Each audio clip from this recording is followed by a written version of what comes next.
Hello. How you doing? Welcome. Sorry about Friday. I was a little exhausted, so I didn't end up doing anything. Hello. So, how was your week? Hopefully it was good. John, how you doing? So, yesterday I went to the doctor, and now I can't hear out of my left ear. So that's cool. Battling that. Take care of you. Who does that, right? Who does that? Clearly. It's been interesting. Oh boy, kind of interesting. So I also got. You can actually see it because it's still kind of in frame. That's a new scanner. A little bit more expensive than the last one, but it's able to like scan the workbooks. The other ones, the Newtonland ones, right? So I scanned the first one as like a test, right? And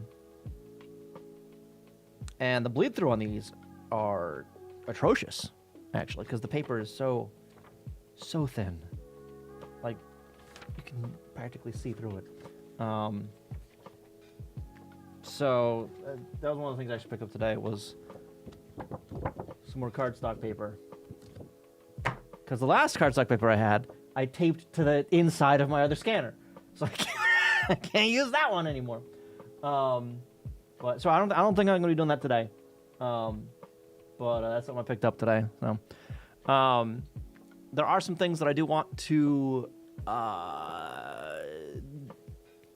accomplish, get done, I guess, with disassembly stuff. So we're gonna try that today. Although I do need to reopen everything because something happened yesterday where after I quit out of either yesterday or Friday, probably yesterday. After I quit out of Death Stranding, my entire machine just kind of froze up. I think it was just the X server because I was still hearing the YouTube video that was playing. So I forced a restart on the thing, and I closed out of everything. Is basically what it is. Okay. Yeah. So I gotta open all that crap back up. That's what I'm getting at. So one thing I do want to make a change to how I parse some of the config stuff. That's gonna help a little bit with the script stuff that I'm doing. Basically, taking the global section, like splitting off the labels into something else, essentially. So I can hopefully make it a little bit easier to work with a wide range or a large data set, a large set of files, right? But we'll see. The kind of originally includes a personal realization, half past midnight, hour long, nothing but, oh no. Probably just, websites causing spontaneous system reboots. Spending time offline because I'm still paranoid about losing hardware from thunderstorms. Is it thundering up there? Oh, I hate being paranoid. I really do. But yeah, that does sound a little interesting. Yeah.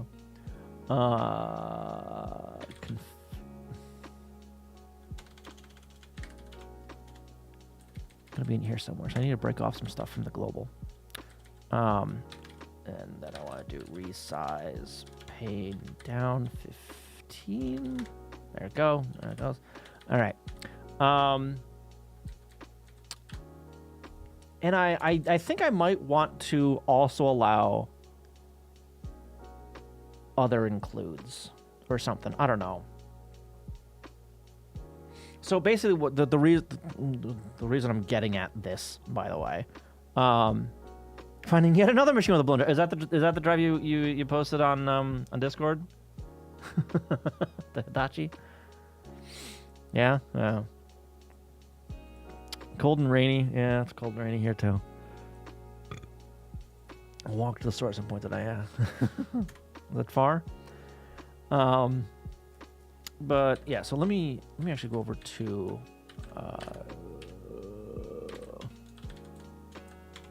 here and then unpacked. These guys. Okay, so this is the main directory. Well, last time I guess that isn't too bad. That I've got all the unpacked crap in, right? And if I have a look at one of these, ls into that. This is all the unpacked data for all the tapes I have, right? But I don't want to have like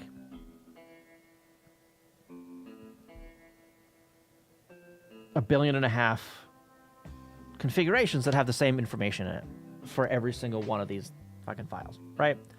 So I would like to condense as much stuff as I can. Not condense, deduplicate, I guess, is the right word. Thank you for 88 months. Holy crap. He's the most powerful. What if Marty McFly and Samurai Jack swap places? Marty would probably be dead real fast. What if Marty McFly and Samurai Jack swap places? They're both technically time travelers too, aren't they? Because Jack was in the past, flung into the far future, right? I'm gonna have that music stuck in my head now. Thanks.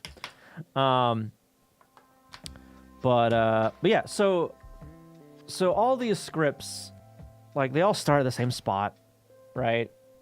Although I might have some stuff specifically for the script to handle that, so I wouldn't need to put it in a configuration. Both goals met. I don't think that's far enough back in the past for Jack, though. So yeah, he's from a time from before electricity, isn't he? T-Max. Well,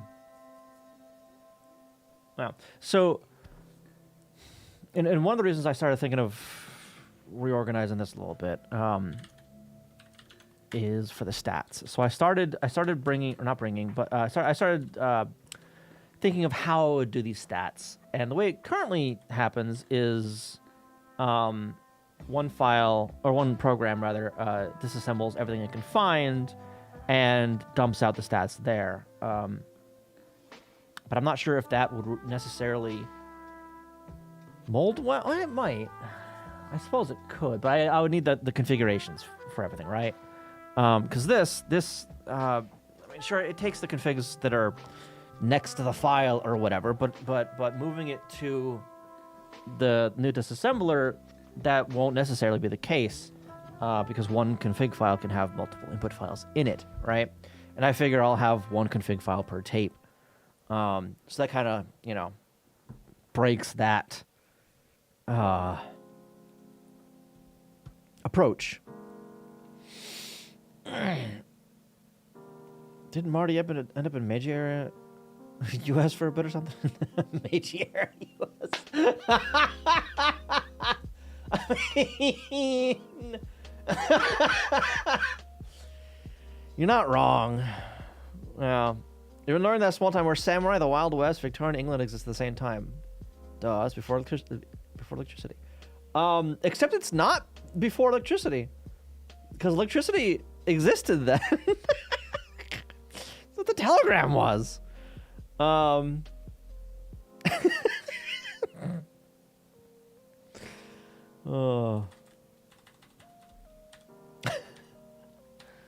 Anyway, but yeah, so that's my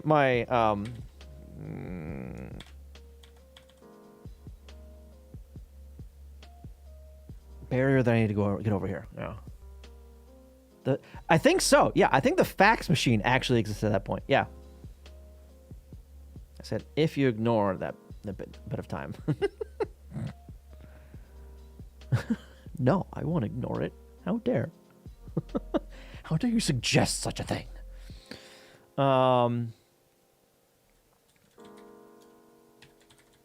many unknowns are there, by the way? Unknown. There's only one actual unknown instruction. Did I figure out the rest of these instructions actually? Hang on. How many are truly unknown now?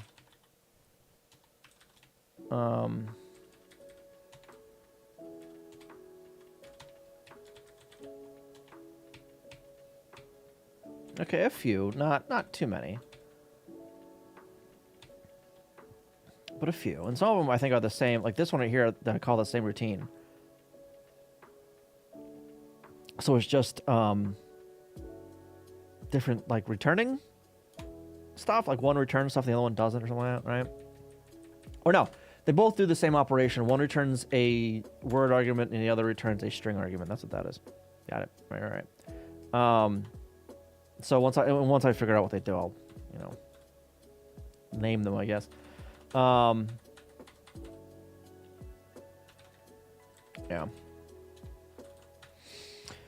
But yeah, so I did start. Where is it?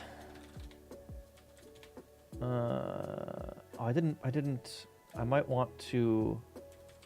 This. I think I actually want to make a direct a submodule thing for that. And make it a bit more generic than what I'm trying to do here. Because there I'm trying to make it like too specific, I think. Yeah.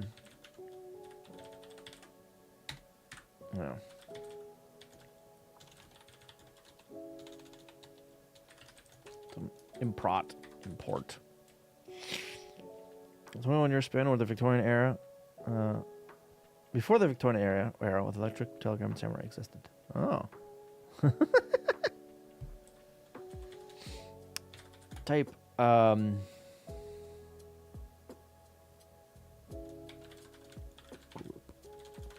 Okay, so this is going to replace the instruction statistics essentially, but I don't want to make it what's it specific to the instruction stuff, right? And I do want to have still this stuff down here, right? Like a per file stat, so I can tell, how much stuff is in that file, or how many times each instruction is in that file and whatnot, right? As well as like global stats, right?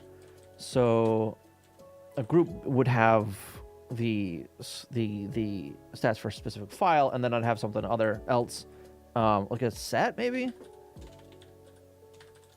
Set like this that has like that, and like a global kind of thing, right? Like that. Yeah. 30 Kodor, how you doing? First working one, 1816, so Victorian era, 1837. Outlawing of the Samurai, 1876. Oh. All right, so global and groups, and then in here, it'd basically just be a count of things, right? But it'd be a map, or things. We'll rename that in a minute. A map string of int. In fact, I don't even necessarily need that to be a structure. I just need it to be that, don't I? And then I don't necessarily need that to be a pointer because map or whatever. Okay. So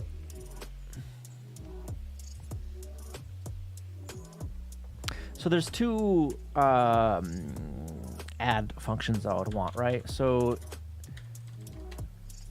in here, I need to know the unused codes, and I need to actually count the different codes, right? So an add, there would be like an add that increments a number, and an add that doesn't increment a number. So I need two of those, right? Func s set.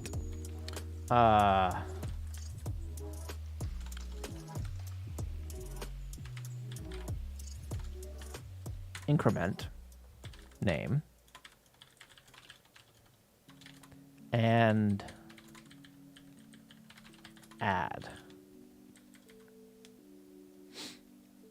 So this, if okay, s.global Name. Not okay. Do that. Equals. Can I just do that?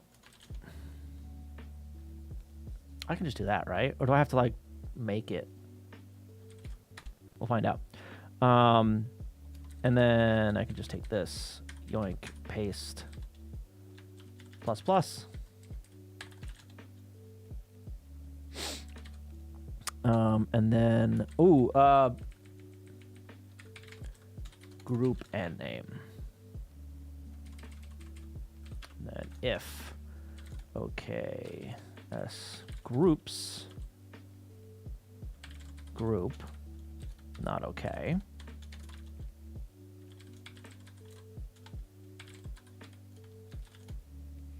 Equals that. And then I should be able to do groups, group name plus plus, right? Is that how you doing? This is Go. What do you mean weird? This isn't that weird. And then this here, if, okay, groups, s dot groups. Group. Not okay. Actually, I could have just copied that. Yoink. Paste. We're also gonna yoink. Paste that.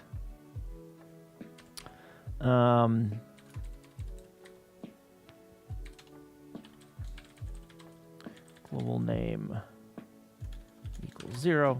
I don't strictly need to do this, but if I want it to, if I want to be able to tell like what things have 0 instead of just not being initialized at all, I need to actually define it as something, right? Groups, group name.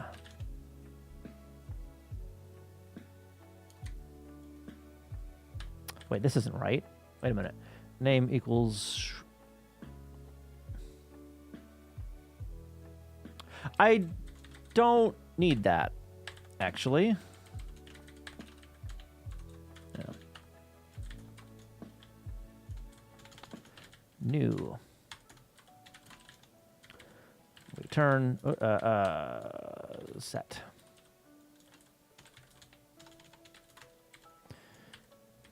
Global is a group. And groups. Like that. Right? Maybe. Possibly.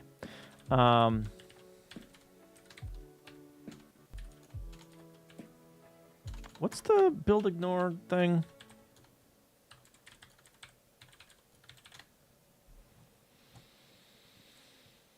Because they changed the syntax on that a while back, didn't they? 17 above. Okay. Yeah, there's no plus on it anymore. Okay, so that should ignore that. And make file. And I'm gonna need. Let me actually.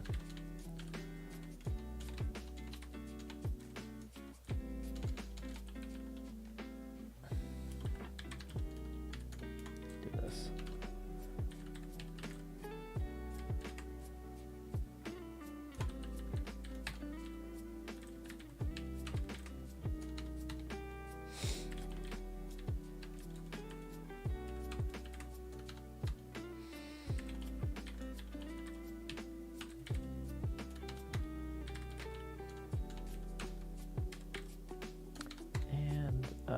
Stats. How that go?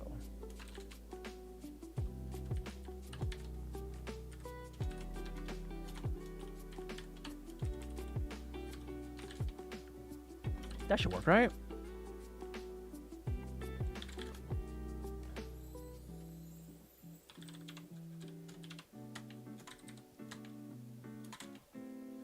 Beautiful. Okay. All right.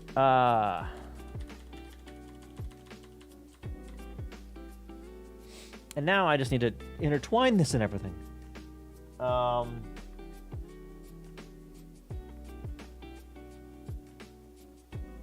think.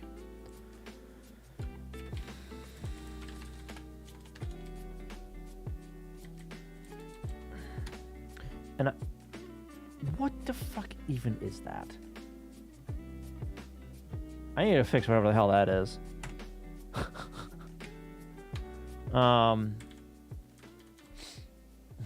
So in here, I kind of like want to break out like this, I kind of want to split this function into like. I don't know about split, but like.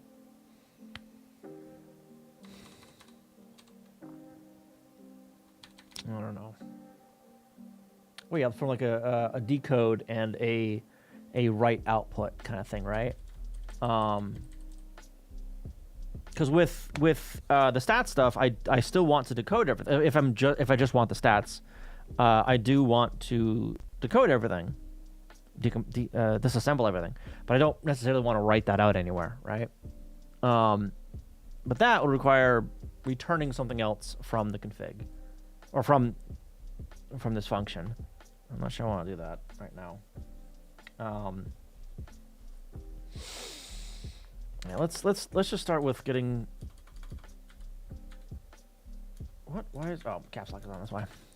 With getting or making sure the stat stuff actually works.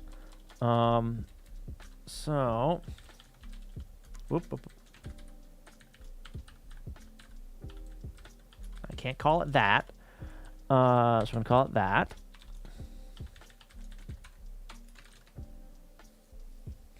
And then are those? Nope, it's opcodes here. Did I have it in a? Yes, here.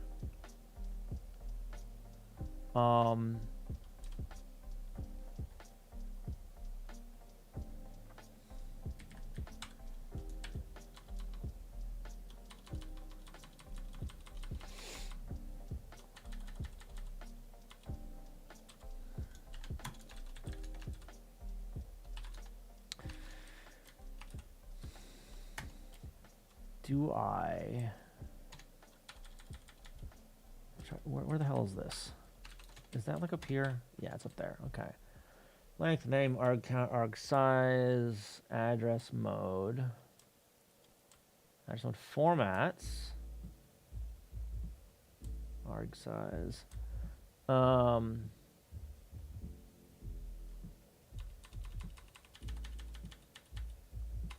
Let's get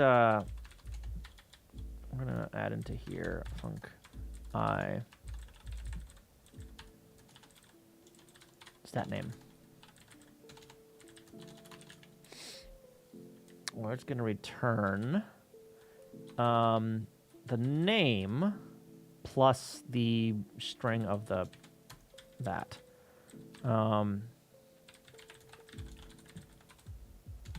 I.name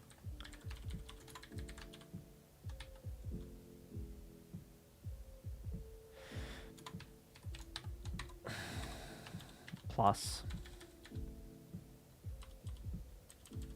I need this in like a string form. Function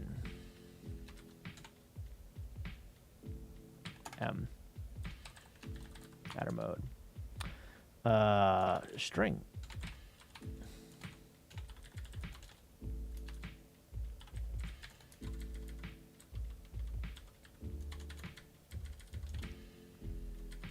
yoink paste delete.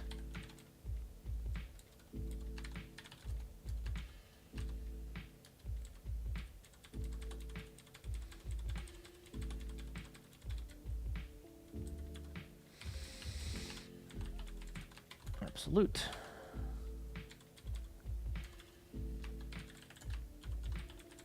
Absolute X. Absolute Y. Y, thank you. Accumulator. Immediate. Implied.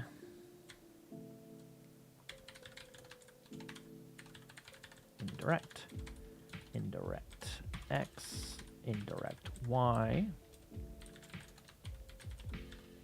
Relative. Like paste. 0 page. 0 page X. And 0 page Y. Shush!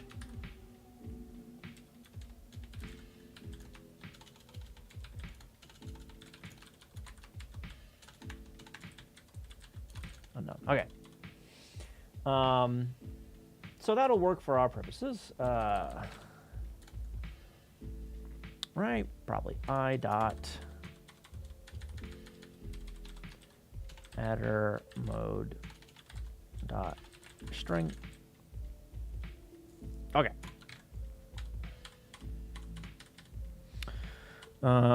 So for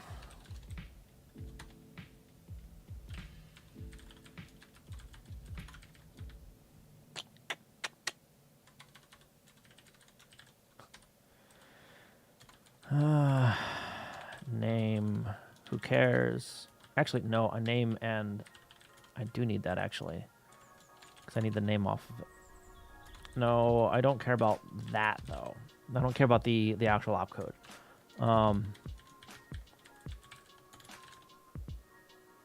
Shut up, Epic. I don't do that today. I ain't doing that today. st dot add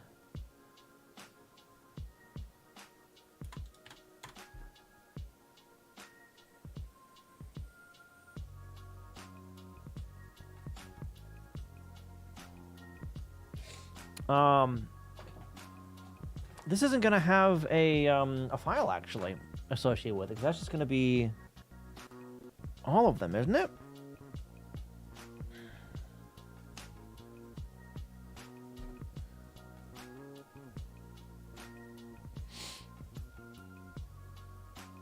Unless I loop through all of them with that file. I mean, I could do that. For who cares file range, or no,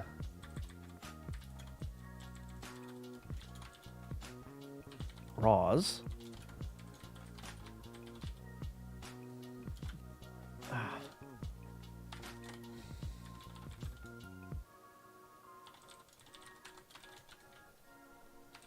That is what I called it, right? Stat name.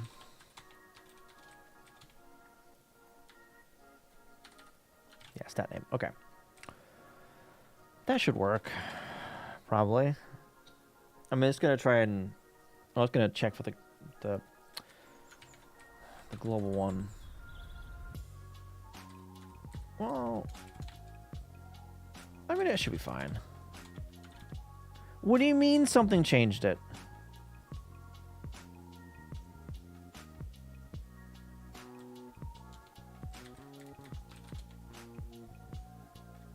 Nothing changed that. What are you talking about? Ah!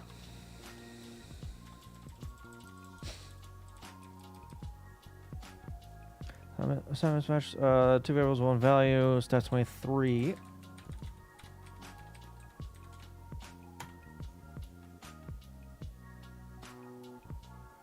Because that needs to be a map. If I can spell string correctly.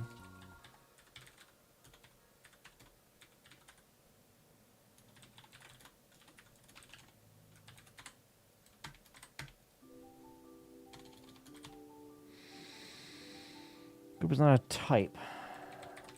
It is now. Mismatch types func string and string. I beg your pardon?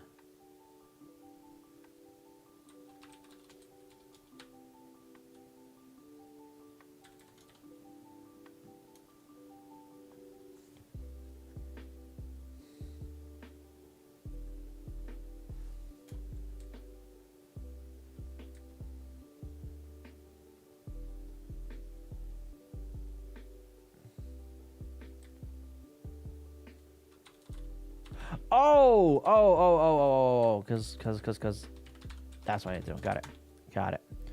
Next, with new line in argument list where DASM for here.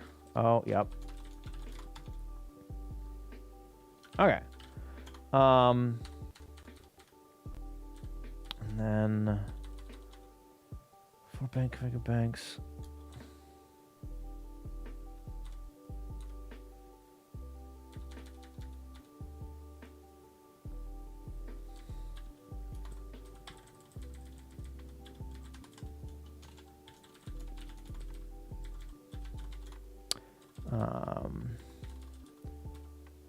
Gonna yoink that. Put it there. Otherwise, here.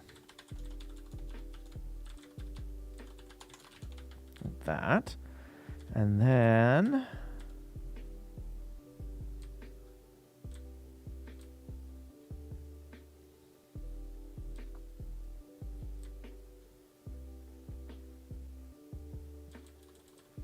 Down here, st dot increment. Dude, man, on increment. That's gonna be groups. That's gonna be input name, and the thing is gonna be instr dot stat name. Right? Nope. Stat name undefined. ASM line. Ooh. Shit.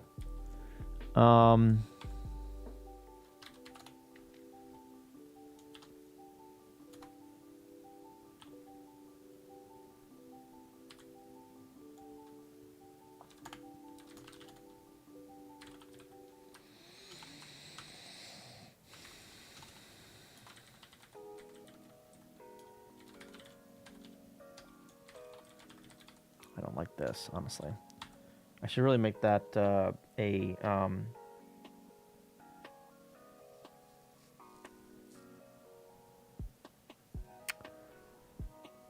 interface of some sort, but I'd have to add that to the other interface, wouldn't I? St dot put that there. Missing method is impossible type assertion. What?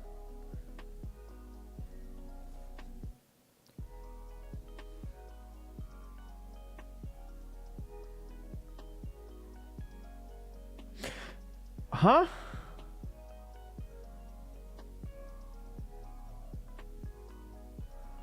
Design implement is my missing method ASM.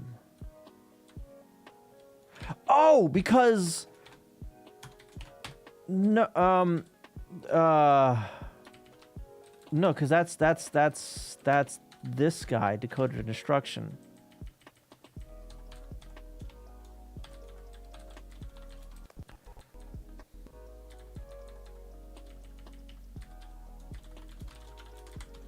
There we go. Okay, that's why. That's why. What else? I don't ever use LSPs, so that's what I do. Not for Go anyway. For C#, I mean it's like built into the IDE, so I suppose I use it there, but that and documentation is usually pretty trash. Standalone documentation is pretty trash with C#, I find. So LSP is kind of like required to figure out, okay, what functions does this class have?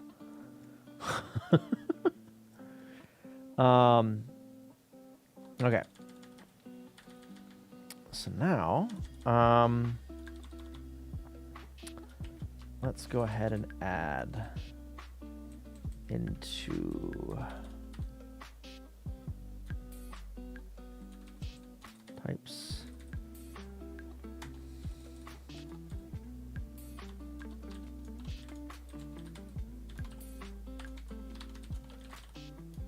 Stat output.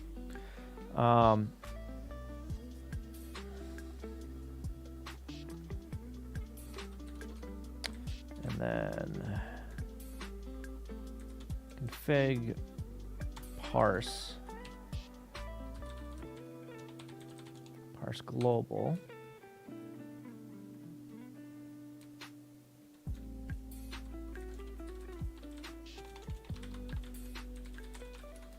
stat output.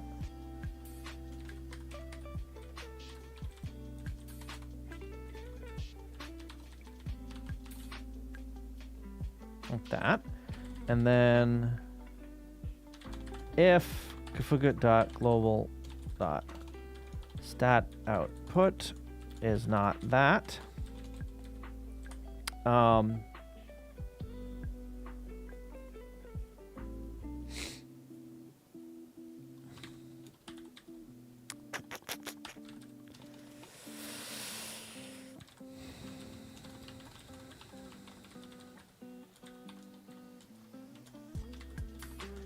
paste that. If error is not nil, return error. Ugh. Defer that.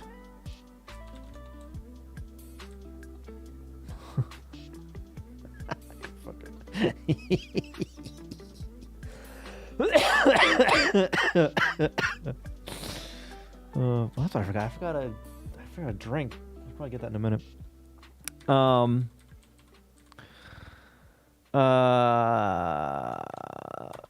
I suppose I want this actually going at the end of the of this if statement, but I should probably.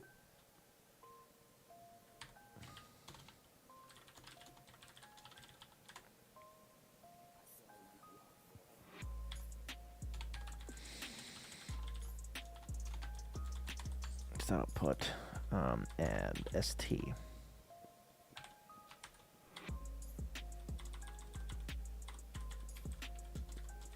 Yoink that.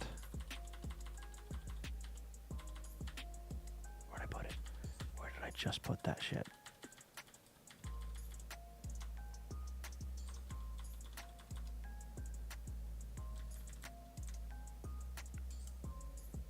Was that like right above this?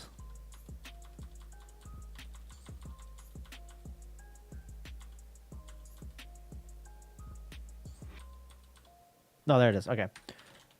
All right.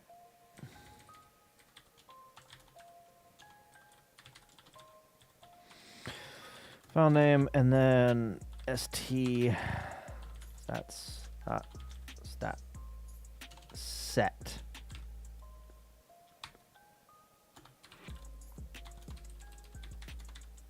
Yeah, now I can use defer without having to worry.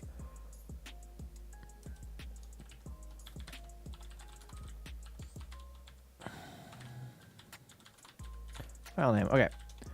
All right. So let's just start with the global.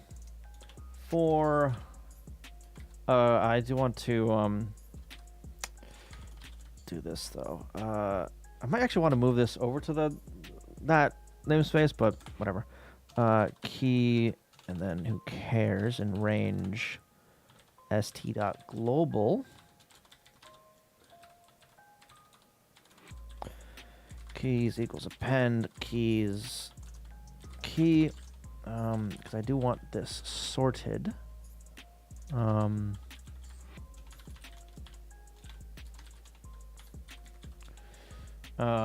Sort dot strings keys, and then for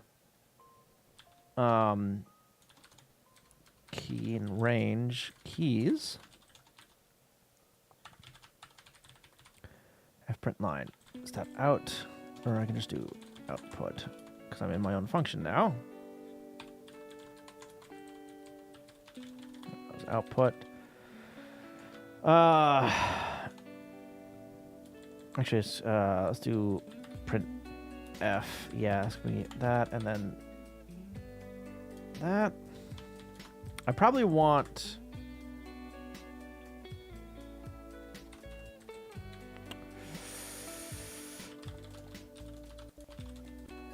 If length of key is greater than width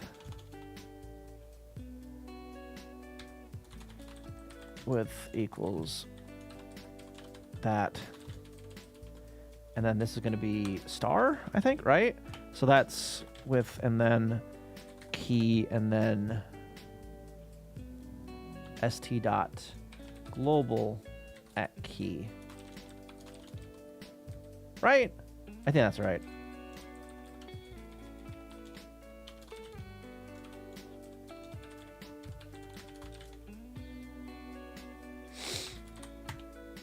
Probably. All right, so let's go over to test data and then this one? No, maybe. Okay,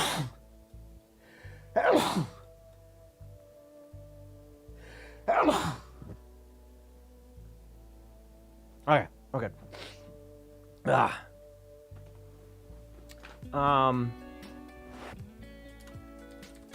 This one. Let's use this one.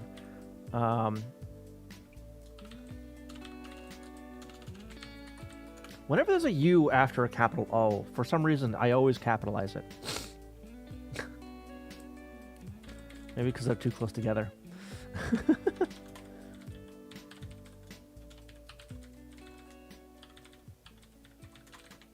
Okay.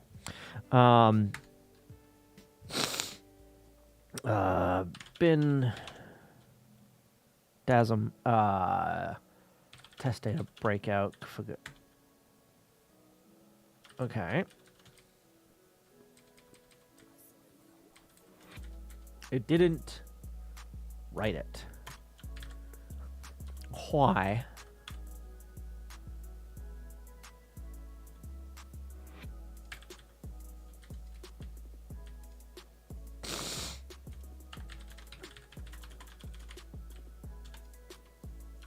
Oh, is it because of this past end of input thing?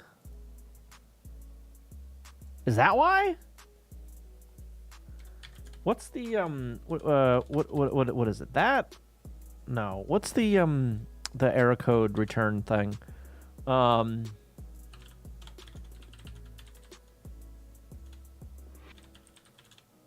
code variable. Illuminati University, what the O stand for? You're not clear to know that. No.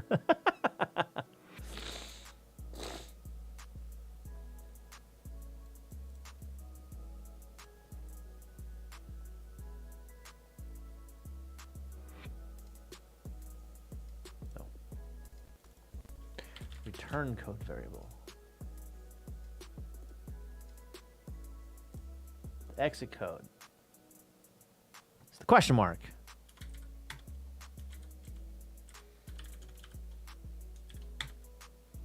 Okay. It did break. All right.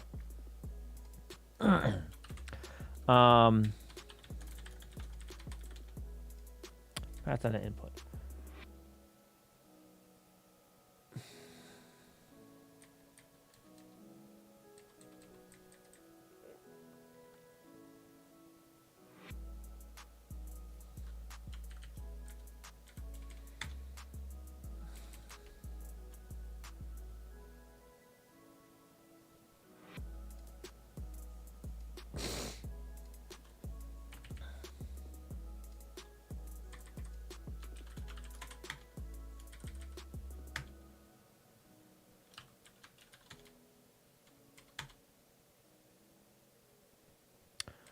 I forgot a space, number one. And number two, I want that negative, essentially. Okay, so we're gonna SP go over to where was it? Here.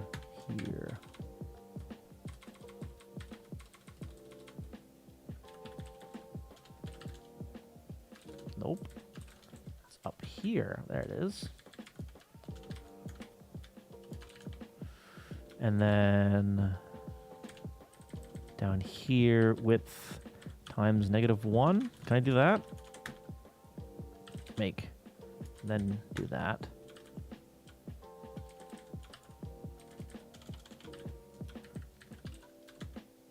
Oh shit, that worked. Let's go.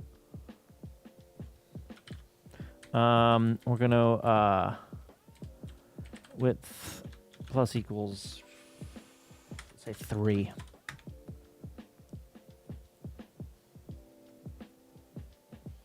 I didn't need to do it that way, but whatever. That'll work. If I reassemble it or recompile it first. and then rerun it. Oh my god. There we go. Oh, fuck. My ear's killing me still. Pook, how you doing? Stop breaking, let's go! Okay, I did take 2 real, yeah. Yeah, well. This is good. This means it actually works. And then, let's see.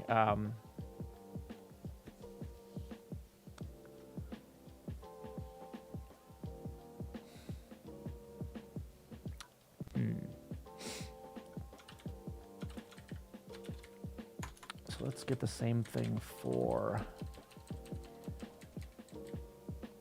Can I cast to a interface? Is that a thing I can do? Because what if I have, like, over here then, type, what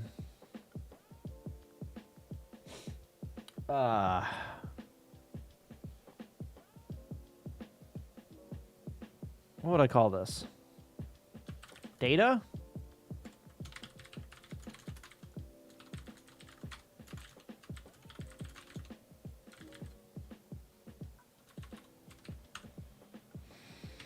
That's not what I wanted.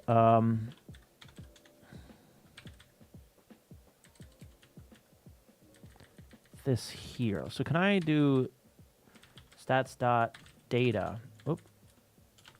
Data, if that's okay. Does casting to an interface even make sense? Yes. So I would nesting interfaces do what I want? Not. I don't think so. Actually, this would also be no, because I still need to cast that outer one because the outer one isn't what has. I can make it though. Cast data, and then I come over here and go up to here, and then here, decoded instruction, func di.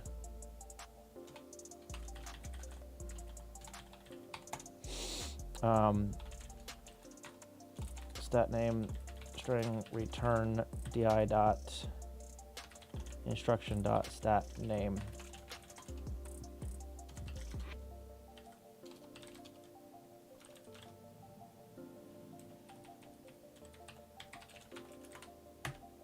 Oh, that actually works. Okay.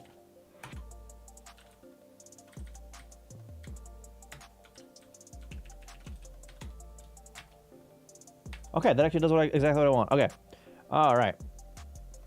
So yeah, so if that implements that interface, go ahead and add that. Beautiful.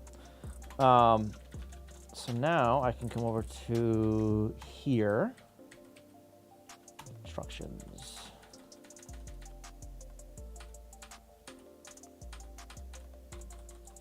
Do I... Hang on.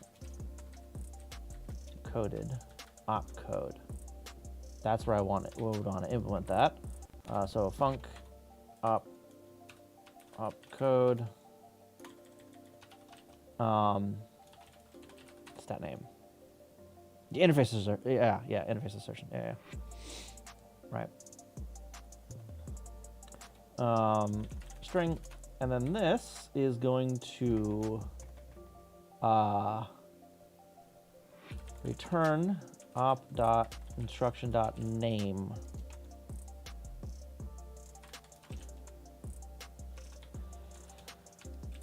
Is it just that name? It is just .name, not a function. Okay.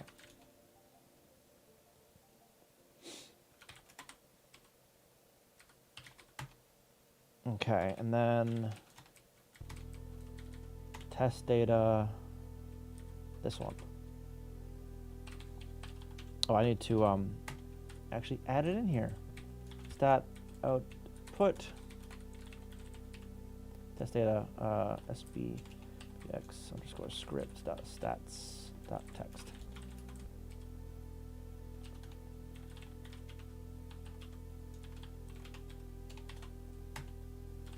I need to get rid of that new line in there.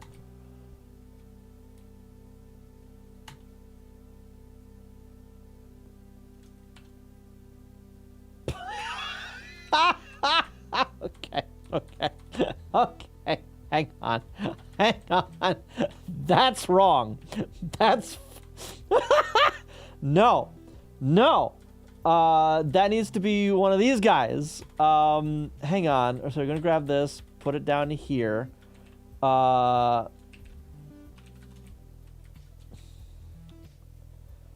Shit. Where do I... types decoder. Types decoder. Try instruction new data step bank.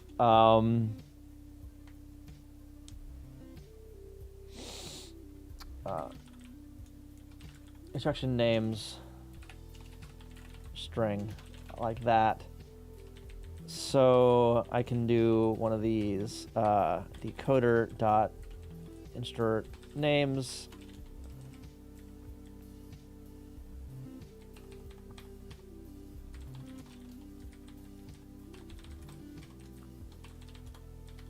Like that.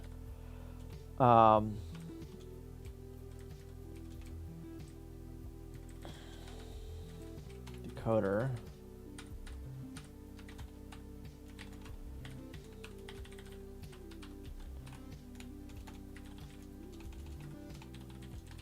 Names.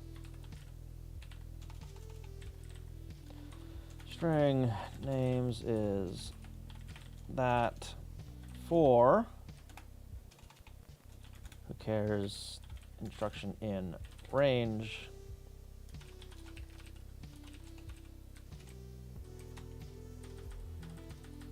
Nope. Opcodes. No, actually I was right before. It wasn't here.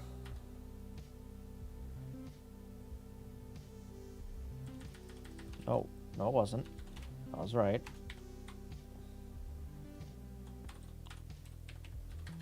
That's what I want. Range that. Names equals append names. Instr dot stat name.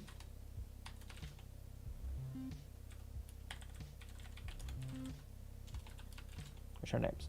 And I need the same thing for over here. Decoder. And then here and instructions. Deck decoder.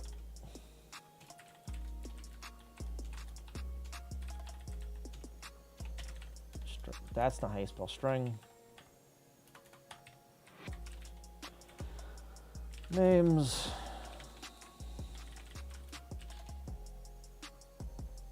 Well, I go map.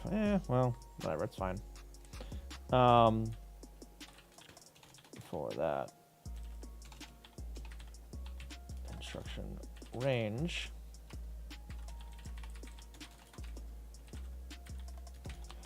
Append names.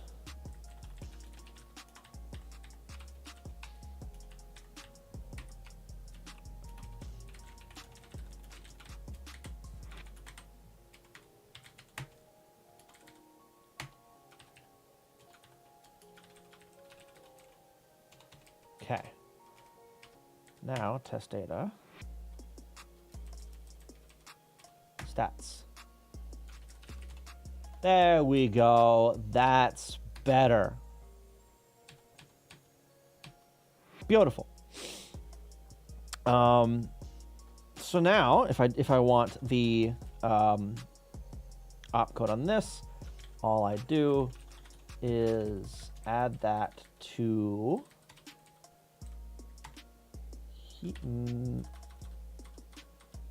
yes. No. Add that. Ooh. I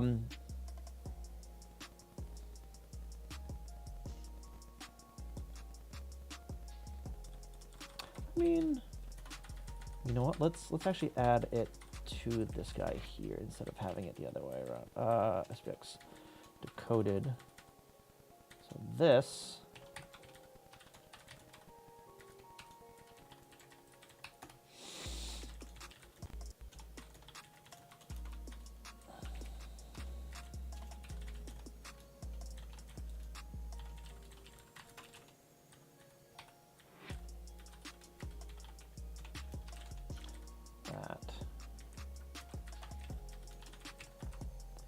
printf O2 0x O2 and then O2 capital X and then S, because that is going to get opcode. Is that what I named it? I just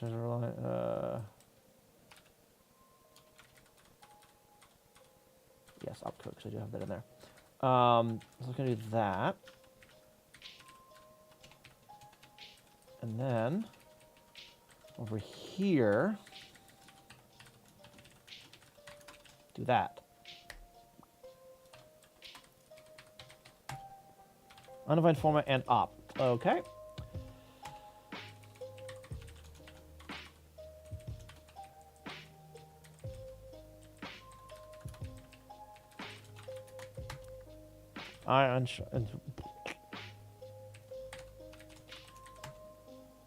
That's better. Okay. So now, do the same thing. Beautiful.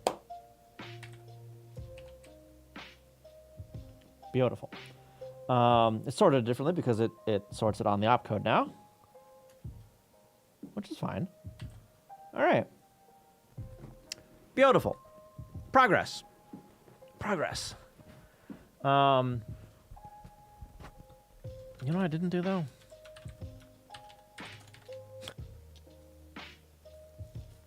I didn't make sure it was a clean repo before modifying shit.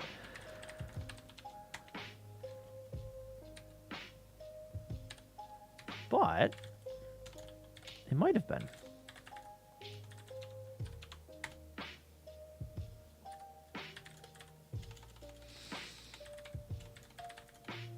That's not how you spell get. Get diff. Good, it's nice to have iterate functions, but no map and filter. Yeah.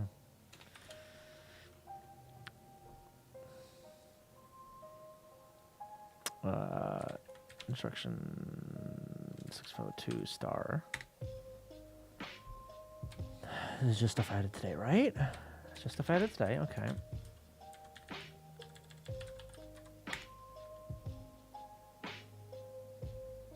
Oh, that's not stuff I added today. That's something else. What the fuck did I do that? What is that?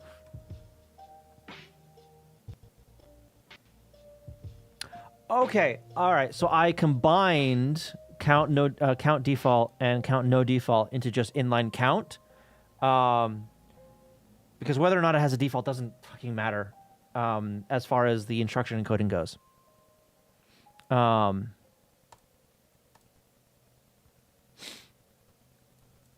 Right. Yeah.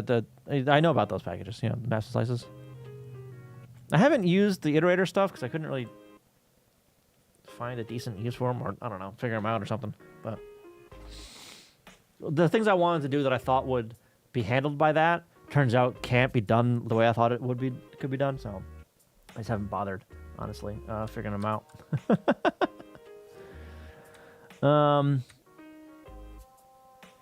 Okay, so I do want to add this stuff first.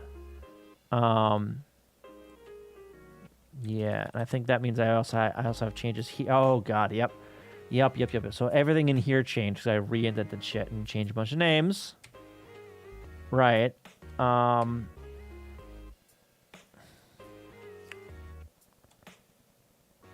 Remove that.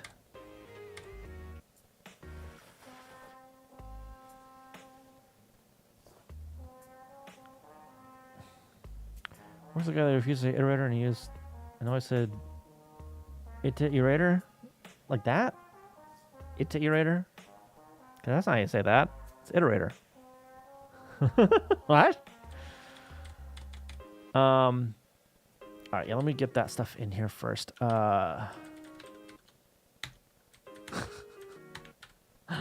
Instructions, and it was that stuff we're getting rid of. And let me get rid of that crap too, because that didn't make any sense anyway. I might do a short name later, but not right now.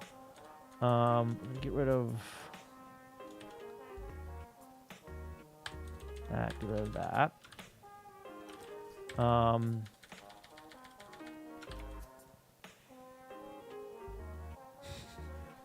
Erater. Diff on that again. Okay. So, bunch of cleanup there. Right, I got rid of the init because that didn't make any sense anymore.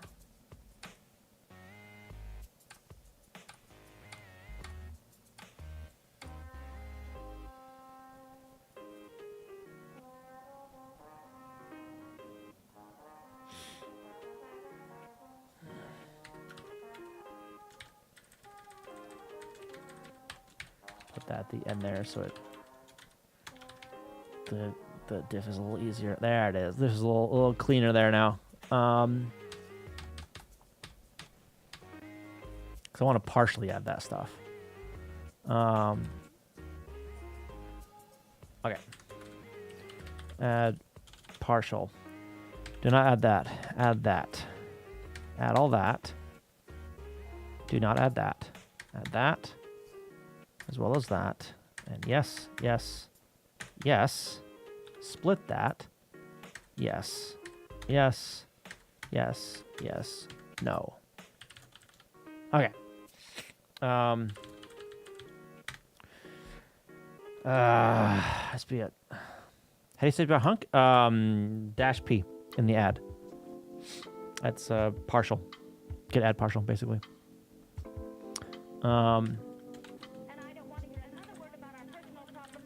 Aspect script. Yeah, I've used that a lot. It's handy. It's very handy. And you can also like manually edit each hunk as well. Though that can get messy. I can almost never do that right. But you can actually like edit the diff itself and fine tune it if you really wanted to. Chunk without the hunk. Let's see. Hunk. Yeah. Chunk, hunk, whatever. Removed. What was it? The fuck. Inline count. Or condense inline counts. Inline count type.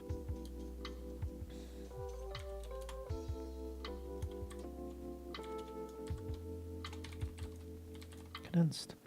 Coffee's finally ready. It's only 3:30. Condensed inline count default and inline count no default into just inline count. This is someone doesn't require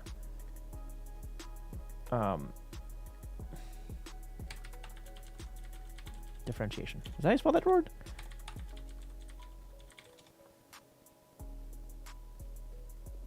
Holy shit, I spelled it correctly? Oh my god.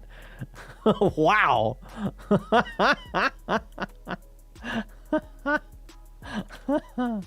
That's surprising. Yeah.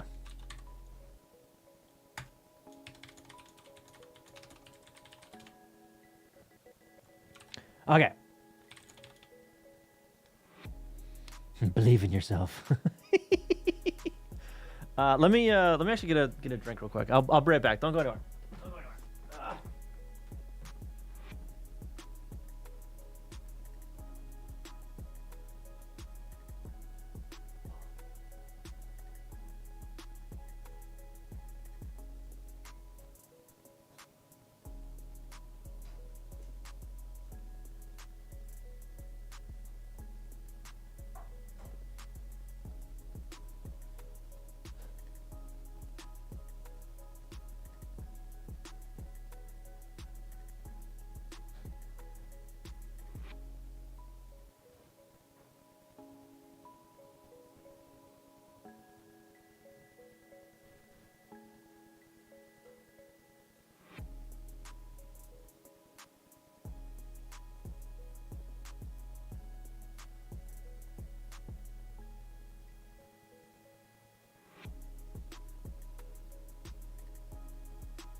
Don't believe in yourself, believe in the me that believes in you. I haven't seen that one in a very long time.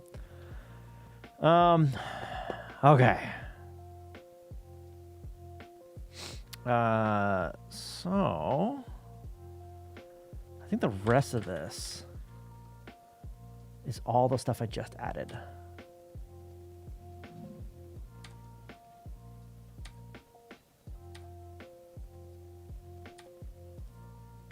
Yes. Okay.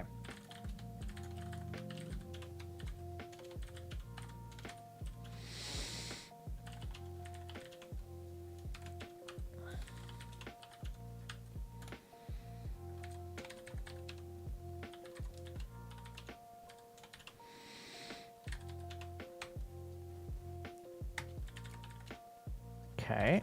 Add stats. There. All right. Filigree, apogee, pedigree, perigee. I don't. Half those words aren't related. What?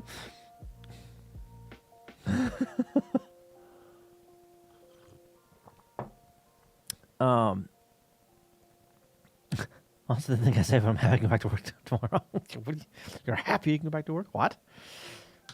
Is it the Pokemon rap? Apogee and perigee are not Pokemon, all right? Those are orbital mechanics phrases. Well, not phrases, but... yeah, those deal with orbital mechanics.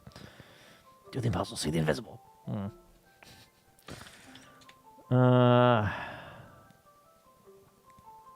know what? Well, no, I'll do that in a second. Start adding... support. Currently...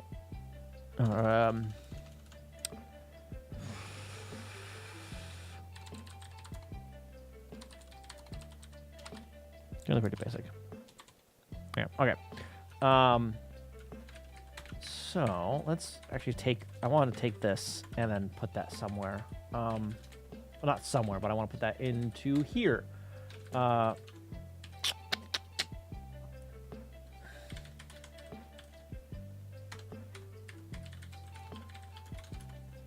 No, why? So I'm going to import a few things like OS and format.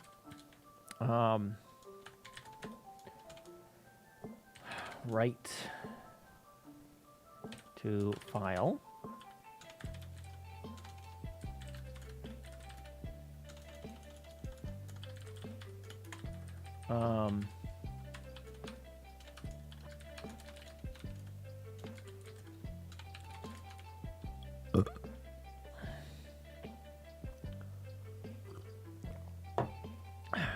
Six more weeks of my place move. I'm not getting a reply to my inquiries for any apartment. Oh no!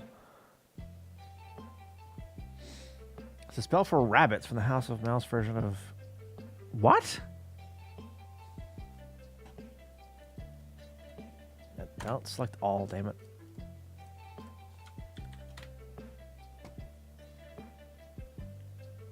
Okay, yeah, so I'm not going insane. It is the point in orbit around... Yeah, okay. So...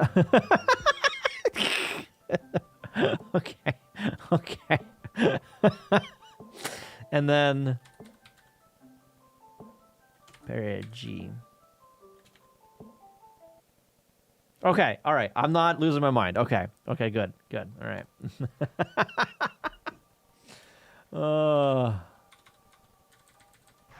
Sorting! Holy shit! How are you doing? Thank you for the raid. Hello. Welcome, everybody.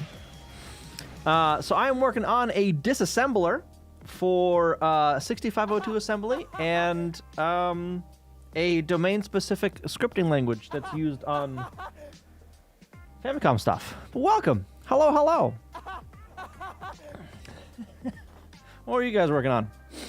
Thank you for the follows. I appreciate that. So the context for the context. No, the domain.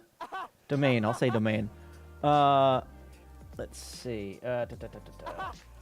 So it is Go up, go up, go up. Over here. This? That works. It's this thing. So it's like a tape drive for the Famicom. It's got data on one side, on one channel, and recorded audio on the other.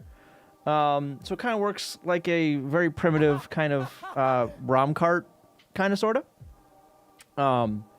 But the data on this tape has like images and like where images, tiles and tile placement kind of stuff, as well as a script that is the program, right? This alert's gonna go off for a while, I think.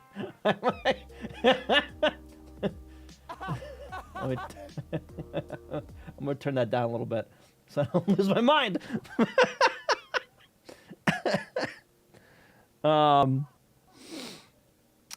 But yeah, so this is like an old like educational kind of thing, right? Only sold in Japan, only ever used in Japan. Let's see, and they came with like workbooks and things, right? And so they had a few different courses. Yeah, I'll call them courses. One of them, which is the easiest to find, is an English course, or there's two of them really. This is the raw one. It's lesson 1. Where's the cover? Cover. English course. So you follow along in the book, and you know you're taught English, or the Japanese school kids are taught English. Can you send the program via radio? Probably not. Probably not. So yeah, so a while back I was able to come across some of the workbooks for the English series, and a while back I was also able to come across the workbooks for the math and science, which are some of these over here. These I haven't been able to scan yet, because the other workbooks are stapled together on the binding. These are glued together, so it makes it a little bit more difficult without destroying this. But anyway, so a big long-running project for this is disassembling that and reverse engineering it, figuring out how it works, with the end goal of being able to create tapes and programs for it from scratch without having to like modify something that already exists, right? That as well as archival of these different tapes. So you got a custom piece of software to read and write arbitrary data to or from the tape, or do you use something existing? So the data off the tape is literally just like a WAV file. I have a few of them. Hang on. Raw tapes. Yeah, these will work. English 1. Will it open up correctly? It will, hopefully. Come on. There. Come on. This is what I modified. Shit. Don't worry about that track. Actually, get rid of that. So this is the raw data off the tape. You can see on the top there's stuff that looks like, you know, traditional audio, right? So that's all the recording of basically like scenes that play out, right? So it'll it's almost right. Sheesh. So it'll play out a scene, and then it'll actually voice act the scene. And on the bottom here, that's the actual data. So what I'm gonna do is I'm gonna split these into Spacetomono. There it goes. Okay. And then this one, spectrogram. There we go. That makes it a little bit easier to see what's going on here, right? So we've got audio up here that is, like I said, just recordings, and then down here, it's a bunch of data, right? Some lead-in, then a bunch of data that's sent to the screen, and then a bunch of waiting. That's what all that is. But yeah. And then the actual tapes themselves, play recordings. I'm going to grab one of the recordings so I don't have to sit through it. What's this? Pause my music real quick. You cannot hear any of that. Give it a second. There it goes. Enjoy English. So you'll actually hear this on the TV through the console. ユニット1からスタート。So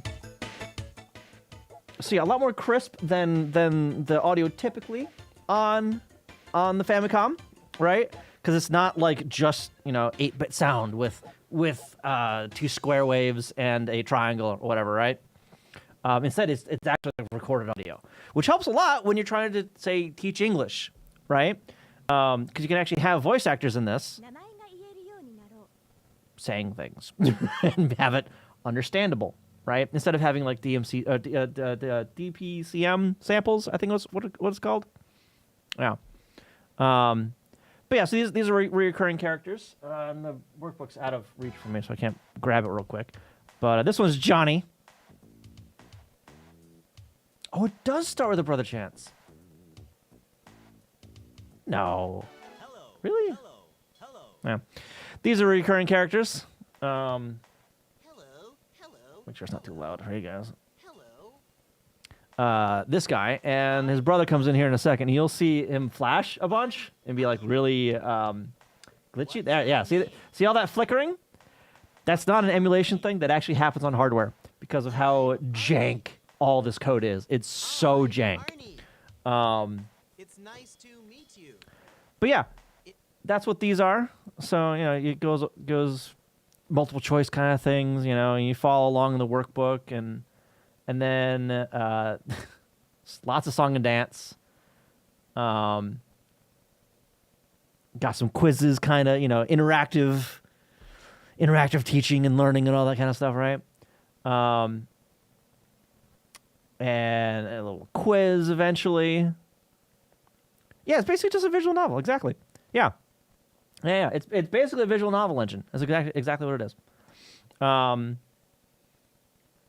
then for these, the second half of the tape is this Gold Tomahawk story, where it follows this guy Takeshi, as he just finds a lamp in the field when playing baseball, brings it home. Don't worry about the poster. And then another character comes up, Little Mary. And then it's this whole we got to find this gold tomahawk to save something or other. And it's more of the practice for the lesson that came before, basically. Ignore the poster. You can't look next to it. Don't worry about the poster. It's fine. Don't worry about it.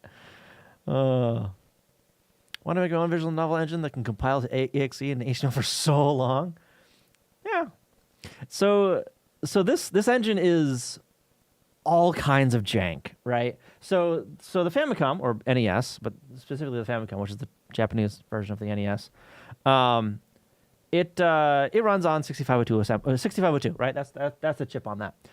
All of this stuff, everything you're seeing here, is all orchestrated by a domain-specific scripting language that is all interpreted real-time on the console in 6502 assembly. So what I've got over here is yeah, I know. That's what happens when I have caps lock on. Oh my god. Let's go over here. Yeah, so these are all the tapes that I have unpacked, right? Because it's all kinds of chunked data in these things, right? So I go into the English one, all kinds of stuff in here, right? And in fact, let me close out of that window because I don't need that open. If I go up and then unpacked ROMs, and then in here. Yeah, so these images are combinations of 2 files, right? So this one is the actual image data, right? Right here. The actual tiles, right, that's loaded onto into the tile RAM of the Famicom. And then this file here basically tells it where to go, right? So you put them both together, and you can get the actual screens, right? So all this information, all this image data is on the tape itself, including a bunch of text, but not all the text, because this the firmware for this thing has a massive table of text. I have that somewhere. Here? Yeah. So these are all the sprites that are included in the firmware, right? You got things like, you know, this is actually for the test screen. And then this one says study box. This is the title screen, right? I think this is part of an error screen. This is also part of an error screen if you don't have power plugged in, kind of, sort of, ish. But generic crap for drawing, the screen to load everything, right? Something that isn't off the tape. And then eventually in here, we have, come on, massive font tables, right? So this is 1 tile wide, 2 tiles high, so a half-width font.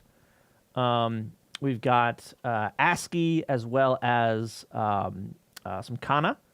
And then down here, it's more the same kind of, right? Got ASCII and then a small kana. Right, yeah, tile maps, yes. And then more text, just different sizes. And then a absolutely massive table of full width kanji. Oop. Massive table. And like freaking Cyrillic and numbers in circles and Roman numerals and Greek. All kinds of shit. The Rosetta tile. Yeah, right? But yeah, absolutely massive. Absolutely massive. So it will actually draw stuff from here. And there's specific functions in the scripting language to do just that. Kanji is very hard, yes. But yeah. So that's some more smaller kanji, whatever. But yeah, so that's what's on the actual firmware itself. If I go back over here, yeah, again, more of the more of the sprites, right? They move around the screen. That was actually, these sprites right here are actually those right there. These guys.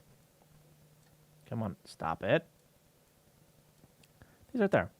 So her arm is its own sprite, its own meta sprite, right? So these are groups of sprites. Sprites grouped together are like a meta sprite, right? And it'll draw and move those around and animate those as one set, right? So Johnny over here, he has many tiles in him, but he's stored as one meta sprite, right? So you can move as one up and down the screen, right? Like that. On VLC 4 yet? Is that a thing? Is VLC 4 a thing? But yeah, so the script itself. So I'm rewriting my disassembler for the script, because what I currently have is kind of crap. I originally used JSON for a lot of the configuration, for all the configuration. And whatever.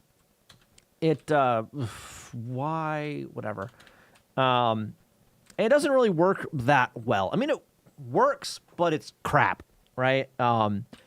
It's starting to show the limits of what it can really do nicely. How much of the disassembler is done? It is functional. It currently disassembles 6502 without any issue. I am working on disassembling the script data, which is a little different, right? So it's a stack-based language. Let me get a bigger script, actually. That text, let's go maybe this one. Yeah. So it's a stack-based language. All of the variables are words, so 2 bytes. And it pushes around 32-byte strings all the time on its own software stack. Incredibly inefficient, but that's what it does. So I I can disassemble it just plainly into its raw instructions, right? But that makes it difficult to really follow what the hell's going on here, right? So like these two right here, that puts -1 on the stack, right? And then let's see. Oh, this is all the Metasprite. 1, 2, 3, 4, 5, 6, 7. Those are all of the arguments to draw Metasprite. X, Y, and then like the sprites and the IDs and all that kind of crap, right? Did I reverse engineer this, or are the resources I looked up? I reverse engineered this. So this is one of my ongoing projects of reverse engineering. And for a while, I kind of stagnated a bit because I was doing all of the reverse engineer work inside of the emulator that I use, Messen. Fantastic emulator, but all of like the variable names and all that kind of crap were all stuck kind of in the emulator's format. And it works in the emulator, but if you want to do anything else with it outside of that, and kind of analysis, whatever, it doesn't really work very well, right? So a few months ago, I got another device in the mail let me grab a picture of that real quick. Hang on. It's another Famicom thing. It was this guy, the Soseki Fami. This monstrosity. So what's going on here? Well, a lot's going on here. But so we got the Famicom right here. That's the main console. On the bottom is the Famicom disk system. It's the floppy drive thing. I don't have any disks over here. Otherwise, I'd show you. That's the floppy drive peripheral for the Famicom, right? This up here, the black thing, is the RAM adapter that would normally just plug into the top of the Famicom. But that's the part of the disk system, is how it connects to the rest of the console. This here is just a random Famicom game. And this thing right here is the Soseki Fami. This is a weird device that allows you to back up cartridge games to disk system floppies, right? And it also lets you play those back off of those. And it's got a few more things where it has a slow-mo program, right? Where you can slow a game down so it's like easier for you or whatever, right? So if you're doing like a platformer, it can slow the game down so you can do the button inputs better or whatever, right? But the way that this works, because it's taking ROMs or it's taking ROMs off the cartridge and putting them on something that was never designed to be played off of, it's got to do some shenanigans with replacing stuff in RAM. So that's what this does, right? And while reverse engineering this, I couldn't use Messen, the emulator, because it doesn't support this thing, right? That was one of the reasons I got this, was to figure out how it worked, right? Because this thing isn't emulated anywhere. And as far as I'm aware, this was the first time one of these things... this is the first time anyone in the Western world, or North America anyway, got their hands on one of these to figure out how it works, right? So obviously none of the emulators, could emulate this because no one's figured it out yet. So when I got it, I couldn't use it in Messen, so I changed up my reverse engineering strategy a little bit and started using DA65, which is part of the assembler suite that I use. It's not one I wrote; it's one that I found and I use. CC65 is the suite. So when I was doing it that way, it helped out a lot with the analysis of it, right? Having it just as a text file instead of in the UI of Messen, right? Open this up, and then in this UI, which is a great UI, but it's difficult to get that stuff outside of the emulator, right? Like if I actually wanted this disassembly out of the emulator, I couldn't really do that from this interface. I have to send it through another tool. So while I was doing that, I was using that disassembler, and then and I got that working for this. So then I started doing the same thing, using that same method for this stuff, and I came across an issue where I had a comment for a routine or whatever. And it's a routine that did a lot of stuff, so I had this paragraph of a comment. And I realized it chopped the comment off at 255 characters plus the new line. And I went, no, that's not right. Hang on. Wait a minute. And at that point, there was a bunch of other little things of the disassembly that really ticked me off, and I had to work around a little bit. So at that point, I went, fine, I'll do it myself. And that's why I have a disassembler now. That's why I wrote my disassembler. But yeah, so that's kind of what I'm doing here. So this disassembler is new, pretty new. It works. There are some rough edges that I am finding and trying to sand down, I guess is a good way of saying it. But yeah, and I'm also using this as a starting point. Well, not really a starting point, but as the project for pulling in other disassembly things that I need to do, right? Like the study box script. So when you guys came in, what I was doing was basically recreating. Wrong stats. This guy right here, which is basically the statistics of what instructions are being used, right? So using this list, I can see how many each one is used and its name and opcode, right? And then using that, I can find out where it's used and then load that tape up in the emulator and figure out what it does. Oh, shush. Nothing wrong with Golang, all right? It's what I'm most comfortable in right now, okay? Give me a break. Yeah, you wouldn't want me using the language I use in my day job. That language is hot garbage. That one is poor man's COBOL. It's called PLB. But that one is worse. That one's worse, all right? Be glad I'm not on that one.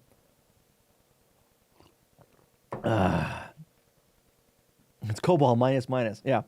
Yes, it is. No.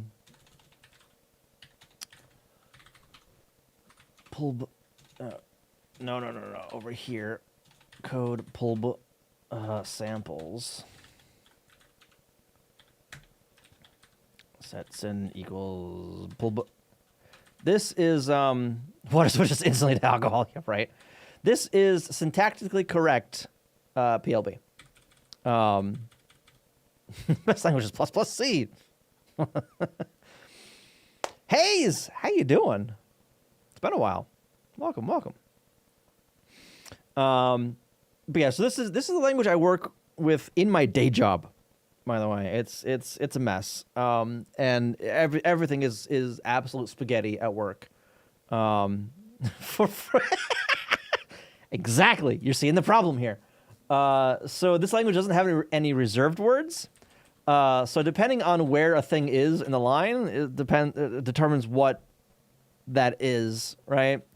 So like, go to, that's instruction, or excuse me, verb. That's what they call it here. This is a label. Another verb, conditional verb, and if, right? That's if a thing. This one is not a code label. That is a data label up here. It's got the string yes inside of it. And if that doesn't equal this variable, which has hello world in it right now, it's going to go to, right? But yeah, everything is a string. Everything's a string. Numbers are strings, right? Form 2, that's a string that's 2 digits. 2 digits, not bytes, but character digits. It's insanity. But like I said, I'm not working on that today. I'm not going through that today. Looks like basic, yeah, but worse.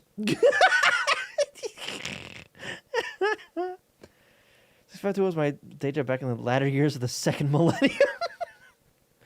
Why do the 70s devs love strings so much? I don't know. I don't know. I'm pretty sure the hardware back then actually supported it directly, though. So there was precedent for it. You know, the hardware was designed for that or something. I don't know, designed around it.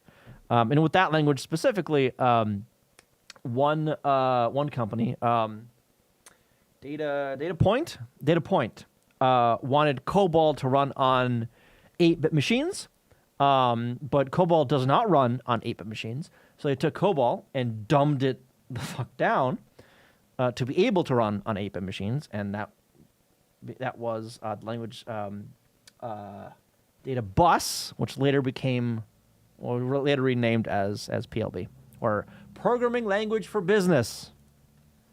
Yeah. Every true type no strings is the most important type. Some languages are even strongly typed. No. Such business. So wow. Exactly. So yeah, at my day job, I work at a print mail shop, so we print like checks and invoices and bank statements, all that kind of crap. We use that to generate print files. We're phasing that out though because it's garbage. But some stuff, like some of those programs, are legitimately like 30 years old. So it's difficult to get away from those. Oh, excuse me. Especially when the 30-year-old program has been constantly updated in those 30 years, right? It's not something that they wrote 30 years ago and hasn't changed for 30 years. No, that program right now has 2 or 3 open development tasks to add a thing or whatever. Oh, you guys can't transpile something better. Unfortunately, it isn't that easy. Yeah, unfortunately, it's not really that easy. Because the way that PLB works is just so different from modern inner workings of languages, right? So everything is fixed length, right? Everything. So if you want an array, you have to tell it how long exactly that array should be. So if you want a variable list of a thing, you can't like redefine the array because that's all defined at compile time, not at runtime. So in order to get a variable list of things, you write out to a file, index that file, and then open the file back and read it in. Right? So something you would do in PLB with writing to a file, you do in a modern language by just writing it to a slice or an array or whatever, right? You allocate some memory and then just throw the data in that. So if you just transpiled something, and this is an argument I actually use with my boss when he tried to use like ChatGPT with it. It's like, all right, boss man, if you take this garbage PLB code and ChatGPT, for argument's sake, takes that and perfectly converts that into Python code, that's not Python code. That's PLB written in Python. That's all that is. It's still going to run like ass. Something worse than JavaScript? Oh, yeah. Oh, it's so much worse. Is the system not a language only, like the JavaScript shit we got in the browser?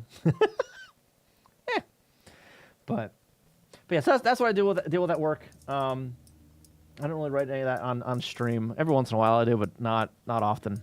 Not often. But anyway, okay, so back over to here. So when you guys came in, I was basically writing out statistics to a file. I'm moving that around now. So let's yoink that, paste it there. Actually, we're just going to yoink all this for now. Like that, paste it like that.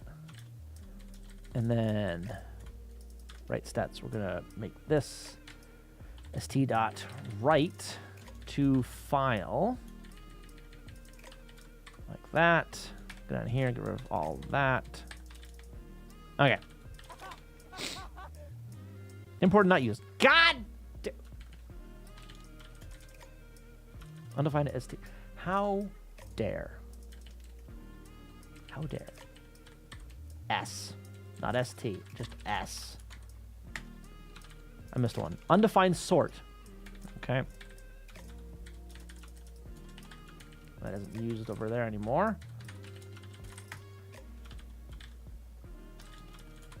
There it goes. That's better. Okay.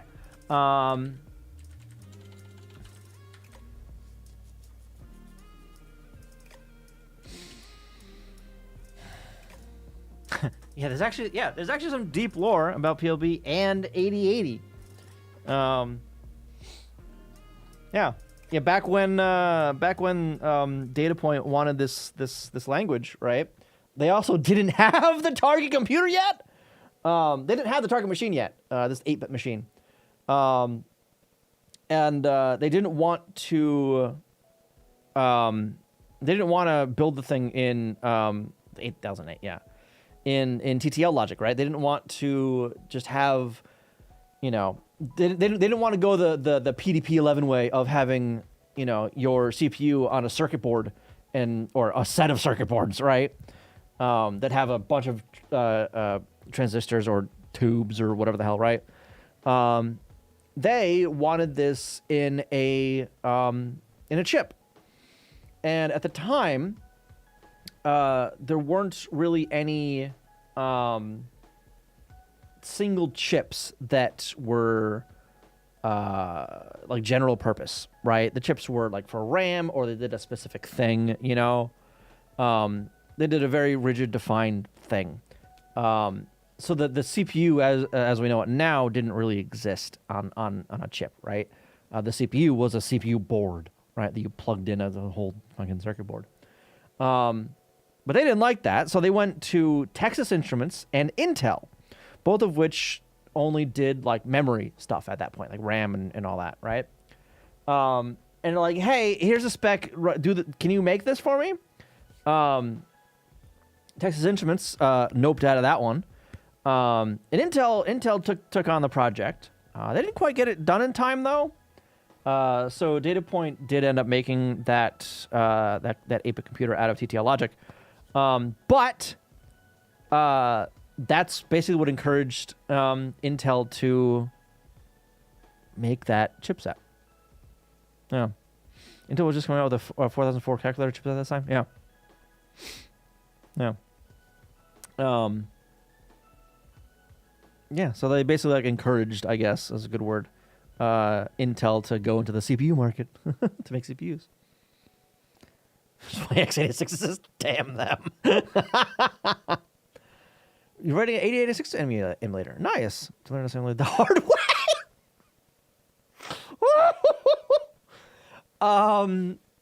I mean, I'm not sure I'd learn x86 that way, but sure.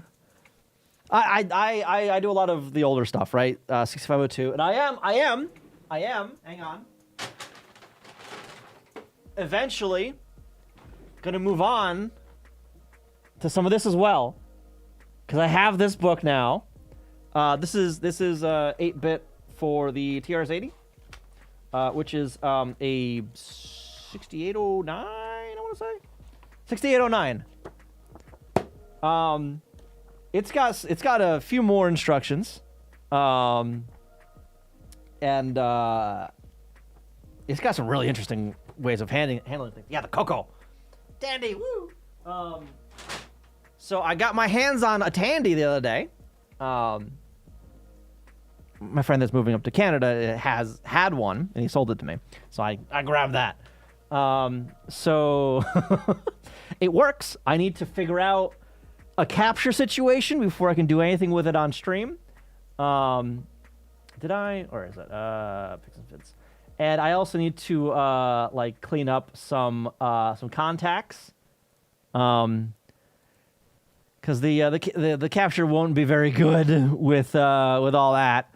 If I like look at this weird or my VCR weird, it goes black and white, which isn't what I want. So I need to figure out a way to capture this and get a clean signal out of it. I might look to see if there's a like an RGB mod I can do or something like that. But I don't know. We'll see. Closely known as the Trash 80. Running emulator is the best way to understand hardware from a software perspective. Oh yeah, don't get me wrong. Like yeah, absolutely. Just I don't know if I'd if I'd go that way with x86 just because it's so complex, right?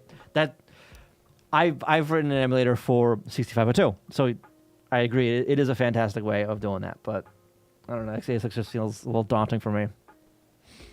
Charles Tandy.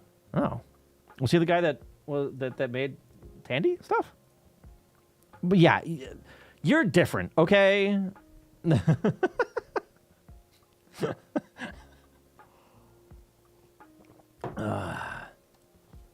But yeah. And one thing I kind of want to see if I can do, honestly. So this is a scripting language, right?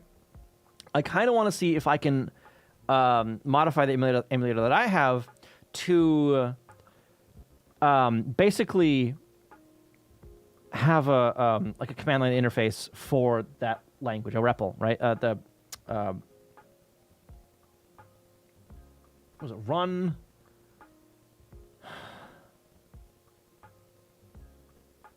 Shit, I don't know. What the fuck does that stand for? Hang on. Is it R? No.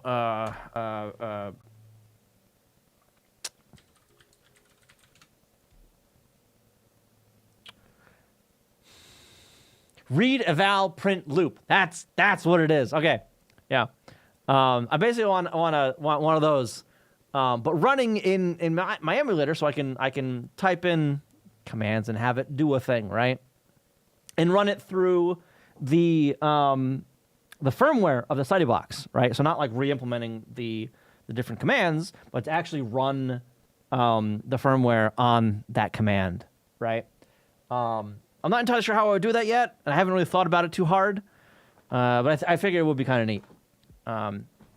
Though going through a bunch of the commands, I realized that I would need some sort of like fuller implementation, right? I would need to be able to write stuff to a screen and be able to see that and all that kind of stuff, right?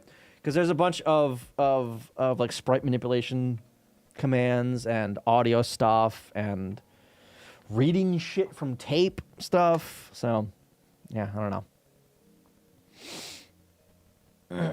From the list, loop, print, eval, read. Is it really? Okay. All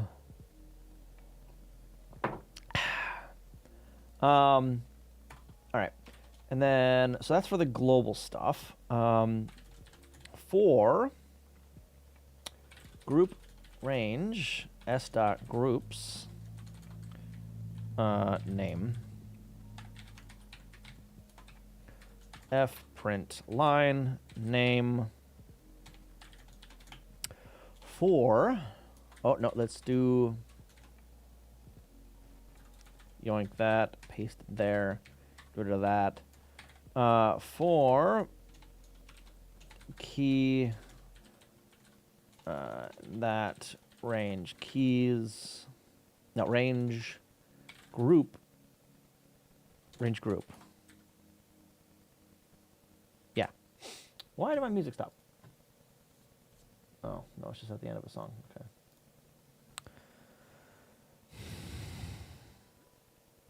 Proper implementation involves a bit more than in the way of environmental niceties, but yes.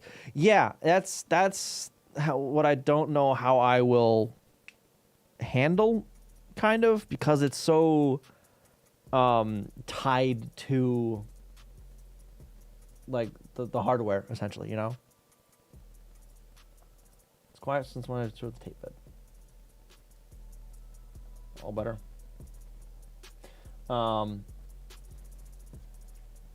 All right. Keys equals append keys key, and then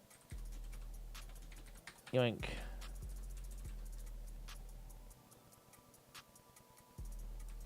Paste.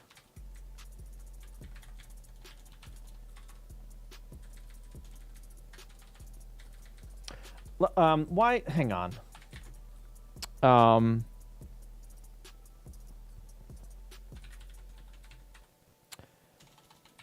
Print group.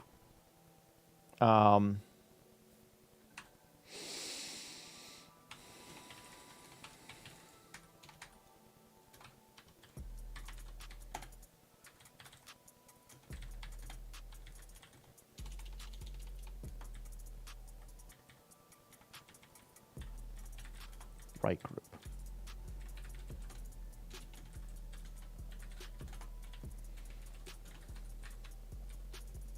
IO. Let's do that.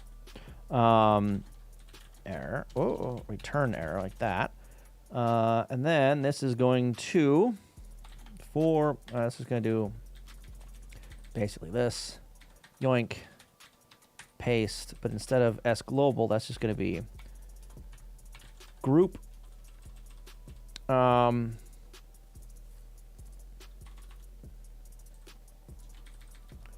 Like that. Paste. Writer.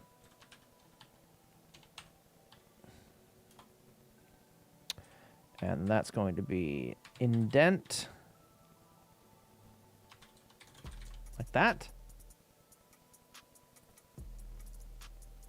That should work, right? Probably. We'll find out.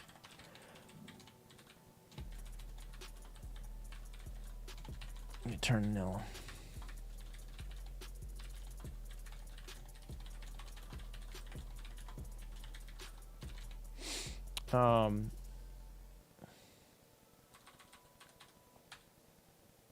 So now what I can do instead of writing the same thing 12.5 times, error equals right group output s dot global indent of 0,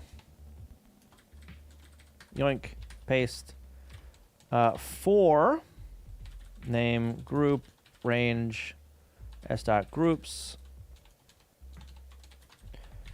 print f print line name, and then error equals right group output group indent of 4. You know what? Hang on. Yoink. Put that up here.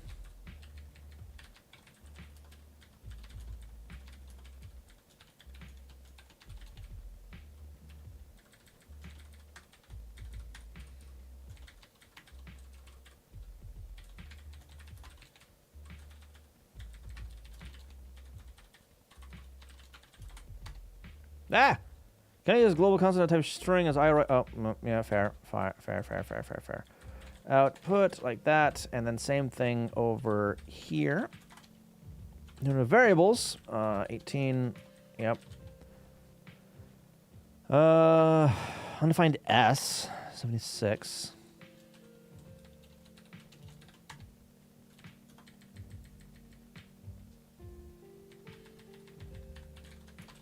Group key. Okay. And then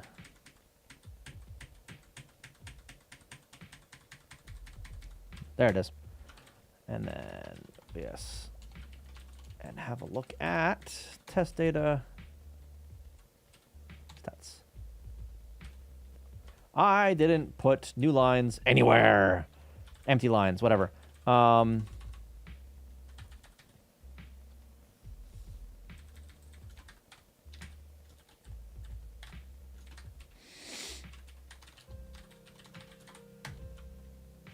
Make and then do that. There it goes. Okay, I've only got one file in here, so it's going to be the same. Yeah, 71 and 71. Okay. All right. So, like I was saying before, with the reworking a little bit of the config and how I bring that stuff in. Actually, let me, before I get there,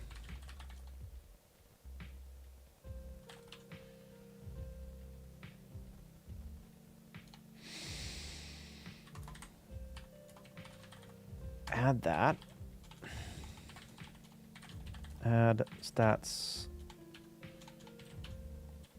output. Get rid of that. Okay, good, yeah. Oh,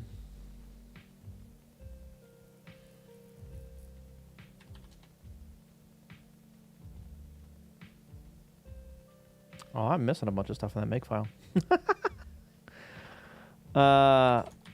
Commit.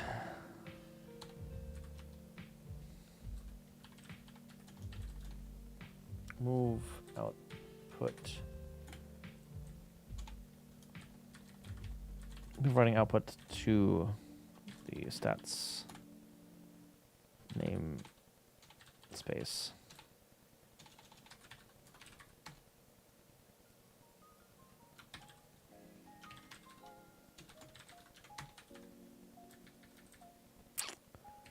Okay.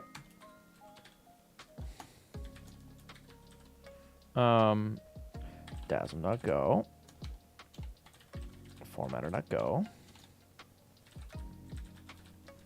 Label manager.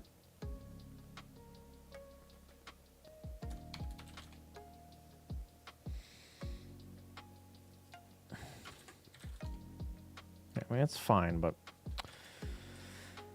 yeah. Right.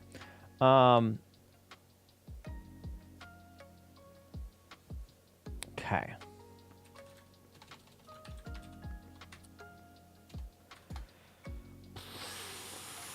Types global.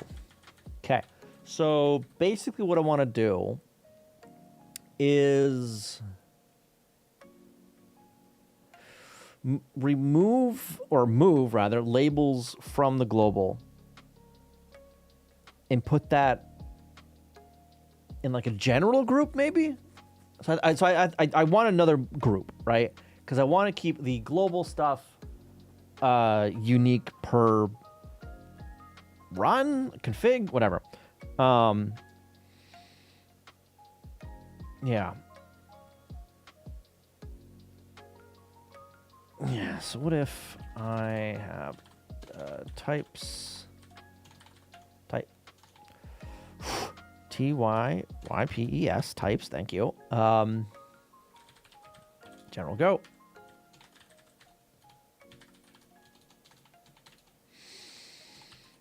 Import some things maybe.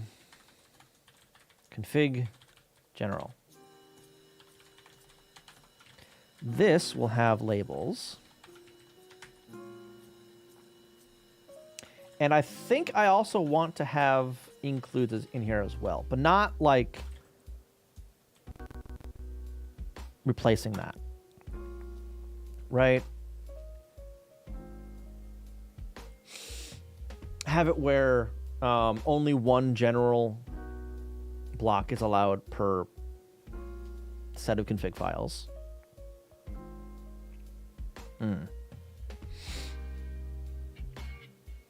Basically a global that can be included is what I'm getting at, I guess, right? Kind of, sort of. I mean, it's not going to have the window definitions in there or any of this stuff, right? Yeah.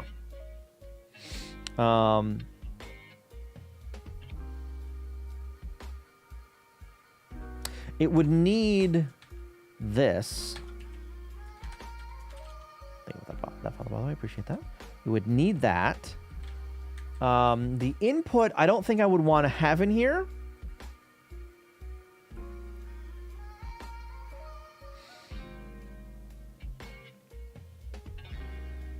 Well,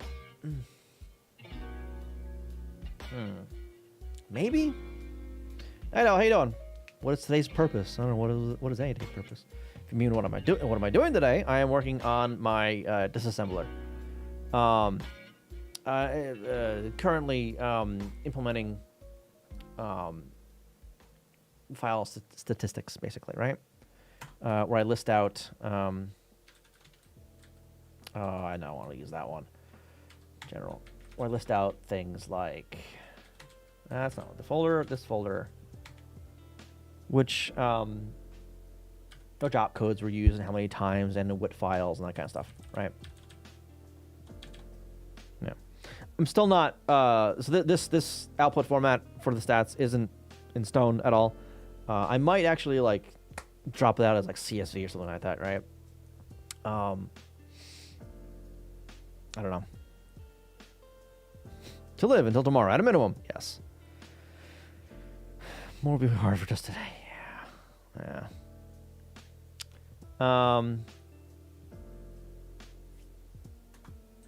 Yeah. And maybe I'll have like these as like overrides.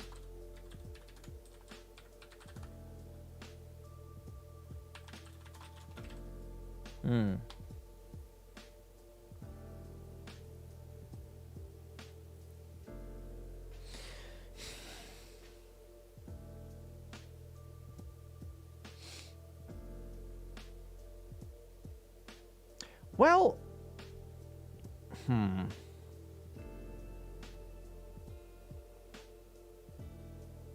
do I want to actually do this? Hang on. So do I...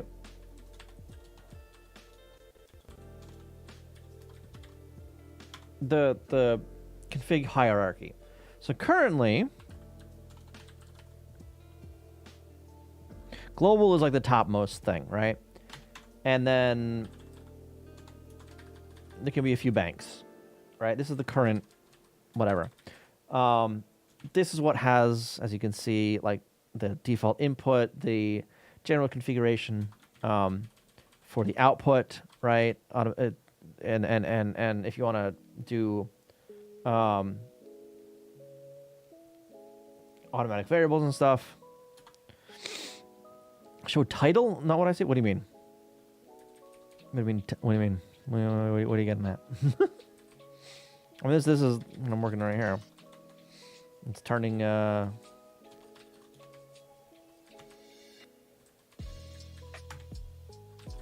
I want that as a hex dump. Yes. There. 34 in here somewhere. Yes. Segment 0 packet little 3 script data dat.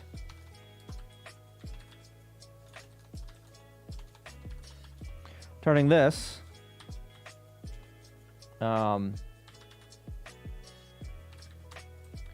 into 30 something into something readable from that side to this side, or from that side to this side. Mirrored from what I see now.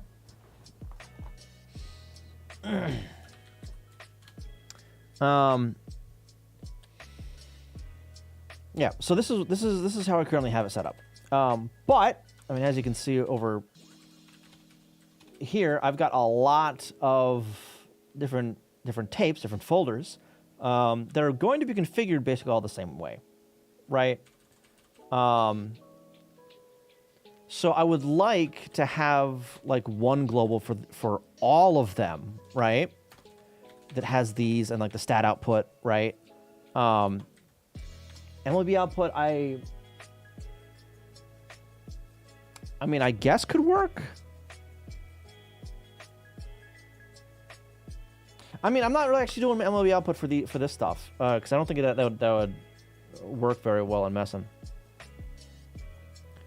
Do I have the instruction set manual for the 6502 CPU? I do actually, not in physical form, but yes. Here's the Here's the appendices of that. All right. These are all the instructions right here. Yeah, the reference. And then if I click on one of these, this will get me over to the actual manual describing how everything works. This particular manual is from 1976. And it actually like describes, you know, how all the different things work, you know, and what they do and what happens on each CPU cycle and all that kind of stuff. How the carry works and all that, right? Yeah. So disassembling 6502 is actually pretty straightforward. Every instruction, or every opcode rather, is 1 byte, right? So if you read 1 byte, you know exactly what you need to do from there. And then the maximum length for the opcode and arguments is 3 bytes total. So 1 byte for the opcode, and a bunch are implied, right? Things like a BRK or break or increment X, right? INX. That only works on the X register, for instance, right? So you don't need any more arguments after that. So it's just that 1 byte for that opcode.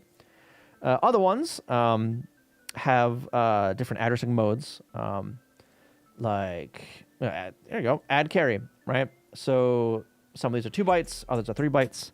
This one, add carry, an inline constant, basically, right? So that's the 1 byte for the opcode, 1 byte for the thing you're adding, right? Did I read about indirect addressing? Yes, and I use them a lot. Pointers, essentially. That's what this stuff down here is. The indirected X, that one doesn't really have any good use, honestly. It's kind of crap. Especially how it's implemented on the 6502. It's basically for a pointer table, but that pointer table must be in 0-page RAM in order to work in the first place. So it's kind of, you got to copy it there anyway. And it's like, well, why? If you're copying the whole table, why not just copy the one address you need into 0-page and then just use indirected Y, which is get this address, resolve that address, and then add Y to it. That makes more sense. Would have loved just that with X as well, but I digress. But yeah, so those are also 2 because they take 0-page stuff. So the 0-page is a 1 byte address. These guys are the absolutes. Those addresses are 2 bytes. So these are 3 byte instructions here, right? So decoding this stuff is really straightforward, right? So once you know what opcode you're looking at, so these are all the different opcodes for add carry. From that, you can determine exactly, you know, what instructions, how many bytes you need, what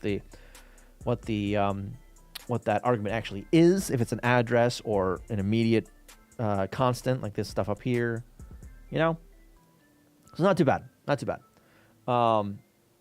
This script though, this stuff that I'm working with over here, I am currently reverse engineering that, so it's not as straightforward. There's some metadata that I can work with that lists out like the number of stack arguments, for instance, and what it returns. In fact, I have that somewhere. Is it over here somewhere? Metadata. I think it's this. Yes, it. Why is it that size? What the heck? Stop that. Why is it? Oh my god. So there it goes. There we go. So these are the study box script opcodes, different from 6502. So there's a table of 127 bytes that tells the engine what that opcode needs, right? If there's argument A or B, or the straight up number of arguments, right? If it uses string A and or string B, if it returns an argument, or if it returns a string, right? Now this helps, but this isn't the complete story, because a bunch of opcodes get their own arguments manually and then and don't have the engine do it for them. So anything with inline arguments, with the exception of 2 goddamn opcodes, anything with inline arguments, that handler will get that for on its own, right? So you can't rely just on this table of things. You have to actually disassemble what that handler is doing to see if it's reading any more data from the code stream. Yeah. Would you say indirect addressing efficient for 8-bit CPUs? I mean, it's not a question of like if it's more efficient to use that. It's more of what are you trying to accomplish, right? Because there's certain things that you can only really do with the indirect addressing. It's pointers, right? So it's not really a question of efficiency. It's a question of capability more than anything, right? And on the 6502, yeah, there's a little bit of a performance hit when using indirect because it has to do another cycle, another fetch basically for some stuff. So it'll have another cycle or two depending on page crossings and crap. So if you can get away with not doing that, not using indirect, I mean, if you have code that needs to run as fast as possible, you don't want to be using indirect, right? But that code is going to be kind of long. I actually have a good example of this.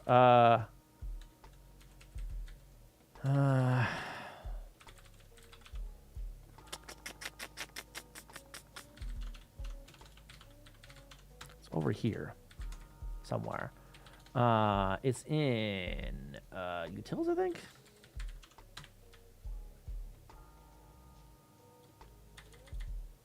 Where is it? Well, this is less of indirect stuff and more of just it's just macro nightmare. Was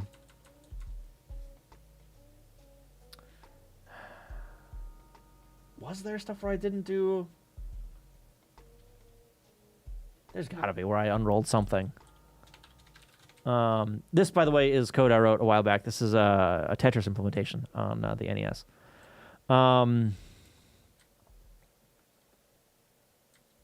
Mode main? Menu, no. Game solo? Want to be in here?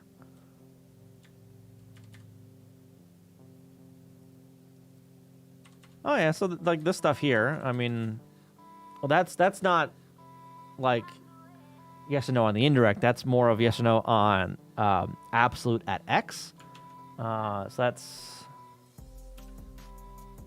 there is this one. That's load A's, right? Yeah, load A.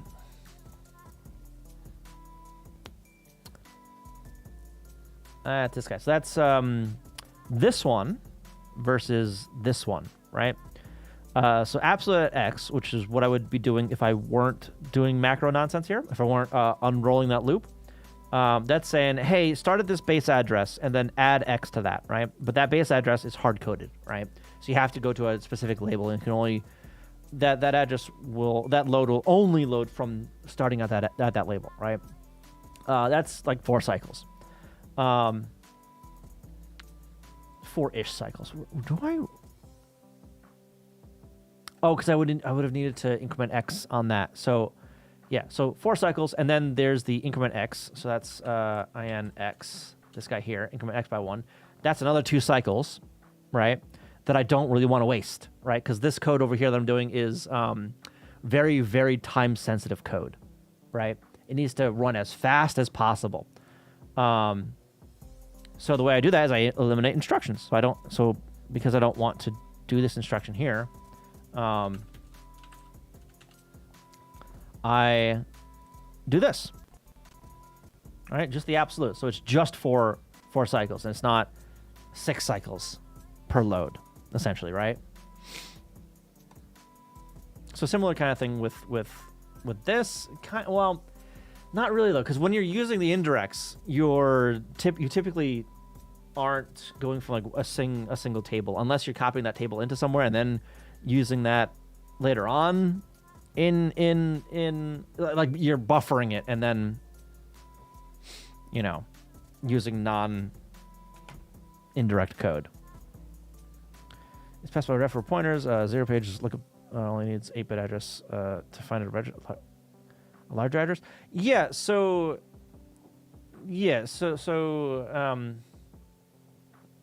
kind of. So zero page is a special page in memory, a special 256 set of bytes in memory. In the case of the 6502, it's the first 256 bytes of RAM.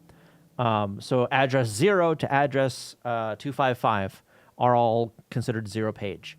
So an absolute load, right, which is non-zero page, right? That's the full 16-bit address, takes 4 cycles, right?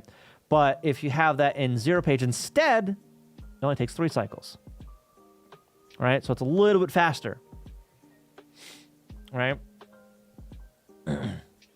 Limits on registers and sizes. Oh, yeah, there's all kinds of limits here because the 6502 only has 3 registers, and 2 of them are index registers. So you can't really use for much other than indexing things, right? That's the X and Y here. A is the accumulator, and that's your general purpose register that you load stuff into, add stuff to, subtract. That's where you do all your math on, right? Yeah, and all your other operations. Yeah. It's where you mask things. If you want to rotate something, it's got to be an A, that kind of stuff. Yeah. Yeah, this is all very time-sensitive code. That's all unrolled loops. That's what these are. These are macro loops. So the assembler sees this and then repeats the code that comes after it 3 times in this case, right? And then does a little bit of constant math to figure out exactly what address it needs to load. This is all that all happens during the vertical blank of the game, of the draw.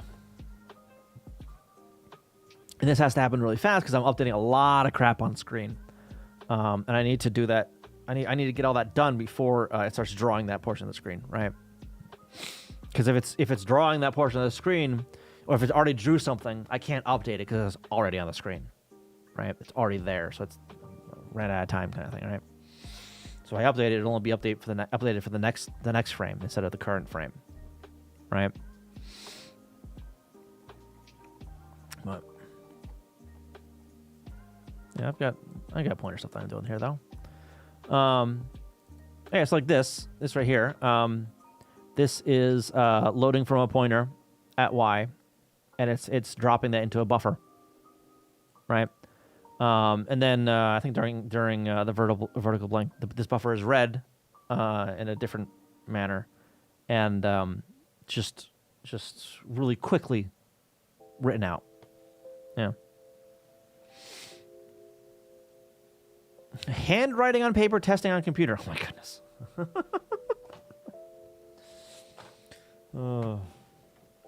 I used to do that in high school. How long ago was that? When was that?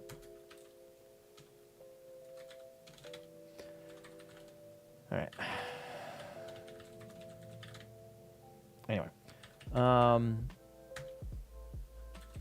right. Yeah. So, do I want to instead have stuff like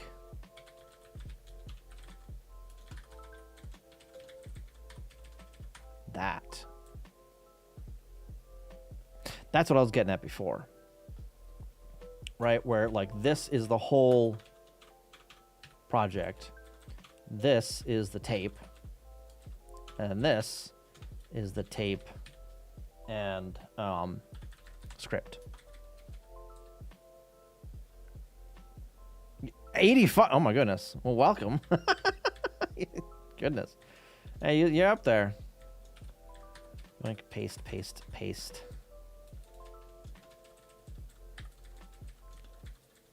Yoink, paste.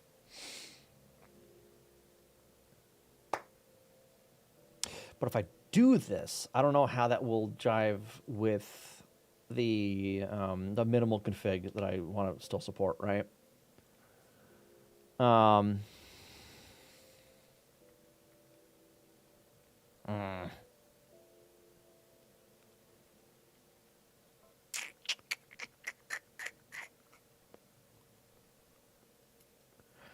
I'd have to change up a lot of stuff if I do it this way, though. A lot of stuff. But I think I'd rather that than the alternative of... Oh, the alternative, yeah.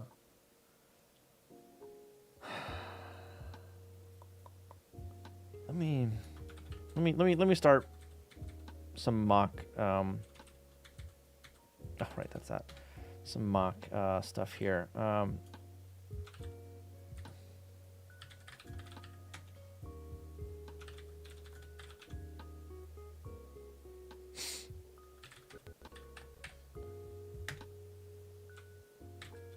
Okay. Global. Architecture. It's what do I actually name this shit? It's just SBX. Okay, that's fine. SBX. And then I want, what do I want? Comments full, yes. Input we're ignoring. Stat output are gonna put somewhere. We'll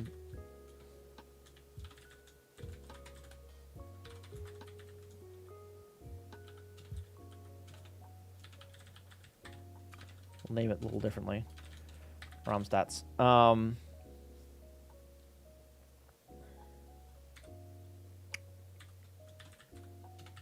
Comments full. Windows. I do need some windows here.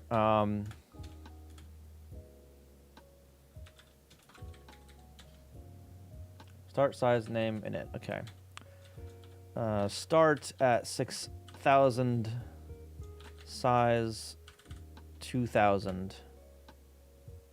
Name. Script 01. Script 0. 0? What? Hang on. Go over here. And, not F. No, I want debug. Reviewer. And I'm going to go over to 6,000. Put a breakpoint right there on, well, on everything. Why not? Then we're going to hit. What do I have to set up on my emulator? Over here.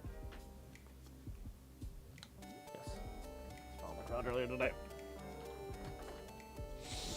Borland on DOS before Windows. Borland. I think I've used Borland like once years ago. All right. So we've got, all right, 2 in there.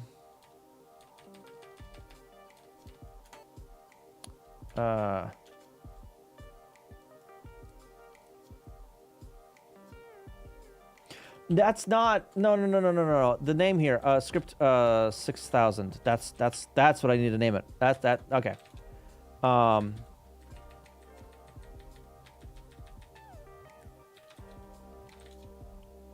Script 5.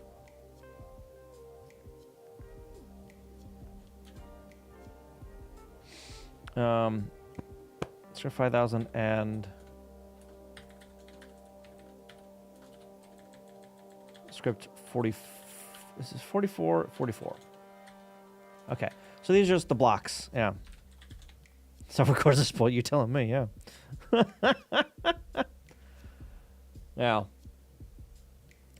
I mean, I like working with the old stuff. You know, I really do, because it's simpler times, right? I don't have to worry about, you know, using Node or some nonsense or a big complicated IDE. I'm just in Vim. That's all I'm doing. It has syntax highlighting sometimes. That's about it, you know. Turbo Pascal back in the days with Turbo Vision. Oh, fancy. Okay, I don't think I want. Well, no, I'm gonna need actually start at 8,000, size of 8,000, name, firmware, init, SBX firmware. Okay, so this is the one that's gonna have to have the Not necessarily. It doesn't actually need that stuff, does it? So the script doesn't call any of the firmware stuff directly, so I don't think it actually needs that. Yeah. All right, what else do I need here? Column stuff. I'm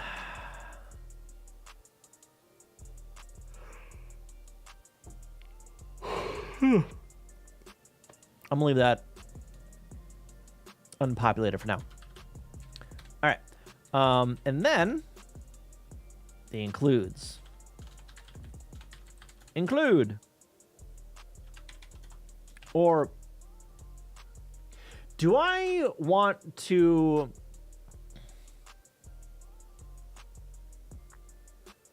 Okay, so for a list of includes, do I want to like include them all in a single run, or in this global, do I want a list of includes that are run independently?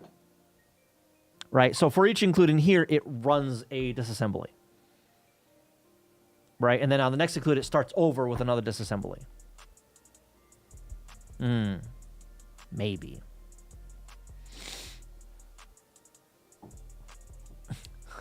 Imagine using DOS to program PLC on air conditioners on U.S. Navy ships. Yeah, I haven't done any PLC programming. Yeah.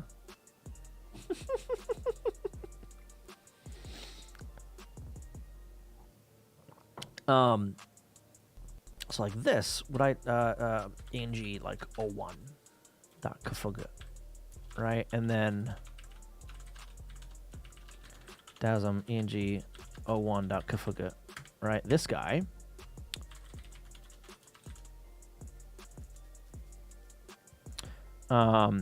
This general. Would that really need anything though? Or, because, I mean, I could just do the fucking banks on this. Like, bank. I mean,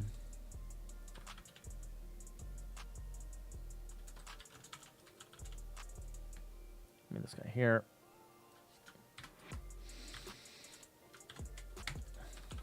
In here. Okay.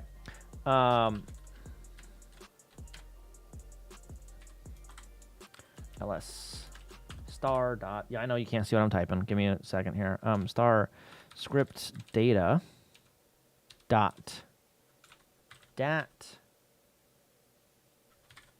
text. Just dot dat, actually.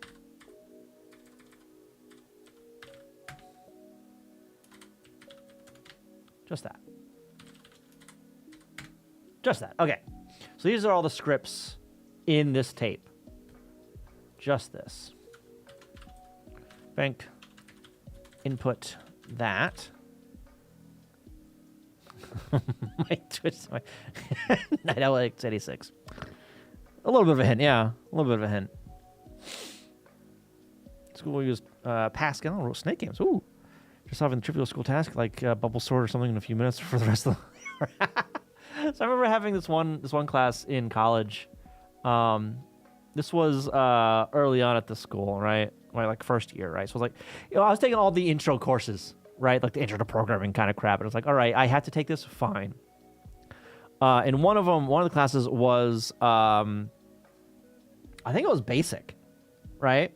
So the teacher had us write these basic programs in a DOS editor. Yeah, because it was QBasic, quick basic, right? So the editor and runtime were all in DOS, right?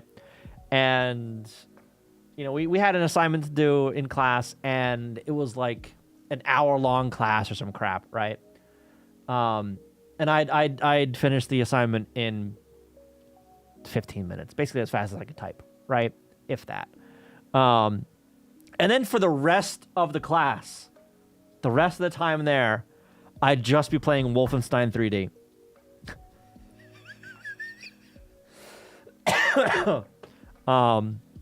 And it was surprising, honestly, to see how many people really struggled with some, what I thought at the time were some really basic concepts of like what a string was, right? Protoss. I don't think I've heard of Protoss. But yeah, like I remember this one guy. I don't know his name. I don't even know remember what he looked like. But Apple. That's why I don't remember it. I didn't grow up on Apple, so. But this kid, like, I don't know. He came across as like a stereotypical jock, I guess, maybe. But he just like everything went right the fuck over his head. Everything went over his head. He wasn't in the next semester in any of my classes, so he changed whatever he was doing. Now, I remember another class. The teacher was Indian, right? And he had a very, very strong Indian accent. And I remember some coworkers, classmates, were complaining that like, oh, we can't understand a damn thing he's saying, right? Meanwhile, I'm like, okay, but like if you go on YouTube and you look for tutorial, 9 times out of 10 it's an Indian guy explaining it to you. So if you can't understand our teacher, you're not gonna be able to understand the tutorials. So get used to it. Figure out the accent. Come on, it's not that hard. I don't know if those people lasted either. For Lisa, Mac, etc. Days of GUIs. Yeah. Gotcha. Okay, output. You know what would probably be nice here, actually?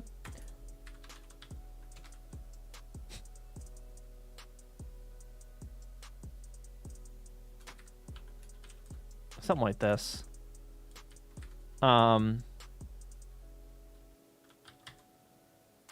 SBS. Sandbox script. What do I... SBB. Okay, so there's Sandbox build. So yeah, SBS would work. Actually, this would need to be in... Ow.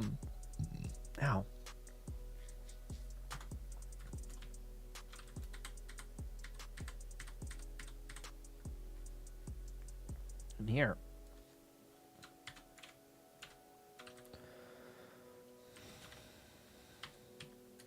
Like that.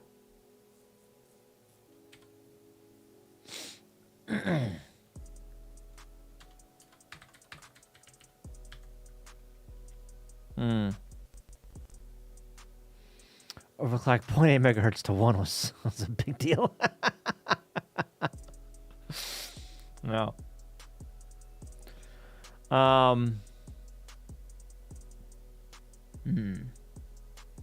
what the fuck would I put in the general then? Hang on. 25% faster. It's a lot, yeah.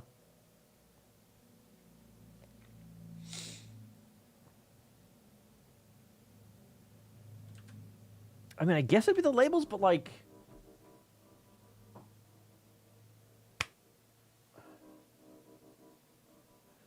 Well, for this, though, I mean, the labels are actually... Oops. They're bound to the window anyway, though, you know?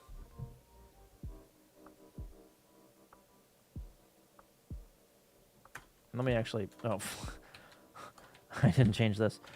Start at 44 and start at 5. That's an 8. That's a 6. 5 is on the other side of the keyboard. Sort that.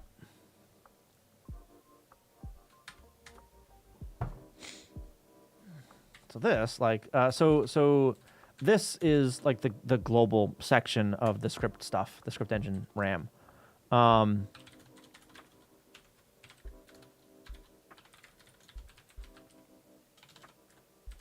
Script global. Output.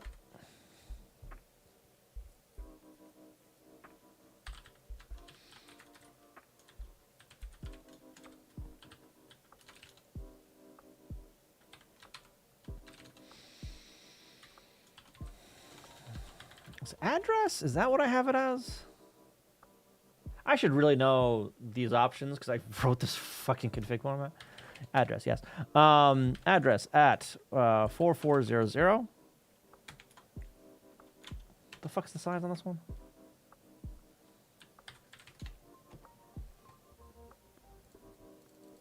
Nope, I want hexadecimal. 5,000 minus 4,400. I'll just C100. Size C100.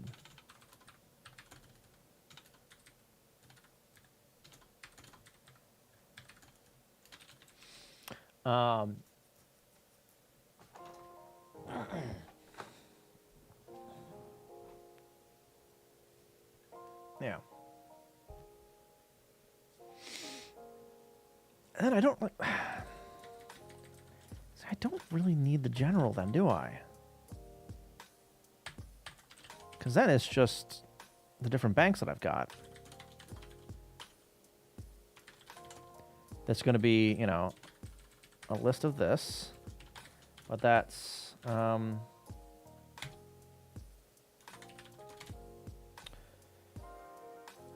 this one.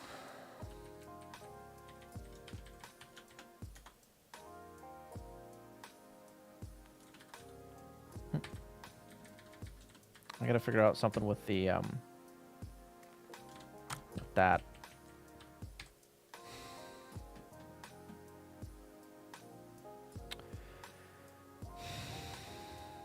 Is this not an emulator too? This is not an emulator. No, I'm working on a disassembler. So I mean, I'm using an emulator for some reverse engineering stuff. This is Messen. This is not one of my projects. This is something that I just use. Messen is a fantastic Famicom emulator. It also does a few other systems as well, like Super Nintendo, Game Boy, Game Boy Advance, PC Engine, Sega Master System, the Wonder Swan. I'm not sure what other systems are,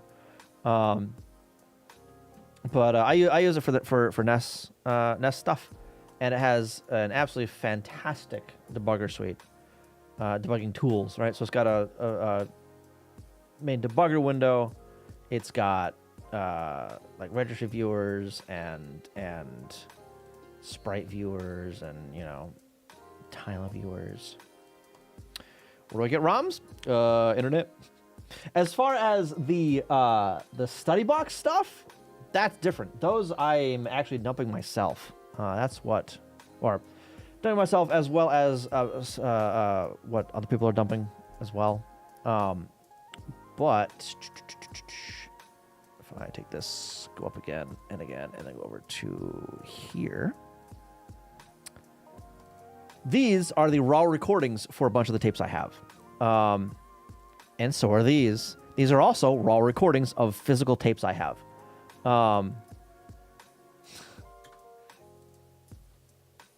Physical recordings. And then I take this and run it through another program to decode that into the ROM itself. And these ROMs are massive. Massive compared to other Famicom ROMs. Like your standard Famicom ROM is like tops 2 megs, right? And those are the large ones.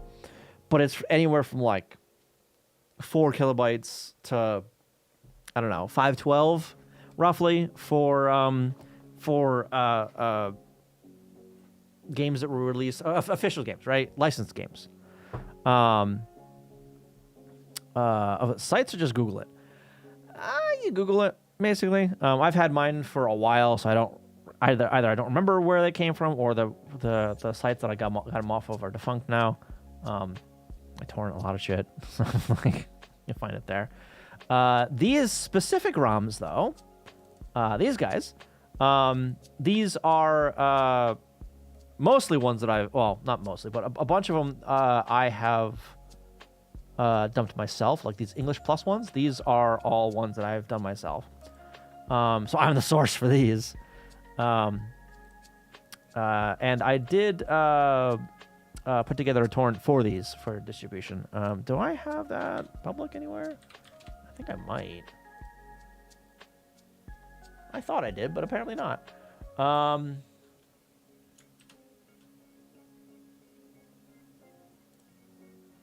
I need to put that somewhere. Yeah. It might be on Discord. I think. I don't know. But yeah. If you had a game for Apple IIe, could I do that? If I to disassemble it? Yes. Yeah, because it's 6502 assembly. All right, the 2 is 6502, right? I'm not that familiar with Apple II stuff. I'm only really familiar with the Famicom and how that's laid out, right? So while it's the same processor, I'm not sure how the memory is mapped out, essentially, right? The only thing that's the same between the two would be the 0-page and the hardware stack, because those are hard-coded, as it were, in the processor. Then what after disassembly? I figure out, how it ticks, how it works, like for this here. Let me actually file and then workspace, import labels. Of course not. This here and then output and then this. Beautiful. And then, come on, Control F. Thank you. Handler. Not that one. Where's all the other handlers? Yeah. So then here, so this handler, CE, assign divide. So that is called whenever that opcode is in a script. And then when disassembling and reverse engineering this, basic step into this, figuring out what goes where, what it does to different things. And eventually I can figure out what it's actually doing. And I figured out that this one was doing a signed division, right? There's other ones that do a modulo and, checks for equality, right? And this is all in the context of executing that script, right?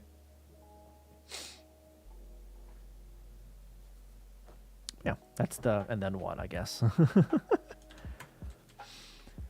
All right, bank, and then the next one, yoink, paste.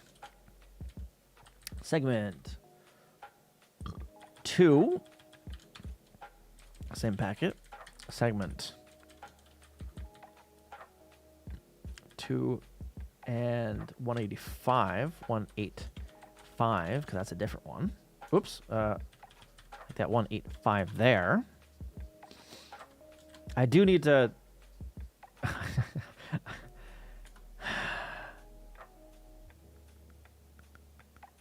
yeah, let's actually get that in there. Hang on. Let me okay. Let's go over to let's write out that first and then go up here. Oops. Well, whatever.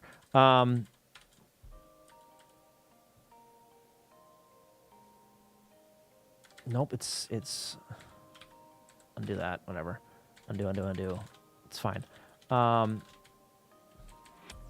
Global, no, I want bank, this guy here, output. Okay, so in the verify, where is that? Here.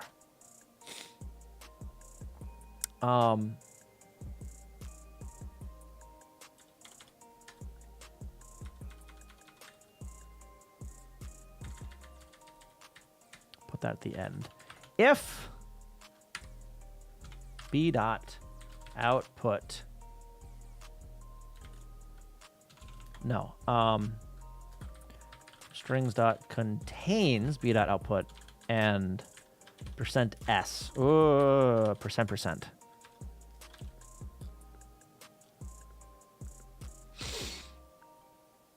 Yeah, no worries. Thank you for stopping by. Hope to see you again. You have a good night. If it's nighttime where you are. Do I want to use percent S or do I want to use something else? I think I want to use something else.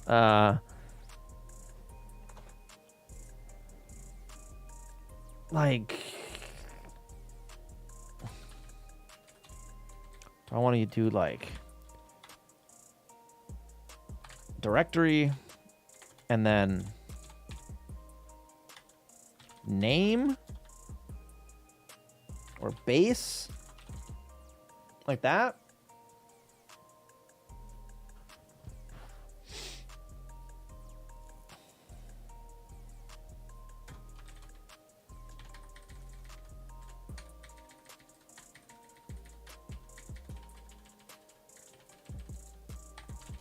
think I want to do that.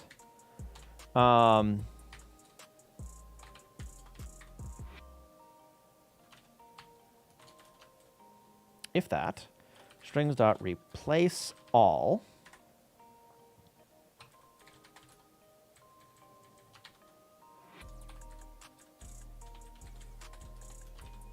No, not the comma there.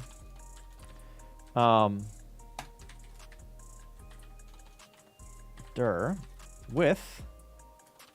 I need input. Ooh, okay, so I can't have this here. This needs to be in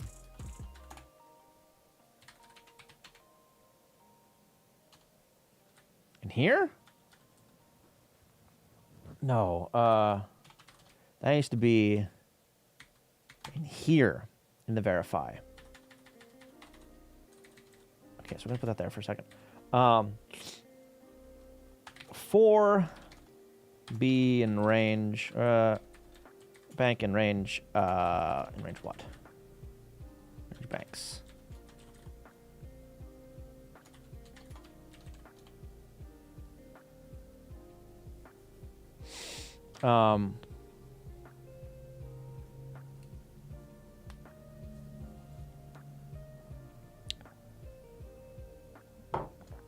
If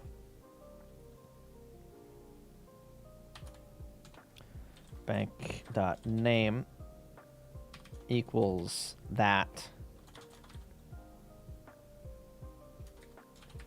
and global or kfugu dot, is it kfugu?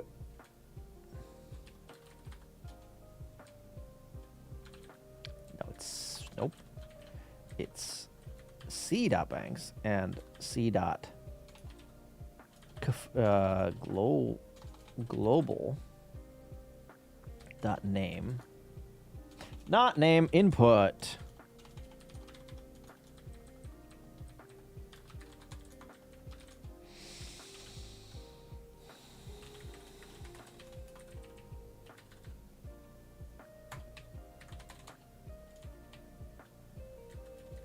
I already do that here. Okay. So I don't have to worry about that there. And in fact, I want to do that up. I want to do this. I want to do it down here up there. So we're going to just get rid of this because we already do that. Grab this. Bring it up here somewhere. Paste that there.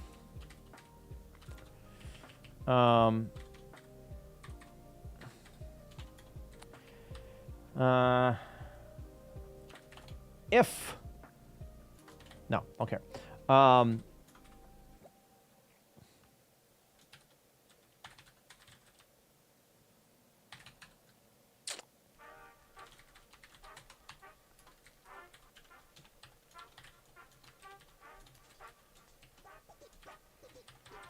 gonna do that.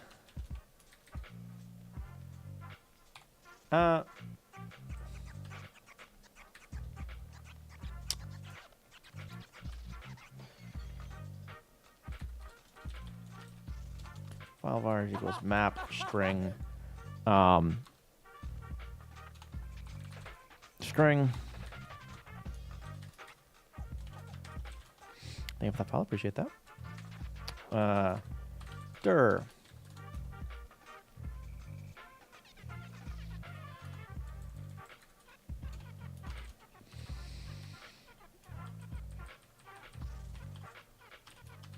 And then base file path dot base bank dot input length of that minus length of file path dot ext.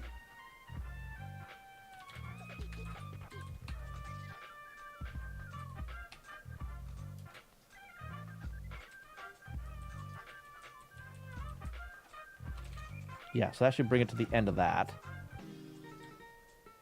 Probably. I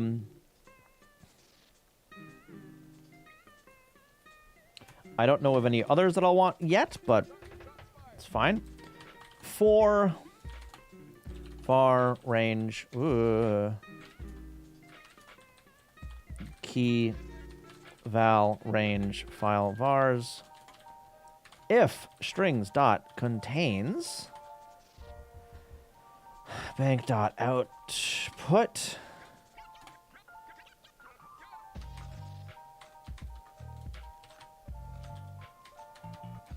that value,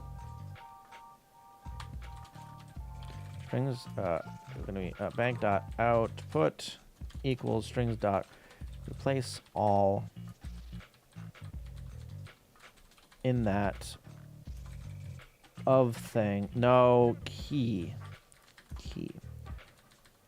of that with value.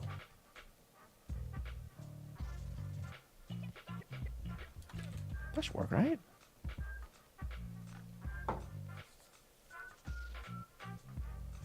You know what? Let's also do name, and that's just going to be bank.name. But for that, to work right, I need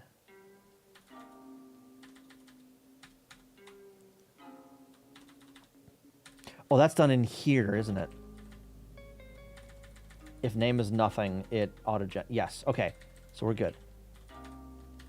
All right.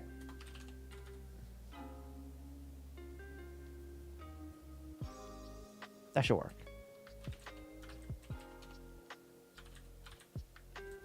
Yeah, so that should handle this stuff.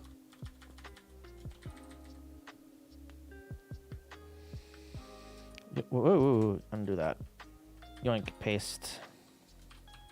Segment 3. No, segment 4.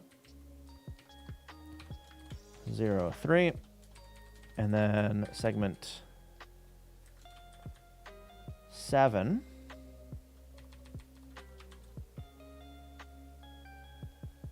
8, 10, 12 doing the same thing.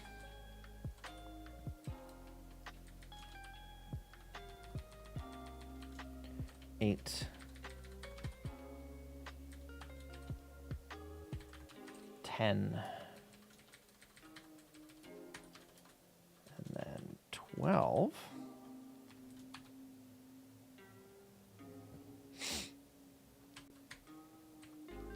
And there's another 12.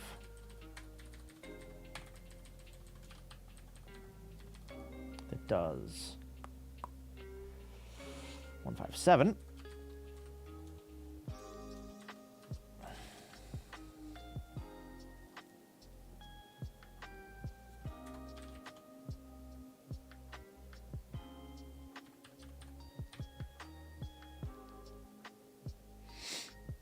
You know what? I think I want these names. Name. Shush. Why are you dinging me? Something like this.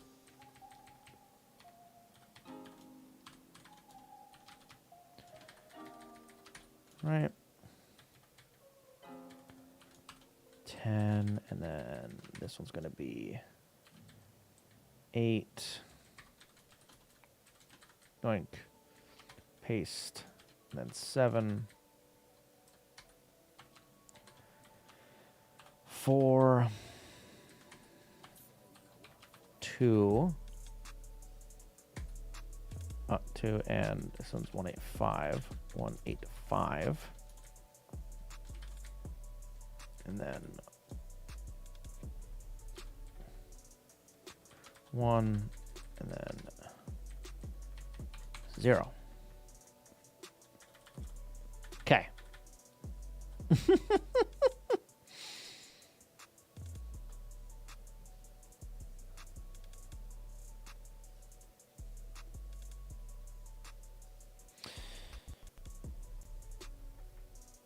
I can do that with the input as well, can't I?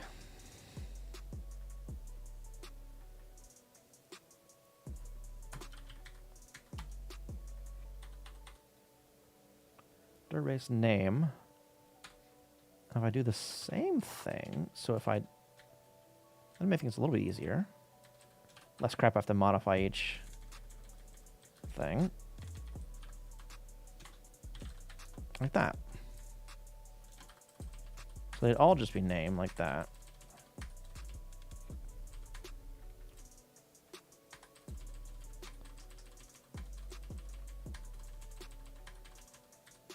So we'd need that. Put the name up there. Name up there. Don't need that.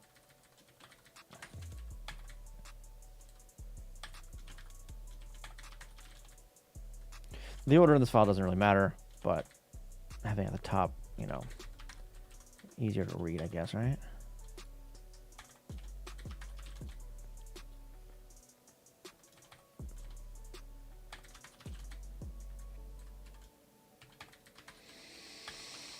Yeah. And if I do the same thing for if strings dot contains bank dot input key,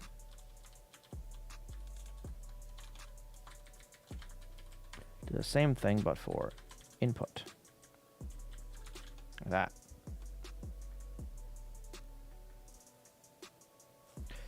That should work, right?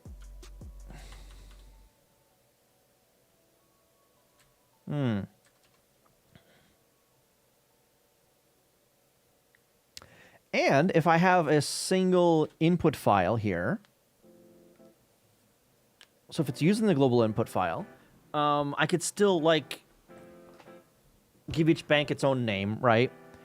And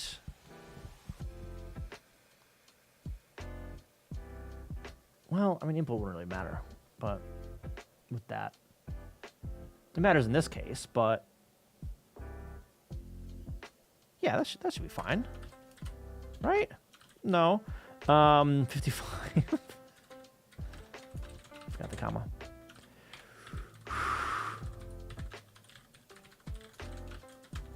There we go. That's better. Okay.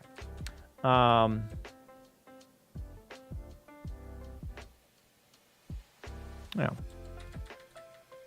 12, 15. Yeah, so then all I need to change for these is that.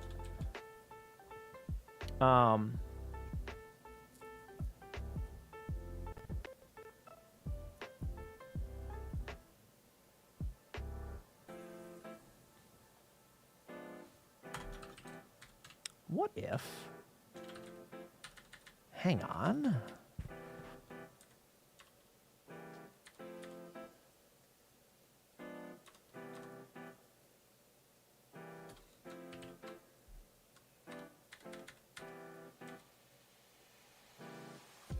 Well, no, the output. Well, wait, no. Verify. I'm thinking of putting all this stuff into the global, so I only need the name in the banks.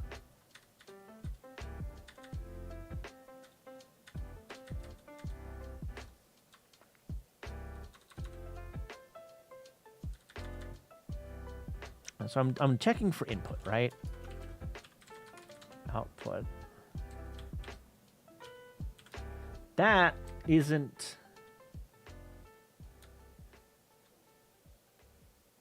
Where the hang on, where do I...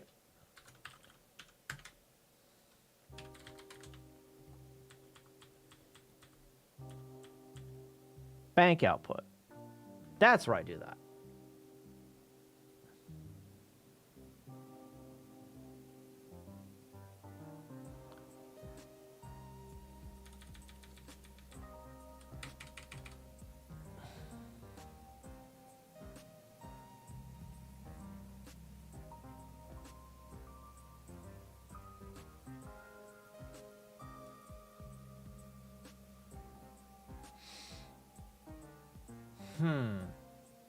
So I don't think I would want to use a global output by default.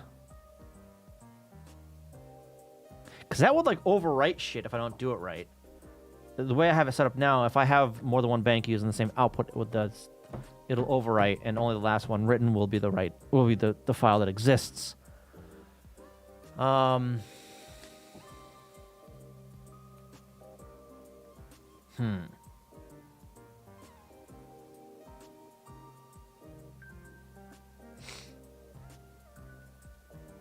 So I would need like a separate variable for that if I wanted to do it this way. Output pattern or something like that. I don't think I want to do that. Yes, we're not gonna worry about that right now. All right. Yeah. We'll handle the input and the output like that. Okay. That's fine for now. That's fine for now. 15 and then 20.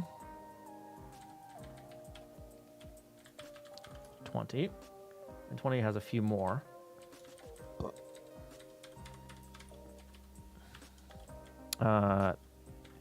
This is 198 and 314. Paste that there, and then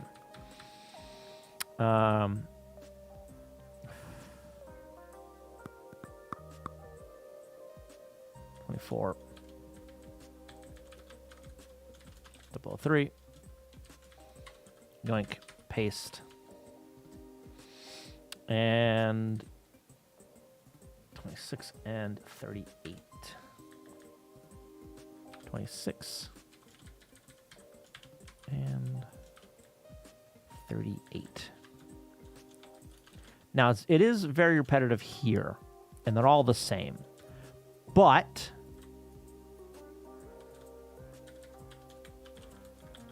I anticipate them having different labels in every single one of them, right? So there will be the auto label, sure.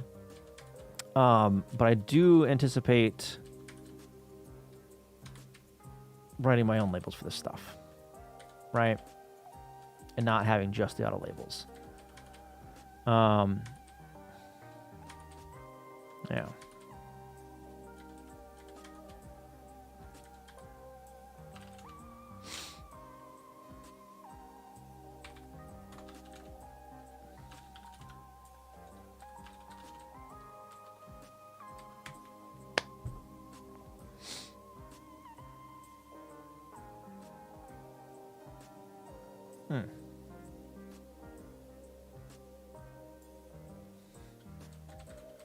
Then up here, init script global, like that. And then this is just going to be data, basically. Or no, not. Is that this one might actually be like different bits of data. I forget exactly what's in that one. Yeah.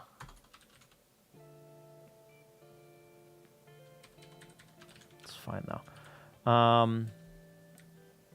Oh, I do need to fix or sand down the edges of some window handling.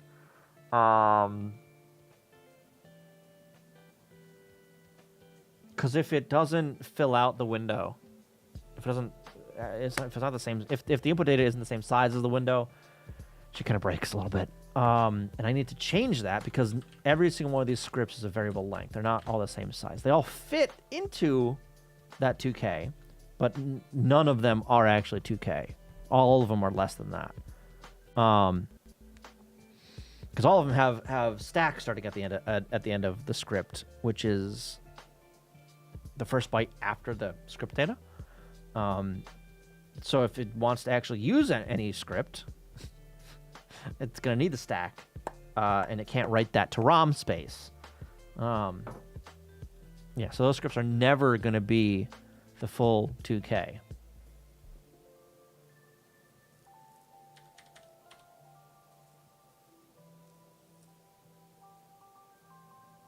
Yeah. Is that 2K? Hang on.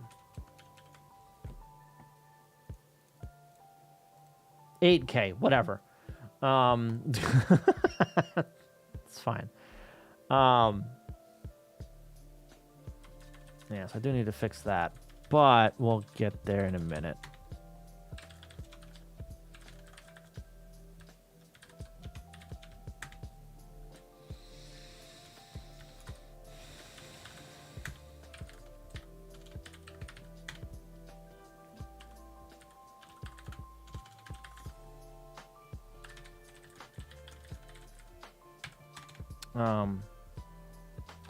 Added 3 variables to the input and output file names for output names for file names in each bank.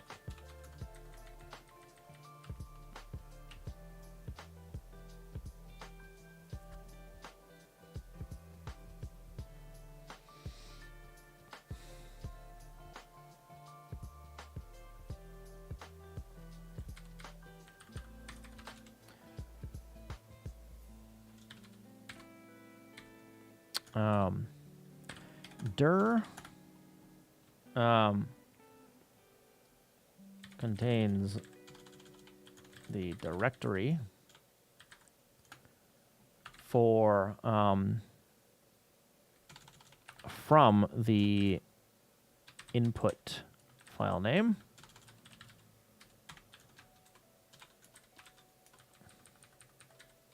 Oh, that's gonna be weird though.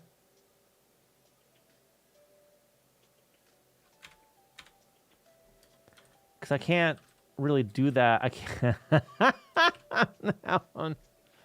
No, this one here. These two aren't really going to work with these.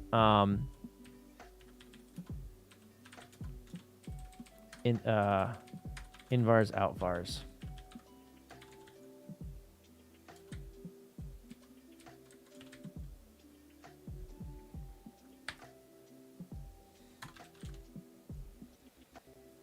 That's how that's going to have to work.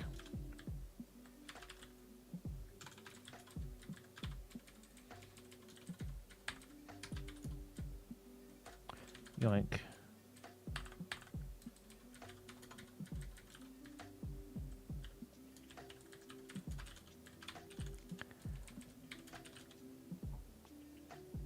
Yeah, that's how that's going to have to work.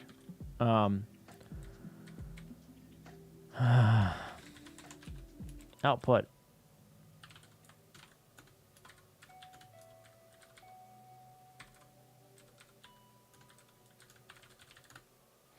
Base file name from the input file name. Output and input name the bank's name.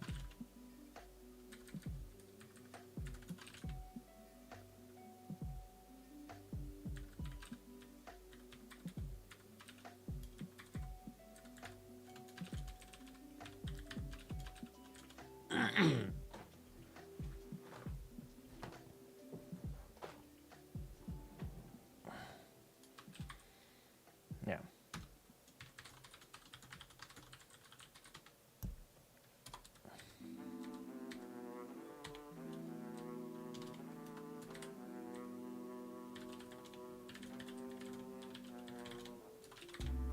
There we go. Okay, that's better.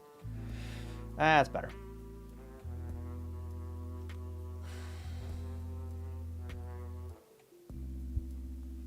Oh, that's better. All right.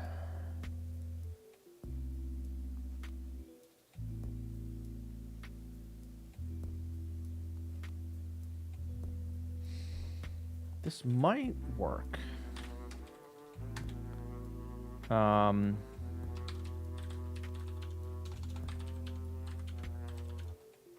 DASM, right? DASM.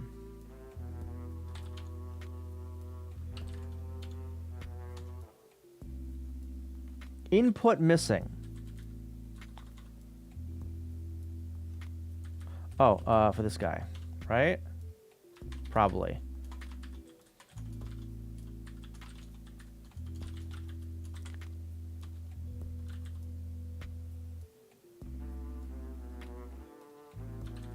That should be giving me a line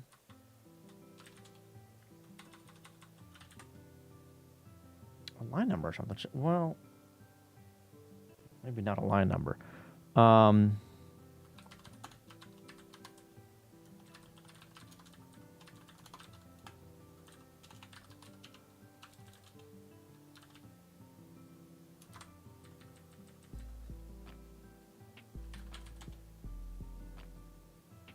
Not C. I want. No, it's I, not C. That's I. Global. Input missing.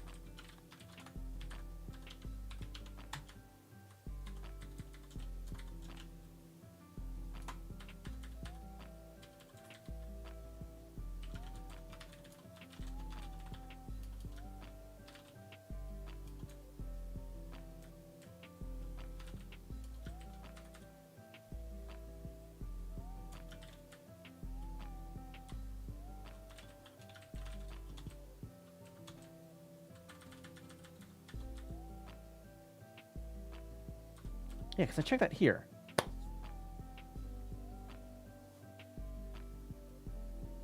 Okay. Like that. Try again.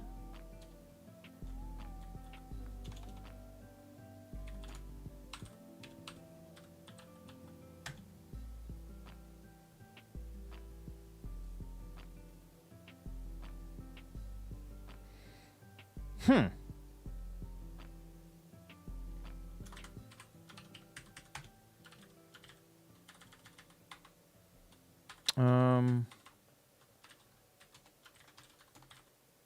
DASM.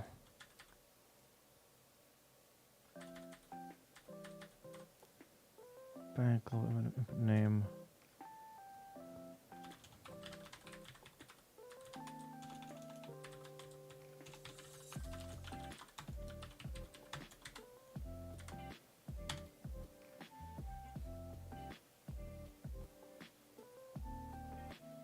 Really?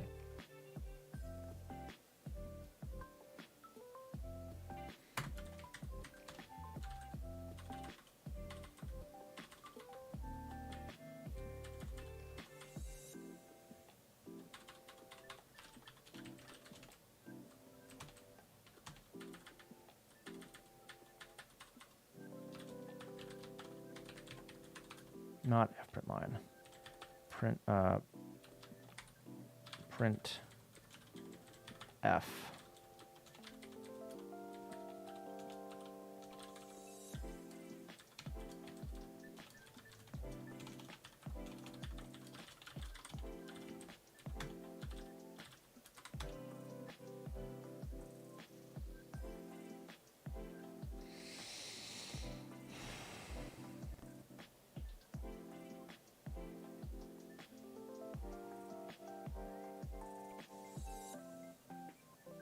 That include broke.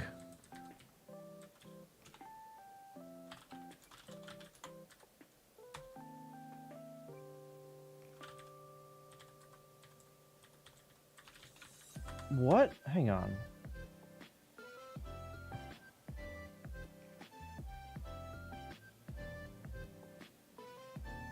Huh? What? What? Wait a minute. What?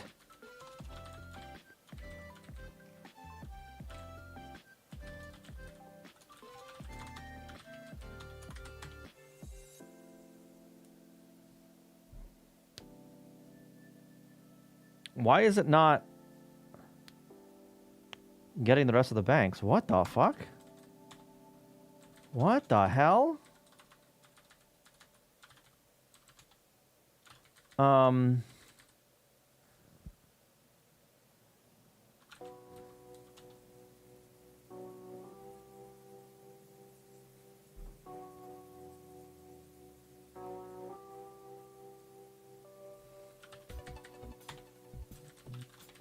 Is it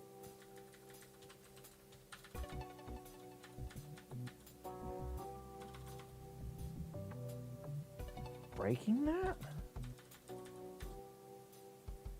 Raw byte, nested full, read. Real read, no.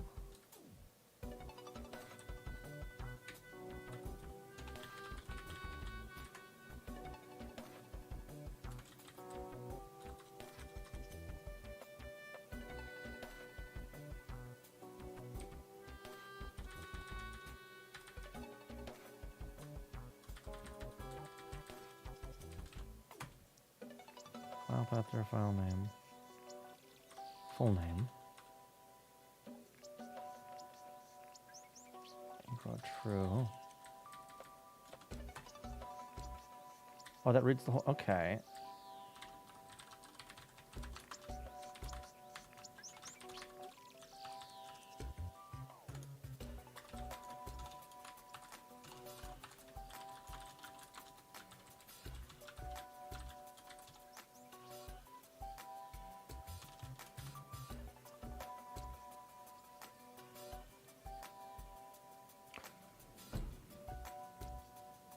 Huh?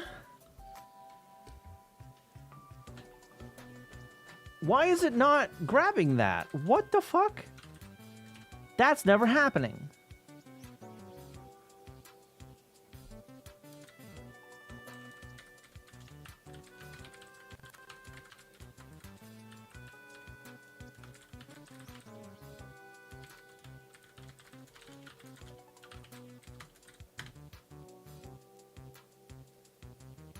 Included is nothing. There's nothing in include. How? Huh?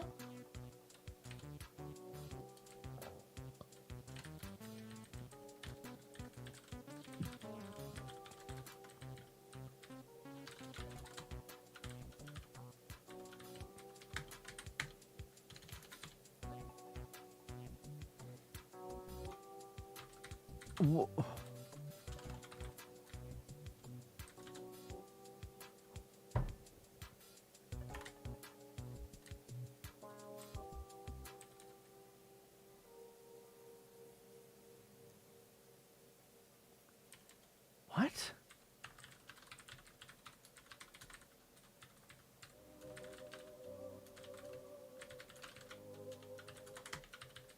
The fuck is going on here? Item.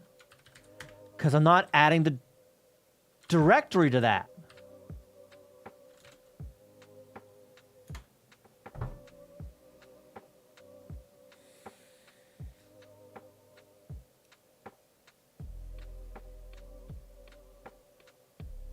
Like I am down here.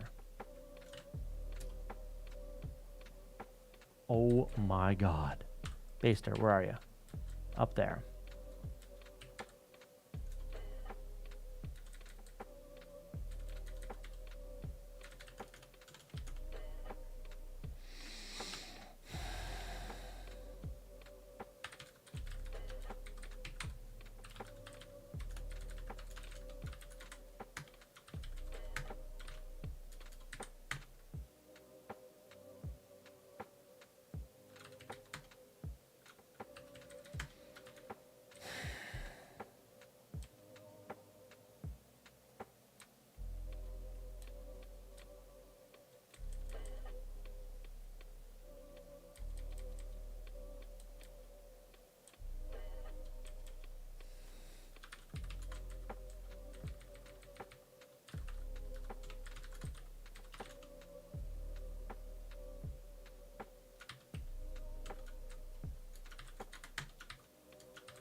There we go.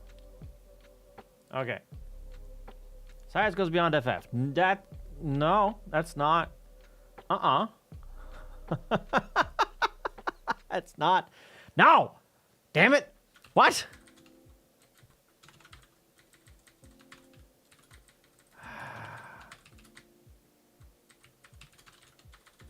There's no more of those in there, right? Size does not go beyond.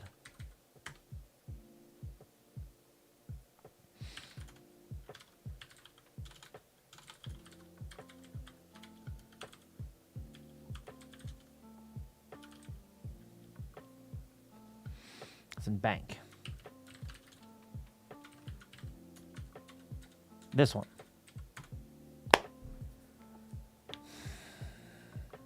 Address plus size. That doesn't have a size, though.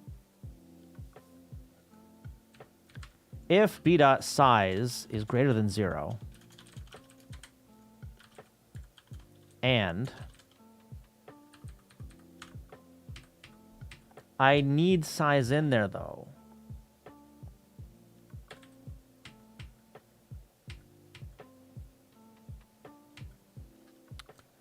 that's where all the verification comes in.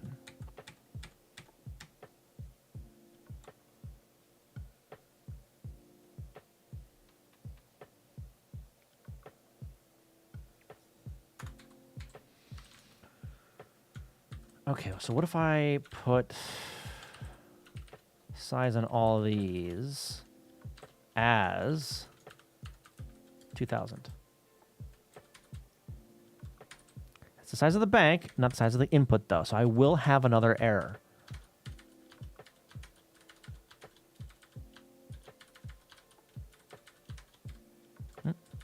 But that's another one that I have wanted to fix.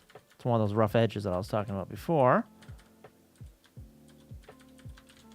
So I'm gonna get a different error here.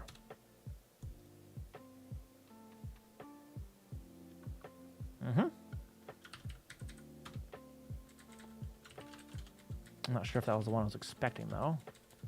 Not bin. I want command.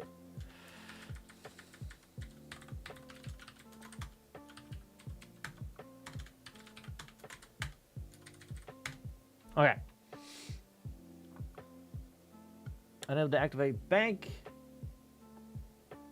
at address 0. Oh shit! All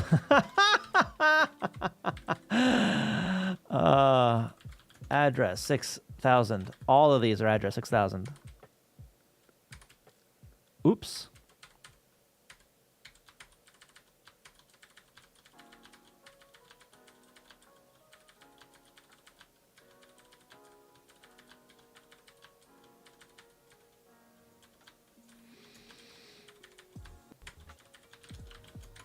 Now do that. Past end, offset, past end to input. Okay. So that's the error I was expecting before. Past end of input. That is probably going to be in DASM. Past end of input there. For this,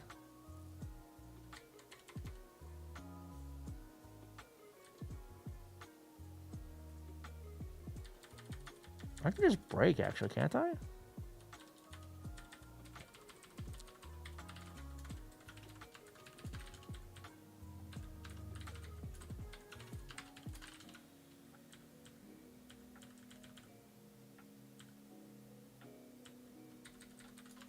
Does that break anything?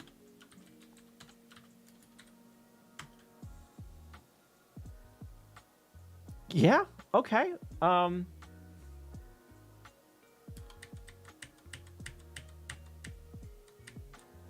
Hang on. This bastard. Is this the one where... I don't think so.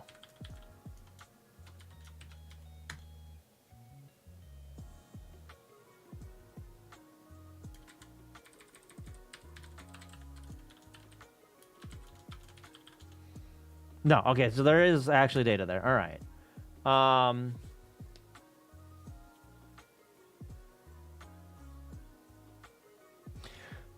What is that one?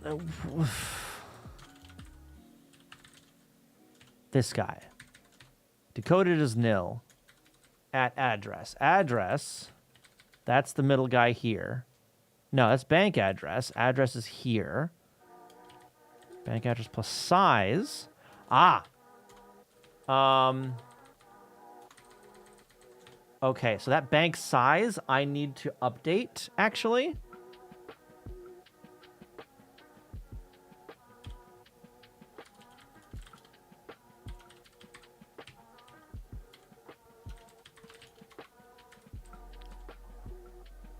That might break shit, though. Hang on.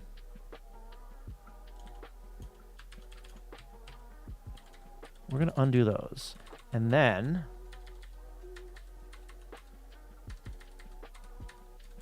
this activate bank, though. Oh, manager.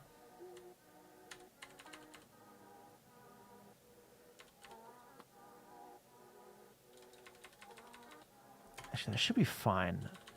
If I just... if bank.size is greater than length of raw. Bank dot size equals length raw.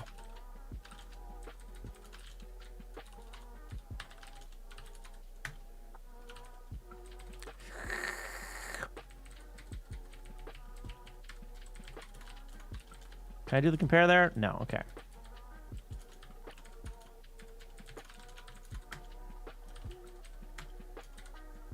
That's not what I wanted. I wanted that one. Oh! Okay.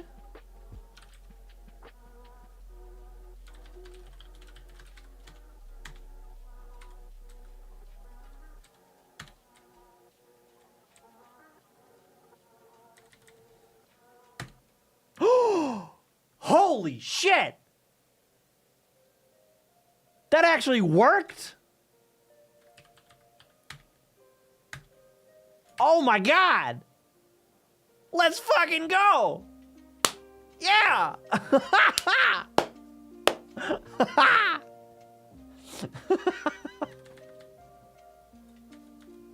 Beautiful.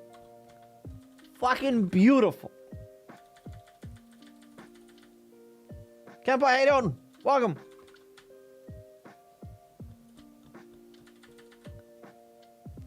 I'm glad that worked. I really am.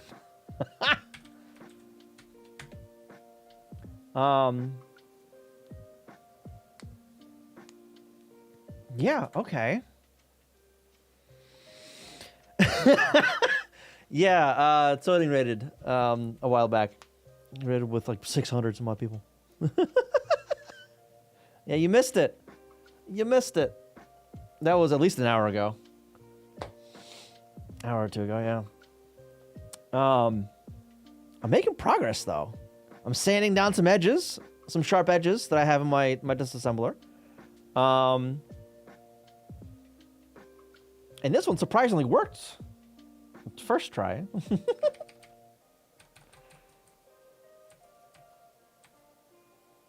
All right, yeah, all those. That's understandable. Yeah, just before stream when I was eating, I was watching one of the new shows. The fucking I don't know how to pronounce it though. I don't know how to pronounce it correctly. The witch hat one. Witch hat atelier? Atelier? How do you pronounce that? I don't know. I don't know how to pronounce it. It's fucking beautiful though. I got 2 episodes into the 3 episodes that are released. Beautiful. I actually started reading that manga a while back, but then it got licensed, so then whatever group was doing it dropped it, so I didn't get very far.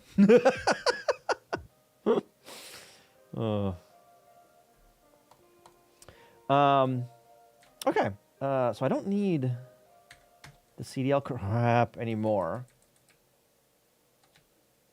I don't think.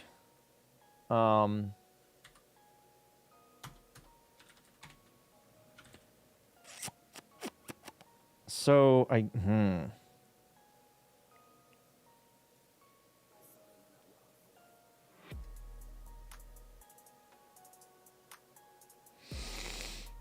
until the watch the show goes. That's the spirit. It's a current show, so it's airing now. There's only 3 episodes out, but it's beautiful. Yeah. I don't think I'm watching anything else right now either. Because Free Run finished up like 2 weeks ago, I think, right?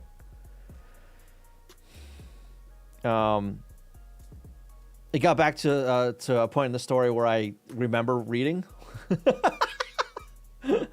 So a good chunk of this season, I didn't really remember reading that stuff until like I saw it in the show. I'm like, oh right, that's what happened. Yeah. Completed 2 shows which left me utterly confused for totally different reasons. Which shows? Confused. Oh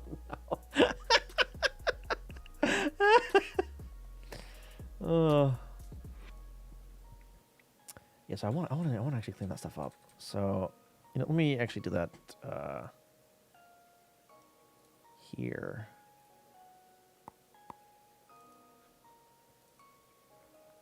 Eesh. Type. Do I have anything in here? No. I think all these labels are just actual trash. That far label, yeah. Fate changed fake, okay. Which, as the name implies, is quite a strange take on the Fate formula. How you doing? Welcome. Every time I like hiccup, my ear hurts. Hiccup or burp. Every fucking time. I still can't hear it this ear, by the way. Doctor didn't really help too much with that. So, maybe it'll drain out in the next 2 days. Yeah, I don't think so. Bastards. Probably have to show up with the doctor again another day or so.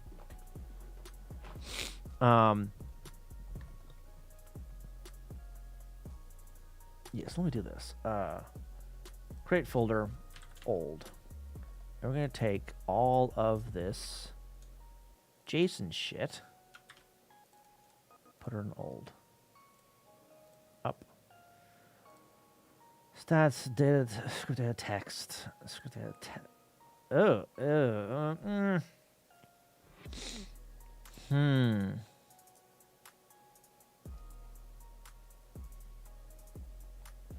Right, I split them out into used and unused. I forgot about that.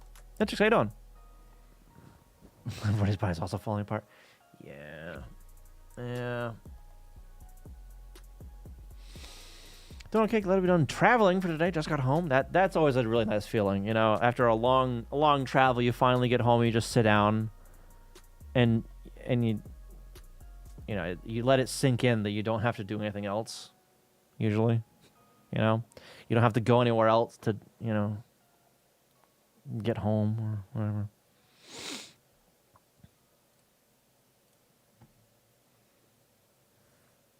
Oh, what's this?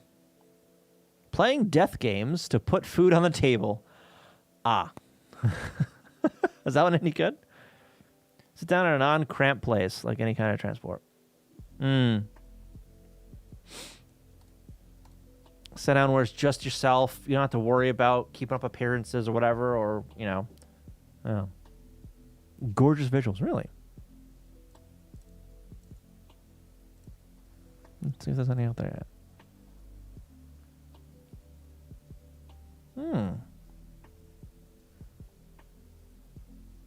All right. But I have to lie to say I understood it. Layered, I see.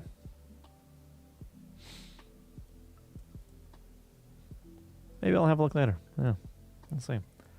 I do need to change up how I do that stuff. But okay, so all the stat stuff needs to move, and the script data, this stuff. In fact, no, not all the text stuff, because this is something else. Can I script this for D in star?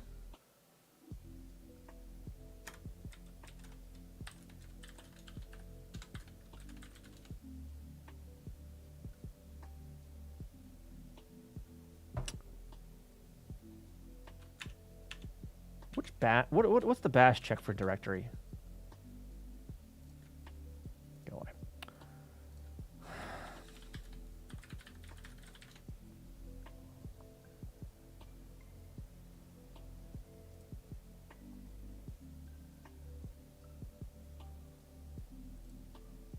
This one.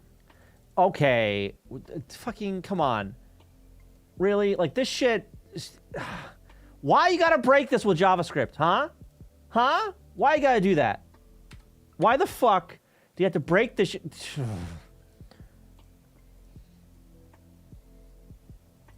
How did you break it that bad? How do you break it that bad with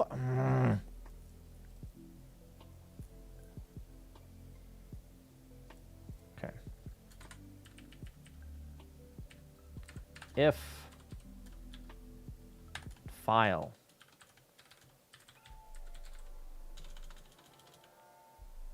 then does it then continue? Fee, right? Like that? No. I expect the token.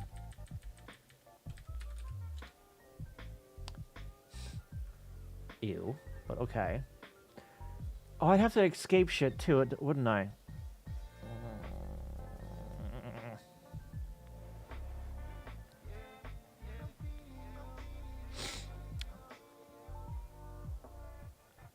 Excluders? No, I just want the directories.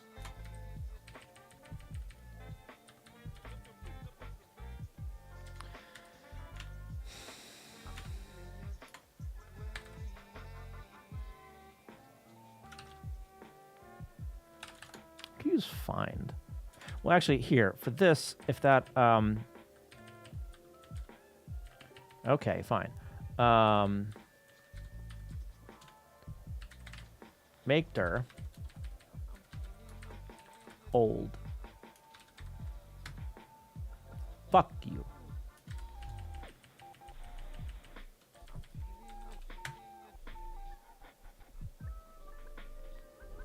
Why does a file exist in those? What the hell?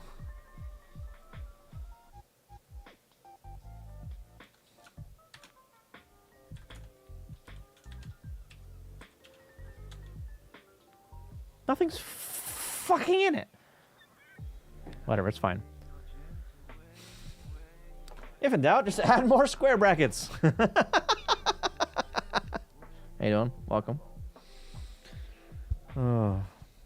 Nightfall? Am I saying that right?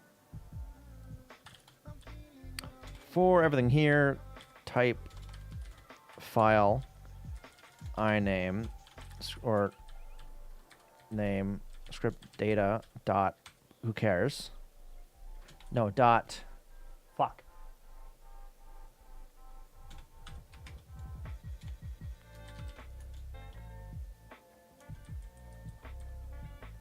Syntax error nature token type. What do you mean? Nah, find, not for. Okay, there it goes. Script data dot. Stop that. Dot subtle. Dot star JSON star. Okay, for all those, exec move the thing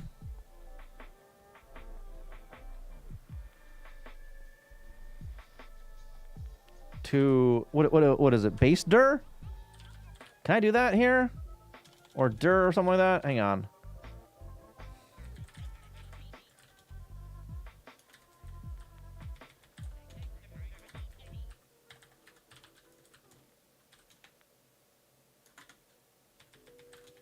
What the fuck is the name? Not present directory, because I want the directory of the file. Because I want to add old into that path, right? To move it into the old folder. Right? So basically I've got 70 directories of this. And for every single one, I have an old directory. For every single one, I want to move all of the... Let me go to one I haven't touched yet. I want to move all of the shit JSON and the old stats and old decomp stuff into that old directory.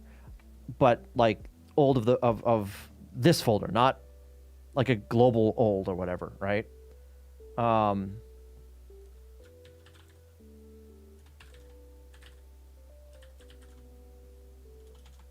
Ooh, I forgot about that. But I don't know if I can use that in exec. Can I, Outofhouse? Let me do a quick Go script. Yeah, but I don't... I'm trying to, like, get better at, like, bashisms, right?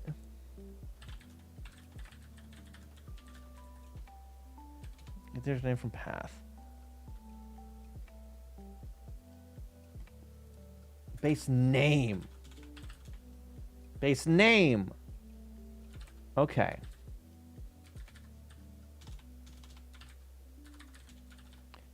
So, you know, let's do echo.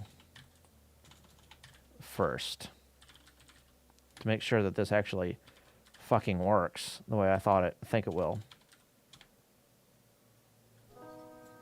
Jesus!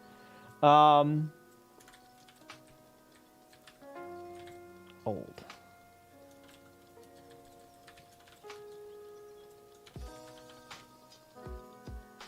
No. No, it is not. It's putting it at the end. How much my compression?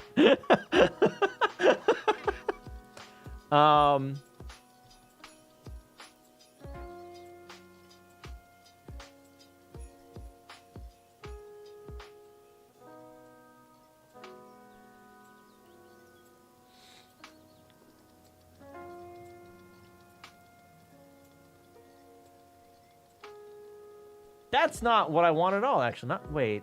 Can I show the parent directory? No, I want the parent directories. Not. I don't want to strip them. I want the. It's not base name. Is it dir name? Ah! Dir name.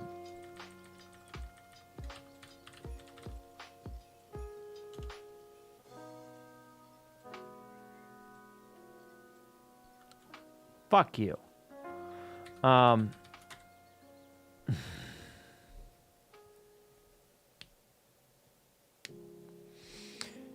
far as I understand, find all JSON files, move them into the respective old folder in the current folder. Yeah, not restricted to just JSON. I'll change out the match for the other stuff, for the stats and whatever. But yeah.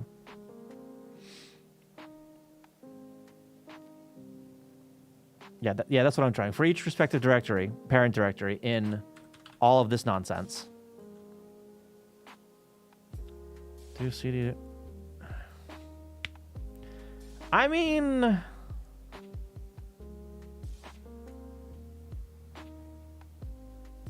yeah, okay.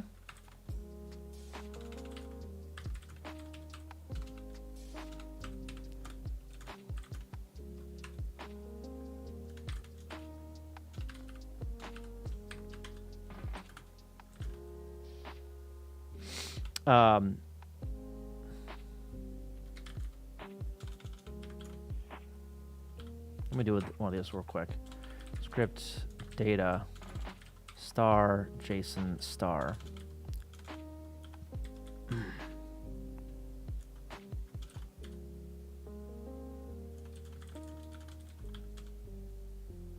How dare you? That's...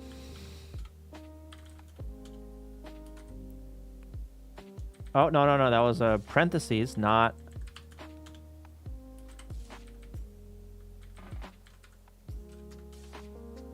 What? What do you mean? Done. There it goes. Okay. Okay, so for each of these, move that to old.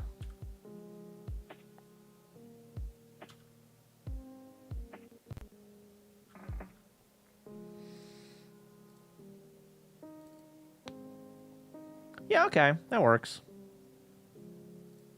Why does that one have a different icon? Why does it think that this one's a Windows icon and none of the others? Whatever, doesn't matter. Doesn't matter.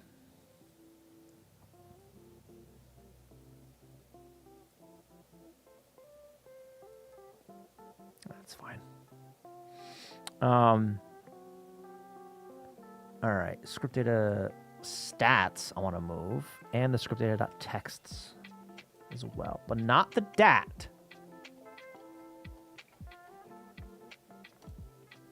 Not these guys. These text files though, those are from the unpack, so I don't want to touch those.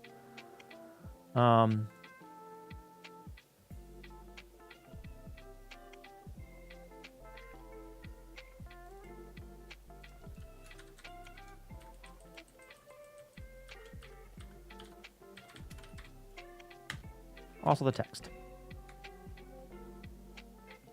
Okay. MATLAB file. Okay, so now we're cleaned up. All right, we're keeping all the old shit. Yeah, we're cleaned up now. Okay, that's better. Script data text? Yes. Because there's script data stats and script data text.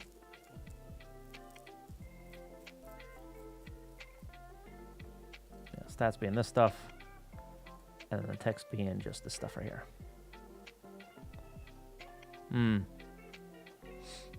Yeah, and I specifically don't want to touch these files because this is just the header information in text format. For the header information from the yeah.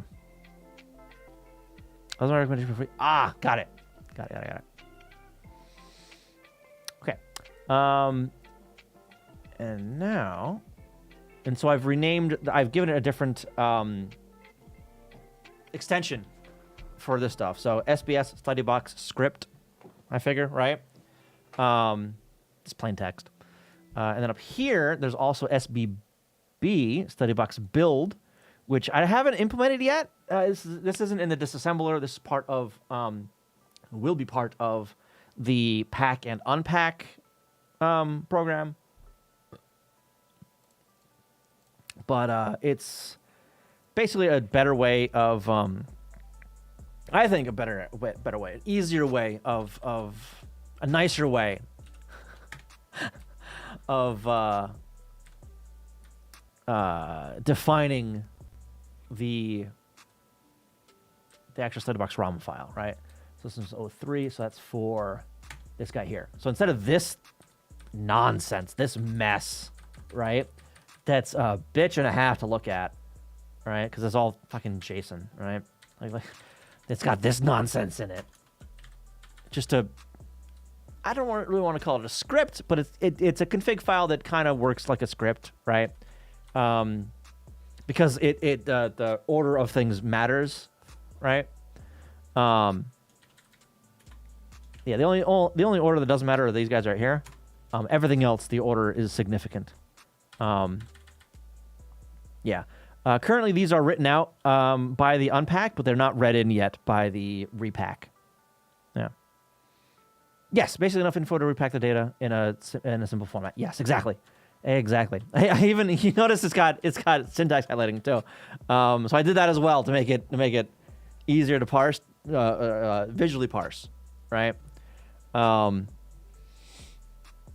and again, it's not a complex format, but it has enough information to rebuild the file. It's the same information that's in here, just easier to read, you know. And in theory, should be easier to write from scratch for fresh ROMs that would be built from scratch, right? Ideally. Okay, so now that I've got all those out, let's go on to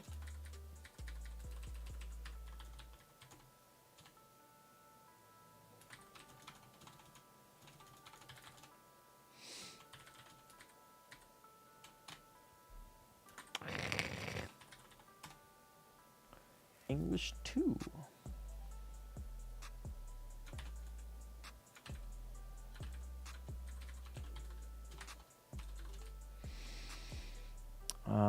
Main, and then DASM ENG 02.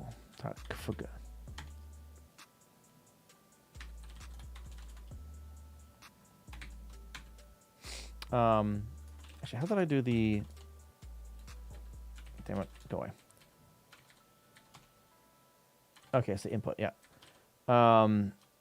Input equals that name data.dat. And then the name is going to start with that. Output size, labels, all that stuff like that. So the only thing that should change for each bank is the name.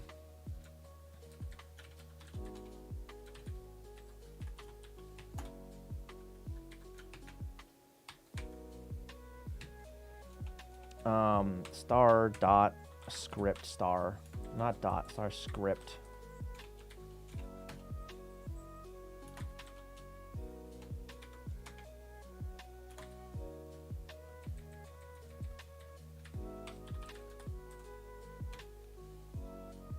Huh?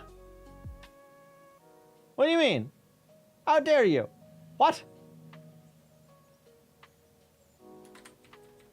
What is this bullshit? You lying sack of shit. Yes, I added the variable expansion a little while ago. Yep. Where the output variables, the output name has more than the input. Input only supports name. Output supports directory, base, which are the directory and the base name of the input file, as well as name. Right, and this is the name. And that's one of the things that I was surprised it actually worked. I'm not gonna lie. Okay, why the fuck wouldn't that work? Why doesn't that work?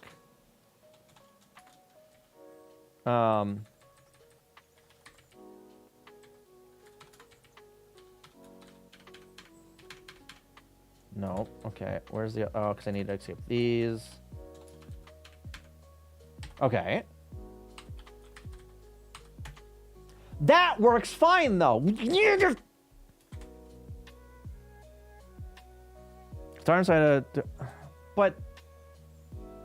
Even with the other quote, it should have been fine.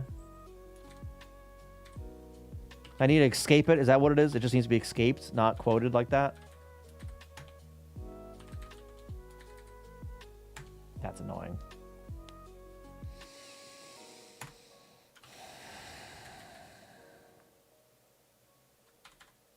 Wild card and a quoted string.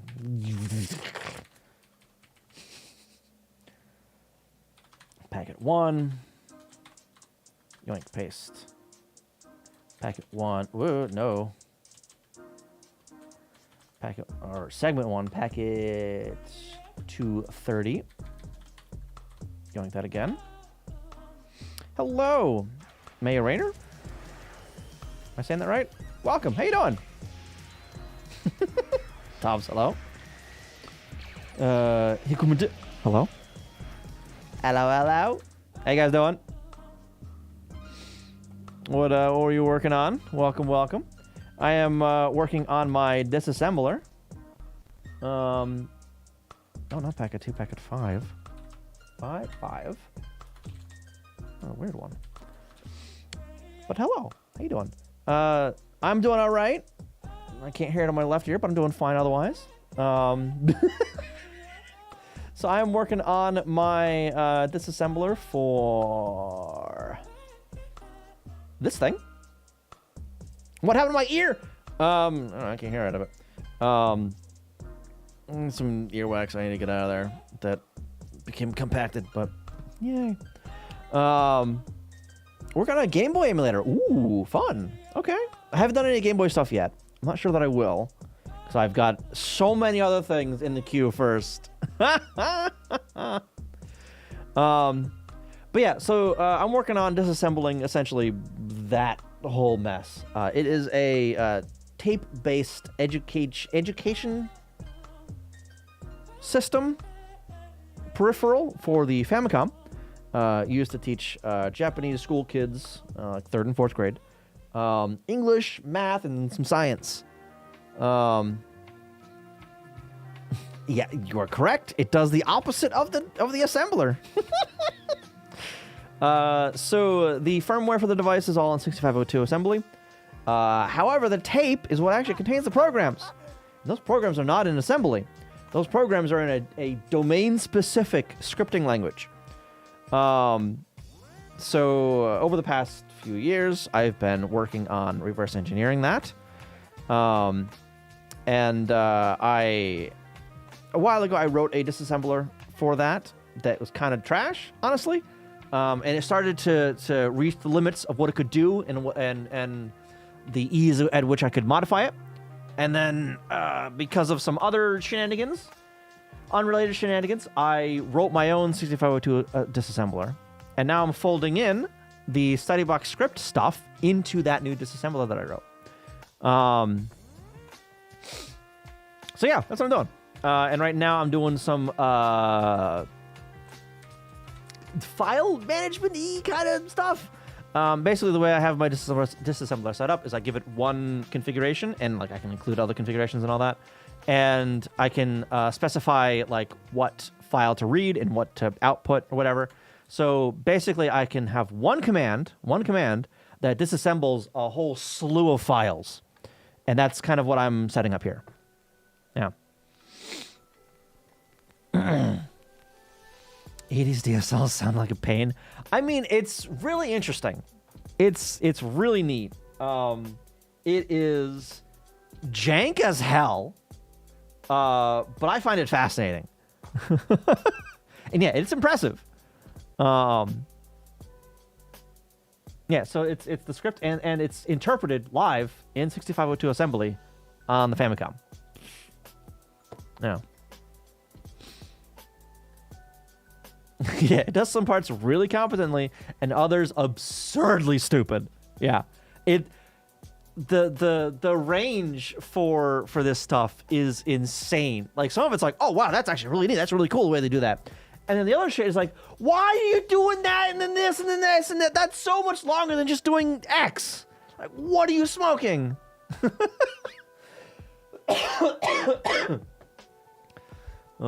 it's fascinating. The whole thing's fascinating.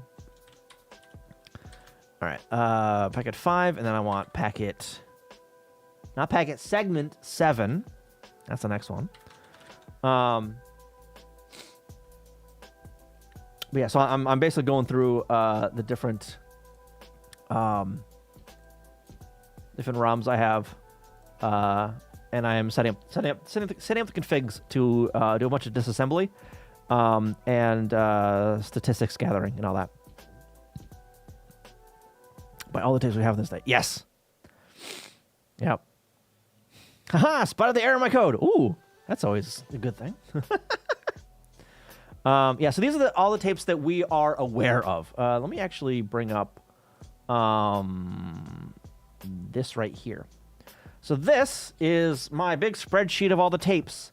The orange lines are unconfirmed tapes. Tapes that I believe exist based on names of other ones, right? Like, for instance, I have two supplemental English power trial hearing whatever the fuck tapes. On them are number 12 and number 6. So I figure there's at least 12 of them, right? But again, I only have 2 ROMs, number 6 and number 12. So those are the only ones I know for sure exist. Similar for other things with dates and whatnot, because these are all like month based, right?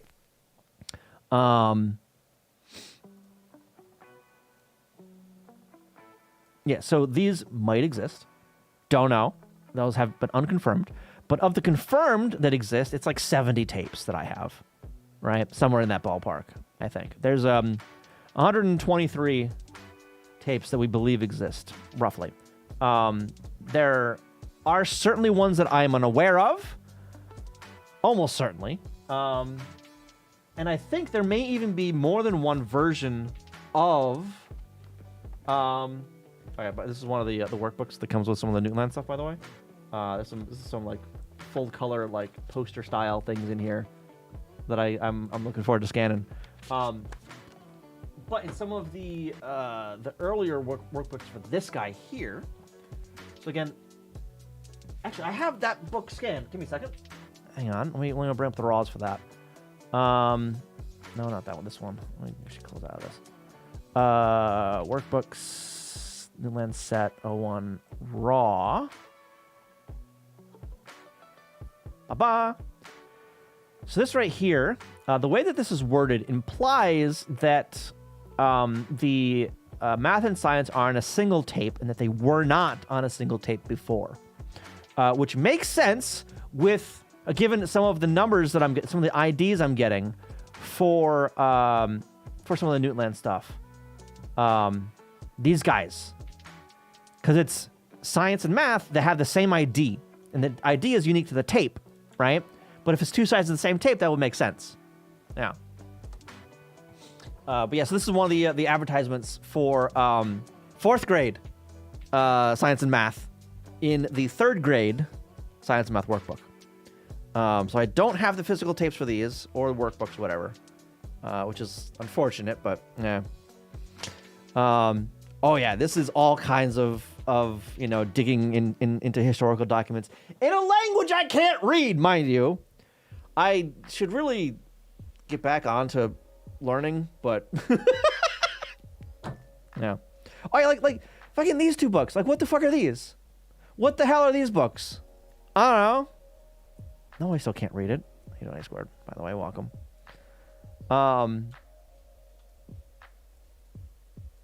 Yeah. Look at that. There's a fucking map poster thing over there. Look at that. You'd think that, wouldn't you? So I can read a little bit of it, barely. I am horrendously out of practice though, so like I've forgotten a good chunk of it. I can't do it on site. It takes me a hot minute to like sound out shit, the shit you can sound out, and I get that wrong often. So yeah. And then there's the kanji. The kanji are, oh my god, that's a lot to learn. But and there's a bunch of ads for these things. Like, these are in a bunch of the books. Like, in this one, it's just, like, this black and white.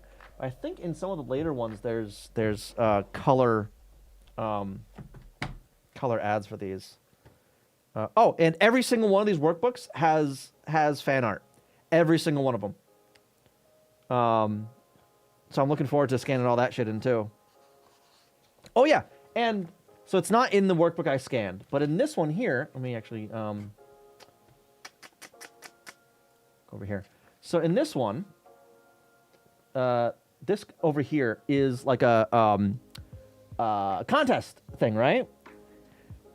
So 2 people, they gave away a Super Famicom as a prize.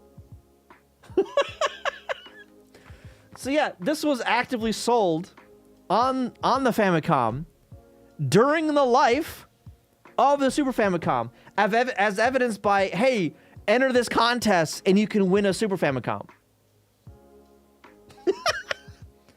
So yeah, 2 people got a CD player, 2 people got a Super Famicom, and 100 people got a like pencil set.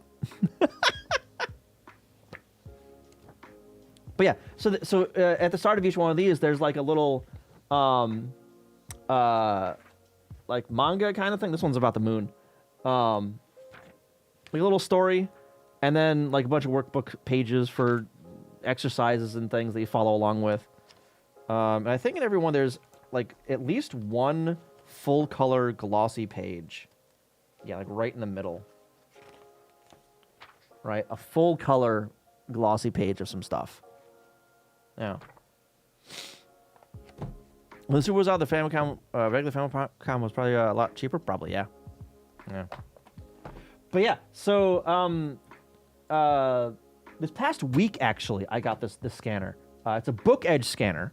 So which means that the edge of this thing is like really close. There's like almost no bevel on one side. It's like a 2 millimeter bevel, right? Bevel? I don't know. So I can open the book up, right, and like put it like half on the scanner and get pretty far into the fold. That's what I'm using here. So I can get pretty far into these folds, right? So that the it's on this side over here is the edge of the scanner. Yeah, freaking. There's some of the artwork there. You're saying it's, I mean, listen. Believe it or not, like the U.S. does actually use metric. It's just in professional areas only. So like they're not fucking taught, right? But I mean, you know, a fucking 10 millimeter, that's a gun, right? Drugs we measure in metric. Alcohol we measure in handles or metric. I don't know. I have rulers that have metric on them too. Like these. Well, okay, so I got inches on one side and metric on the other.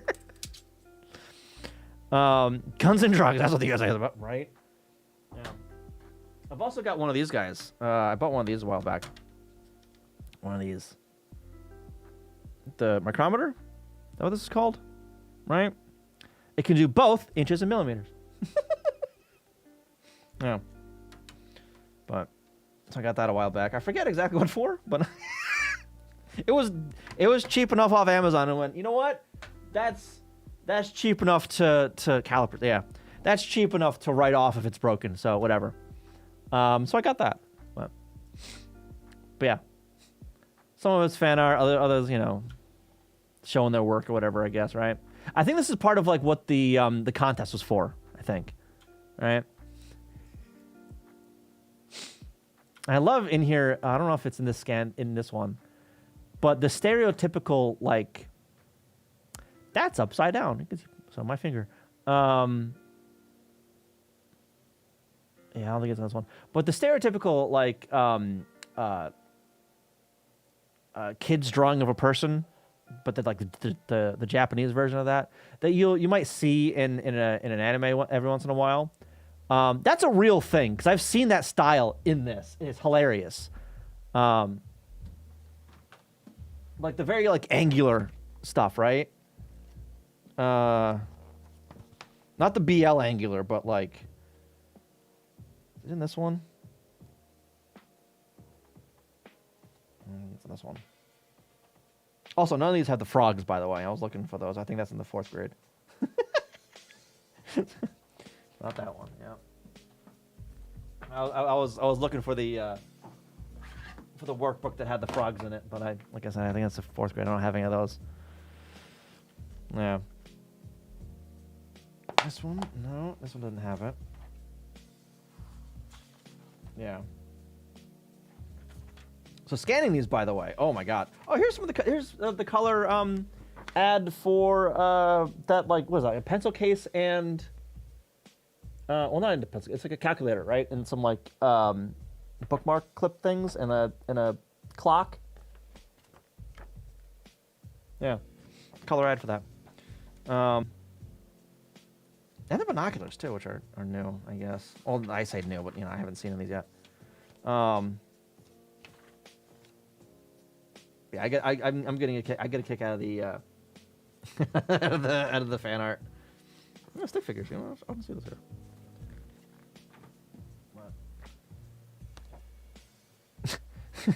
Oh yeah, one of these. So there's like the comic kind of thing in the beginning, right? I think it's in the last one, book 12. Yeah. So in this one, you're not gonna be able to see it very well, and I haven't scanned this one yet. But in this one, it's got a cat, right? And the cat, you know, is shown over here like licking his balls, right? And this kid is trying to mimic the cat, and he hurts himself because he's not that flexible.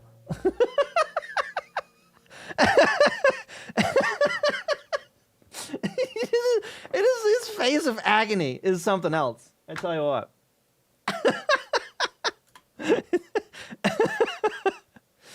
I have no idea what that has to do with anything. I have no idea. I'm not sure what this workbook's about yet. But it's got like, you know, close up of cats and like the eyes and the paws and shit, right? Let's see what else. Why not the cat in here? And then here's some of like the workbook stuff, right? And you're supposed to like follow along doing things. Where's the color page on this guy?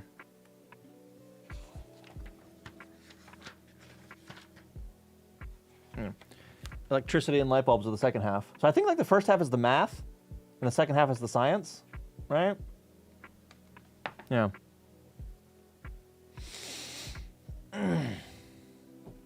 It's nice to meet you, member of the Archmaster. Yeah, about half the chat does have half the regulars anyway have some flavor of Linux, Arch or otherwise. I guess I can have difficulties with different animals included, humans included, or would be biology and thus science, but still, yeah, it is a weird choice. So, Yeah, weird choice. What am I looking for in these again? I don't know what I'm looking for anymore. Let's go through the a lot of fan art in this one. But yeah, scanning these is gonna be a pain in the ass. Oh yeah, look at this guy. Look at that guy. Look at him. All right, that's one of the characters in. I think this might be like one of the supplemental tapes, right? That the NC whatever one that like goes to space or some crap, right? I think that's what this is referencing. Oh no, it's the if I just unfolded it, oh my god, the N57 tape, that one, where they go to space. Space. This one, the whole like full page thing. I don't know if this is an ad or not, but it probably is an ad, honestly. Yeah. Well, Mac OS, I don't know about that. But, yeah, it's really neat shit. Really neat shit. And most of these are unused. There's a few of these that I have in this set, roughly around the middle, that do have some kids writing in them. But mostly they're unused. Mostly. In pretty good condition. But some of the crap's like torn out. So there's a bunch of like later ones that are not torn out. But there's a bunch of like tear this out and mail it in. You know, these things here. You know, these guys. The order form things. You know, so you can send it in and get I don't know some other kind of shit with it. But yeah. So I haven't scanned a lot of it though. I've only scanned the first book, and I'm probably gonna redo the first book honestly, because I mean like. I went out and got more black like cardstock paper to put like behind pages and shit to see if I can get it a little bit better than what I've got here. Because the bleed through on this is atrocious. Because it's showing the back of this page and the next page, right? So it's horrendous. And I can't really get rid of that without like losing the color up here, right? Yeah, so these pages are thin. They're really thin pages. But, okay, go up. So the fan art in this one, I mean, it's more of like, you know, showing your work, kind of. Yeah, it's kind of like tracing paper a little bit, yeah. There's some of the fan art.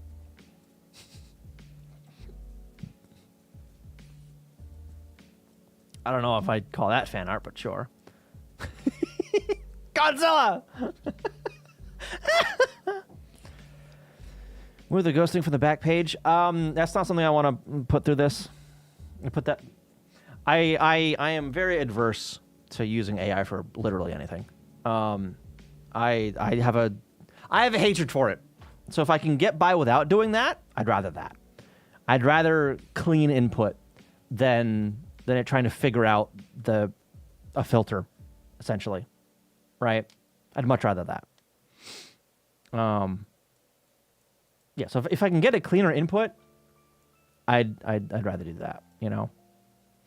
And a lot of this, like, this is like the trial run for the scans. So there's a bunch where, like, especially in the earlier pages, where I don't get as close as I want to the inside, like this right here.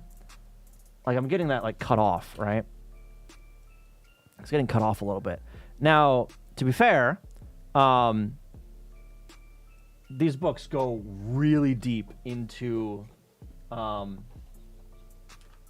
that binding, right?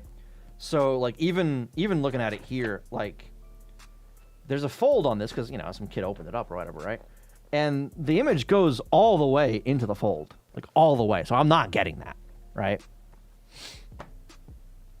Replace the Japanese with gibberish. Yeah, right. So I do want to translate a bunch of these things, right? But you know, again, long list of shit that I'd like to do, but you know, one thing at a time. One thing at a time. And I would really like, by the way, Linux support for this fucking thing. So I going into it, buying it, I knew there was like an 80% chance this wouldn't work natively on Linux. I was right. So I have to use a Windows VM with the shitty software. Well, I don't have to use the shitty software, but, you know, Windows VM. Yeah, the software, the installer for the software uses Macromedia Flash 8 in the year of our Lord 2026. Uses Macromedia Flash 8. What? Yeah, that actually there's should just be a take picture button. Well, so that's the thing.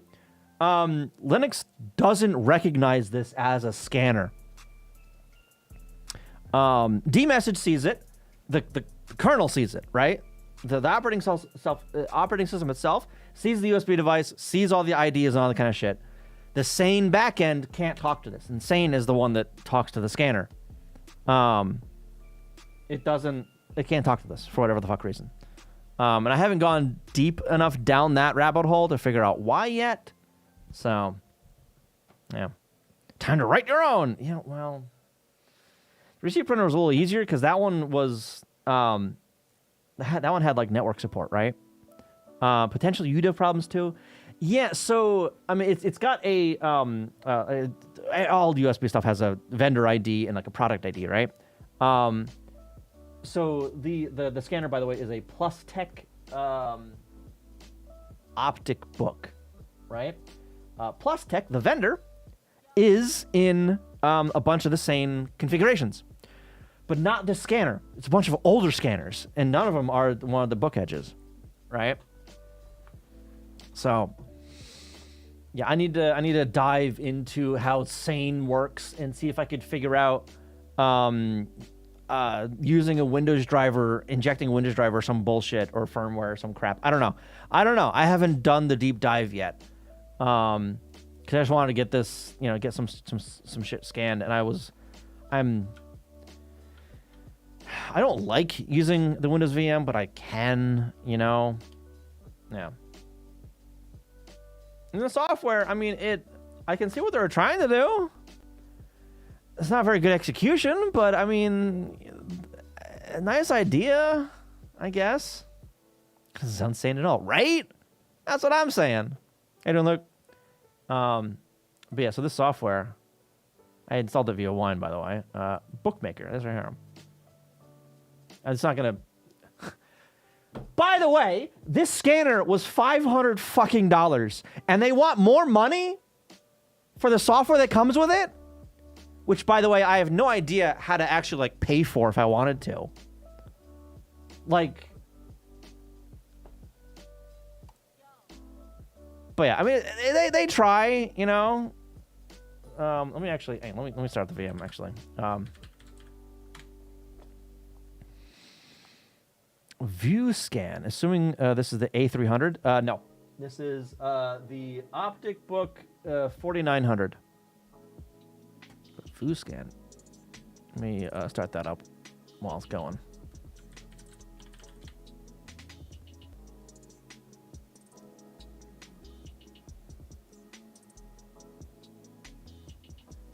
I mean, I could try anyway. Do it this way though.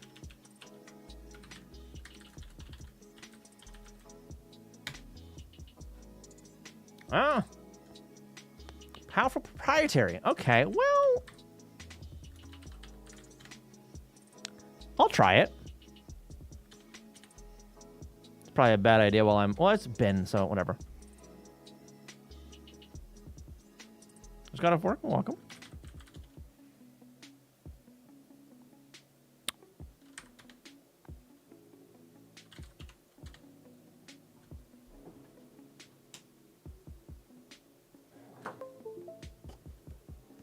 Hang on. Wait. Hold on. Give me a second. Oh, that was a. I don't know. Hang on. I'm currently forwarding that USB device into here. While I've got this up, let me actually show you that software, like how it actually fucking works. Put something in there, and then this software. Yeah, I'm forwarding the USB into the virtual machine, so once the virtual machine starts up, it disconnects it essentially from Linux. So there's the software. Come on. That struggles kind of a lot. These are only 600 DPI, by the way. This can do 1200, but those files are fucking massive. And the software has even more trouble with that. But yeah, so you can tell it struggles. It works. It does its thing. There it goes. You can see the light going. That's slow for a preview. What the fuck? Is the preview 600 DPI?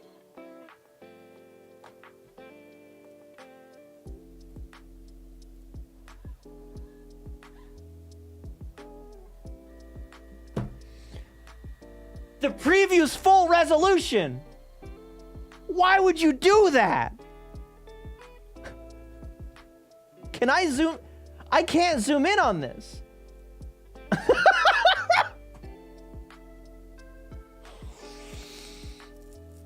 Okay, go 100.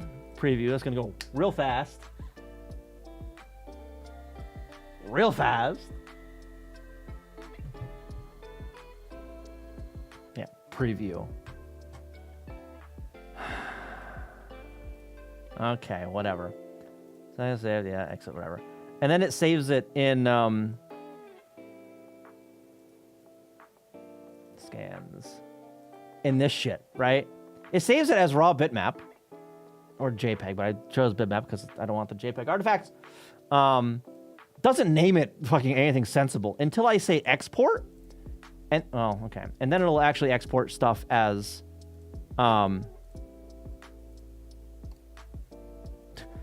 in a PDF. No, original exported. But then after I do this, it'll actually save it to here, hopefully. Last time I did this, it crashed. Okay. All right. Okay. I don't want to deal with you. Taskman, just stop. Just please.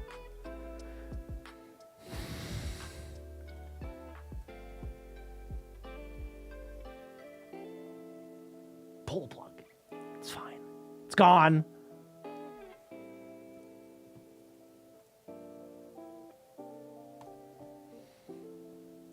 Did that actually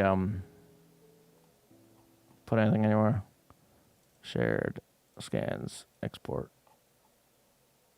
There was already shit in there from yesterday. Oh my god. Whatever. Doesn't matter. Doesn't matter. Doesn't matter. Does not matter. Okay, I'm gonna unplug this real quick. Plug it back in. Refresh the whatever. UDEV or some whatever. And now let's try this. What was that message box that I saw? I bet you that was like trial bullshit and pay me. Unregistered. Okay. Ah. Listen to the final scanner. Would you like to open the troubleshooting guide? Yes.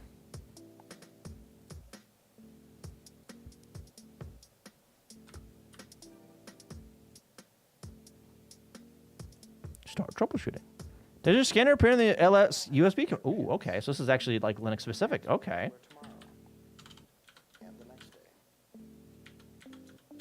Oh my god.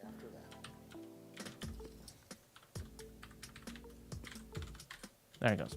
LS USB. Yes. Next. Turned on. Yes. Oh, preview. Yeah, yeah. Verify network connection. No, what? Go to hell. Okay. Allow the site to open the view scan. No, fuck off. Okay. Purchase that. Continue. All right, so this can't actually see my scanner. Scanner. Find scanners.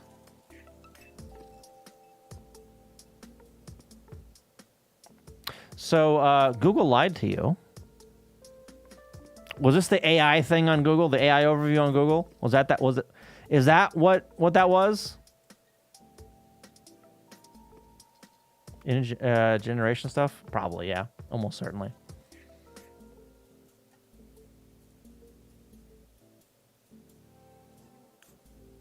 Welcome back.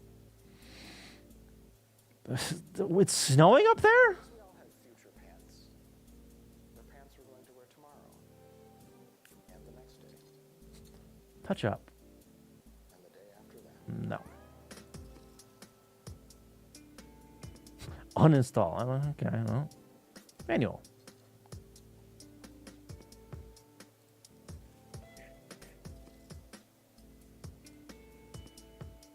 Come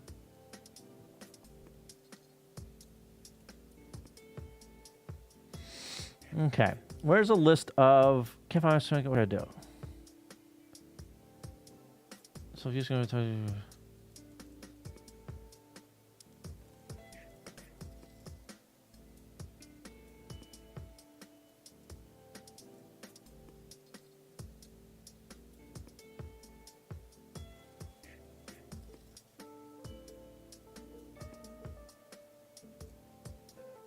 Let me have a look at the README here.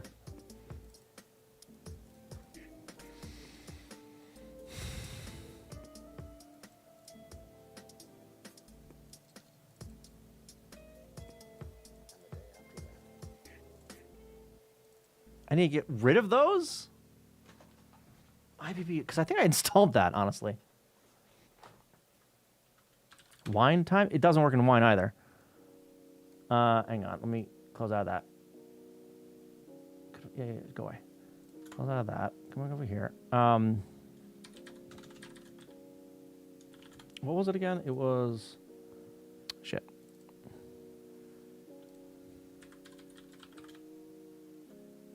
That's installed. Remove that.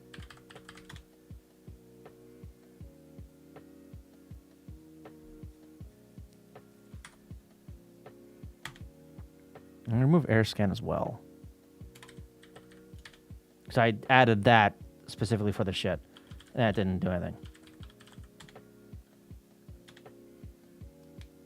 And adventure, yes.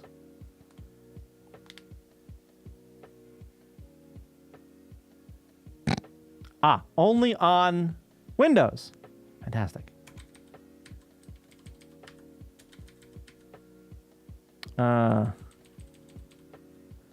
This is noise. Okay, I'm gonna unplug, replug, refresh the UDEV. This is also gonna fuck up my input.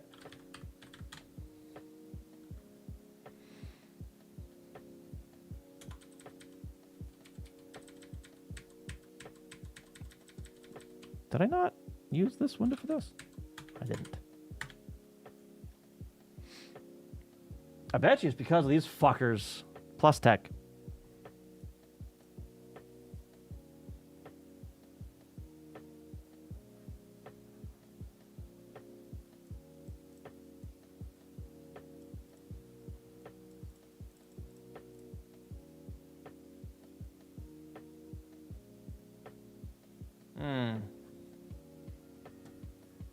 No. And that's not drivers 4. That's just view scan 4.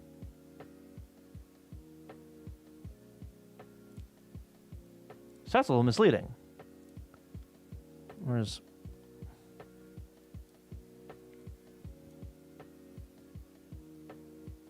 What? Why did that... Whatever.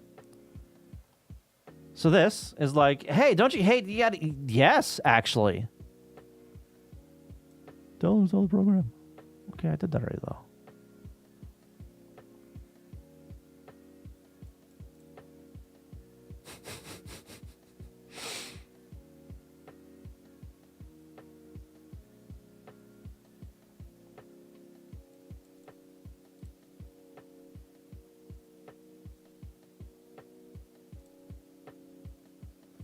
on, right? Yeah, it is on.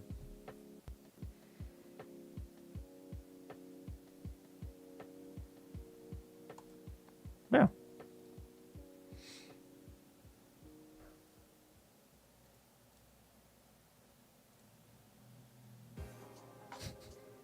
If I had something more than just like, hey, look for scanners or whatever, some sort of configuration for that, that'd be cool. That'd be real neat. But I don't.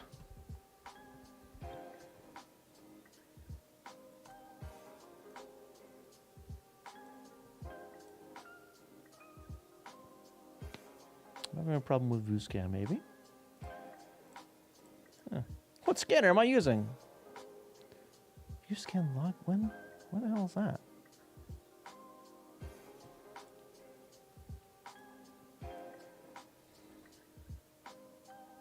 Oh, it is still up and running. Go away.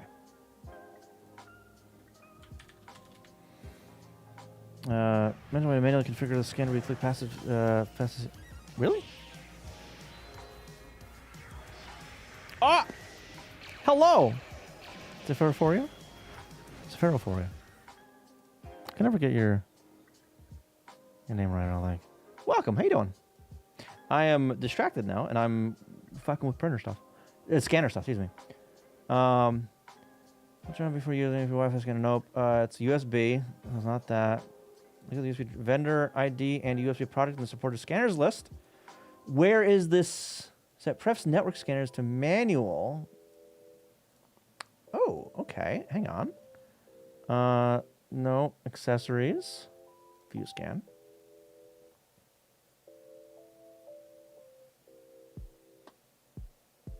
It might. I don't know. I'm going to try it.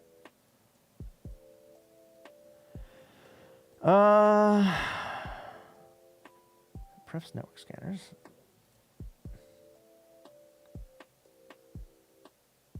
Where is prefs?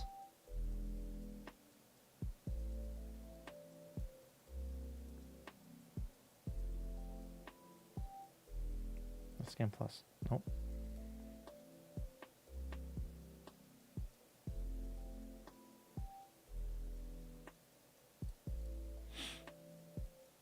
On top? P-prefs. This is a oh my god. Manual.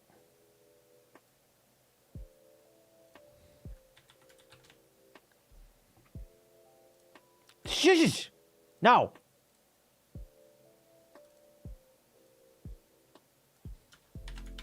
Vendor's the first one, right? Vendor, then product is ID's the next one.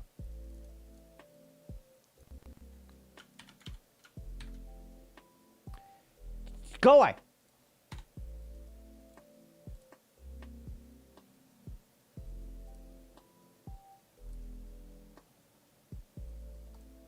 I guess it doesn't like that either. That didn't help. That's unfortunate.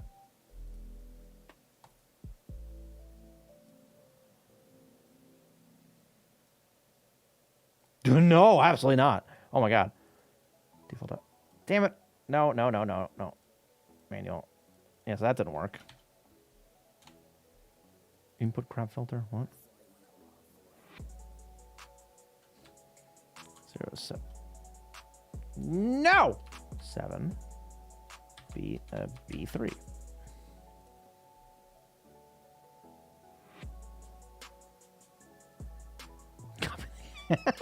Right? That's unfortunate.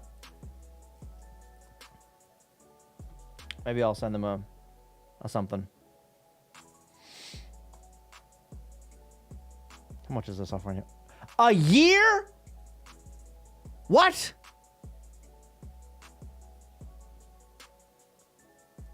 Film scanner? No, I didn't. Also, yearly subscription? Go fuck yourself. Go fuck yourself. Absolutely not. Absolutely fucking not. No. Not doing that. Not doing that bullshit. If it was a one-off, that's different. All right? If it was a one-off with something that actually worked and could find the scanner just fine, that's different. Subscription? Absolutely fucking not. No. Absolutely fucking not. Not doing that shit. No. Anyway.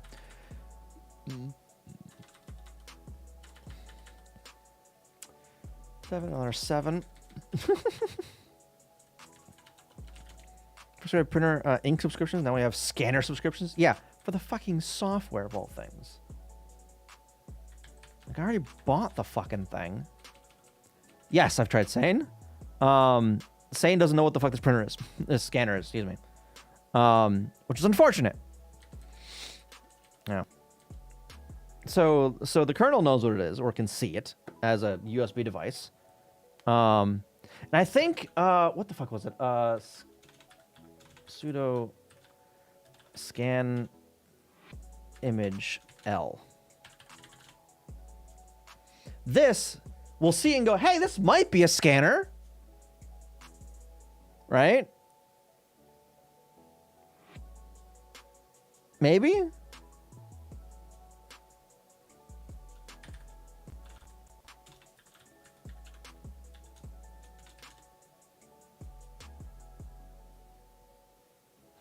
It worked before. I don't fucking know.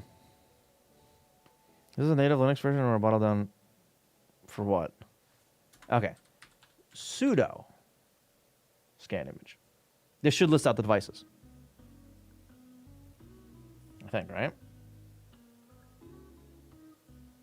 Yeah. Come on.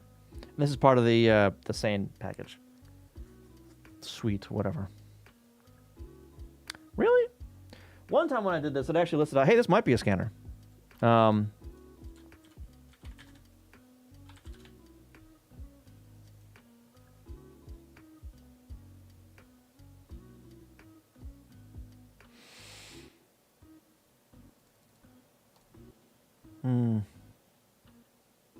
don't know. Might have been that one. That's the one I did. Yeah, okay. Found possible USB scanner.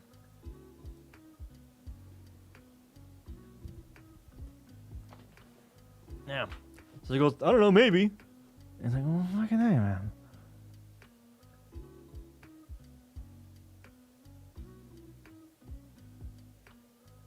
So it can't, it can see it. He goes, maybe, but it can't actually do anything with it. So, I don't know. I don't know. I don't know. Where? Over here.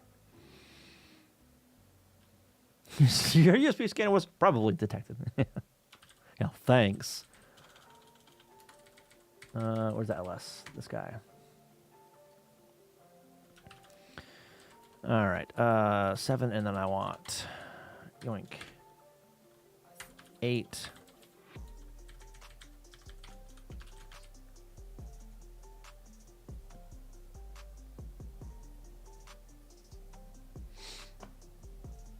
I could probably script this, couldn't I?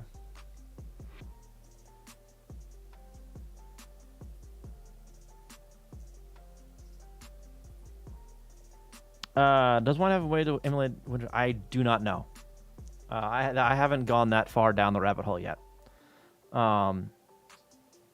I'm unsure. If it can, I did grab the drivers and put them somewhere. I forget where. Actually, no, I think it's over here. Yeah, so I did grab the drivers from the Windows VM just in case something can do something with that. Yeah. So I have no idea, though, right? I have no idea what to even do with these files or even how Windows uses these files, right? Insane if I can get like a .dat file for a firmware or whatever the fuck. There's a spot I can put that and reference it in a config. I don't know if I can do any of that with these. Like I don't know if that's what this is. I honestly don't know. And then like that's a Sane thing. That's not a wine thing. Yeah. So again, I need to go down the rabbit hole on that one. Yeah. Yeah. Down the rabbit hole. 8 and then 169. Yoink. Paste. Not 8, but 10.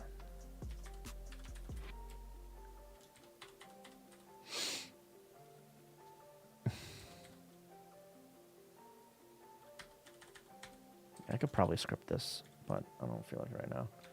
10, 0, 50. That's a 30. Like, paste. No. Wanted that. It's going to be 11. 13. 3. And then 1382.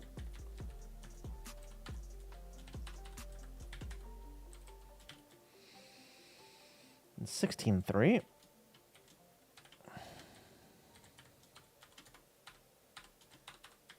And then 1683.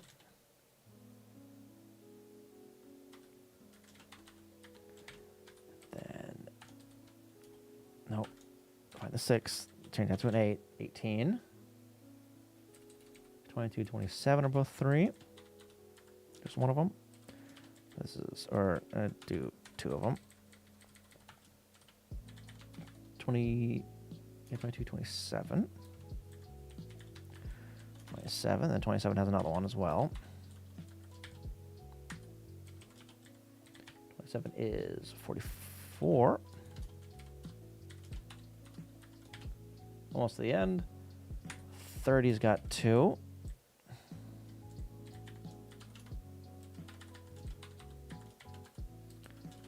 And the package 113, 133. And the rest of them are all, oops, packet 3. So 30 and then 32. Yoink, paste. 40 and 52. 40 and 52.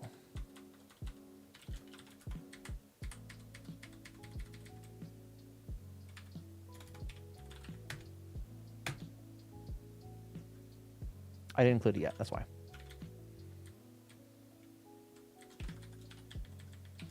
English 2. Ah! Runtime error. Index out of range 12 with length 12.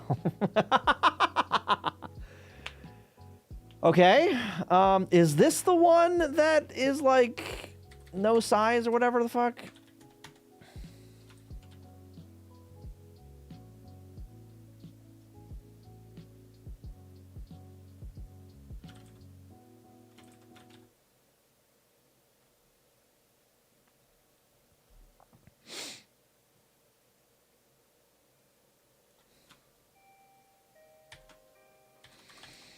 Hex dump, CV, that, less.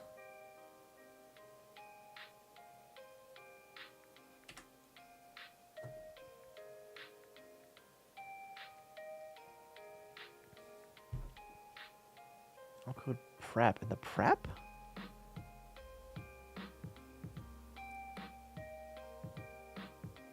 Formatter down to coded 89.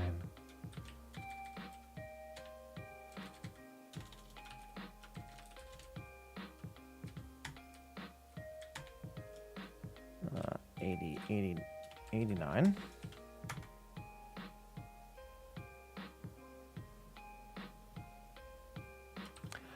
Oh, that's one of these. So, okay,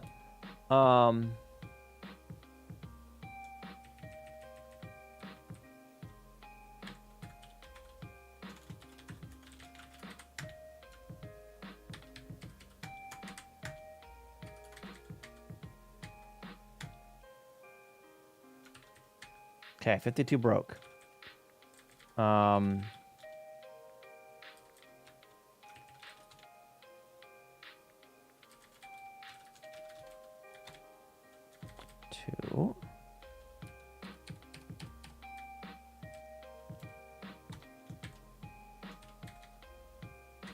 Oh, it's disassembling that shit. That's why.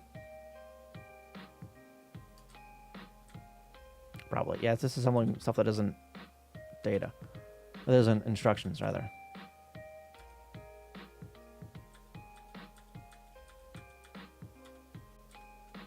This. So yeah, these guys. Everything from here down is data. So, SP, up, DASM over here, ing2 over here, ranges, start, 611C, and 612D,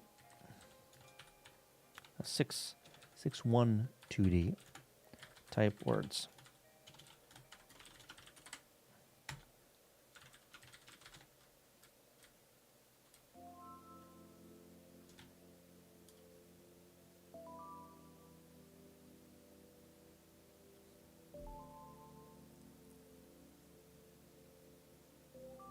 Oh, that was it. That was all of the words in there, wasn't it?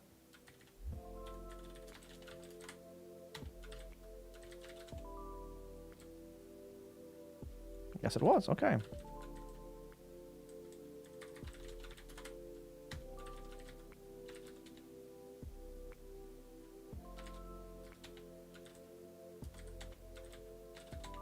There it goes. Okay.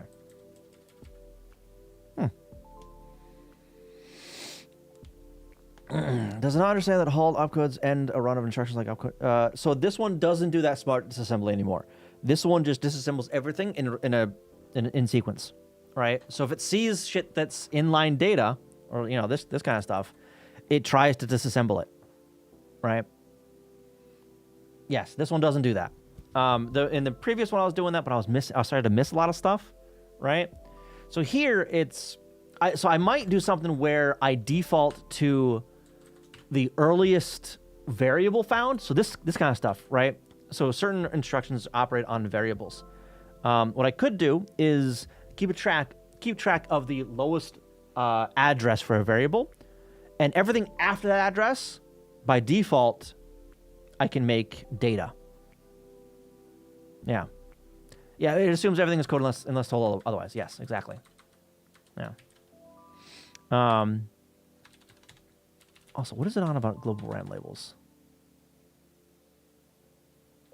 Oh, I know. Yeah, because there's no labels here, though. Well, put an output somewhere. DASM script.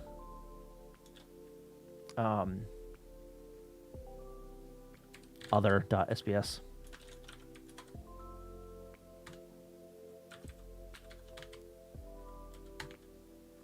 Oh, yeah, okay. So there are... Really? Huh. There's other labels. I don't like it when these scripts touch these labels. I really don't. But whatever. Whatever. But this is good, though. Yeah.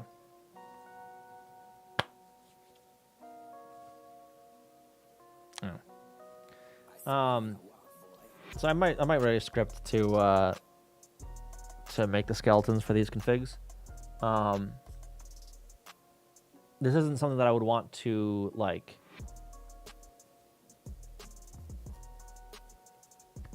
have a default for.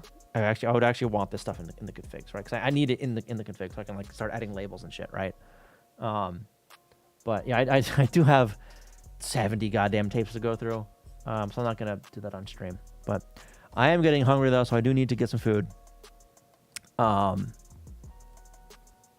so I think I'm going to wrap up. Don't go anywhere quite yet, though. We are going to raid somebody. We are going to find somebody to raid. So don't leave yet. Okay? Don't do that. But I made progress tonight. I made good progress tonight. I think that this is the same thing. Beneath this someone could do it. Then realize you want the label separately. Yeah, I want the label separately and all that kind of stuff. Yeah. If I yeah, 5 hours and I actually got some stuff done. I got the scripts actually barfing out, and I changed my mind with that the config change I wanted to make.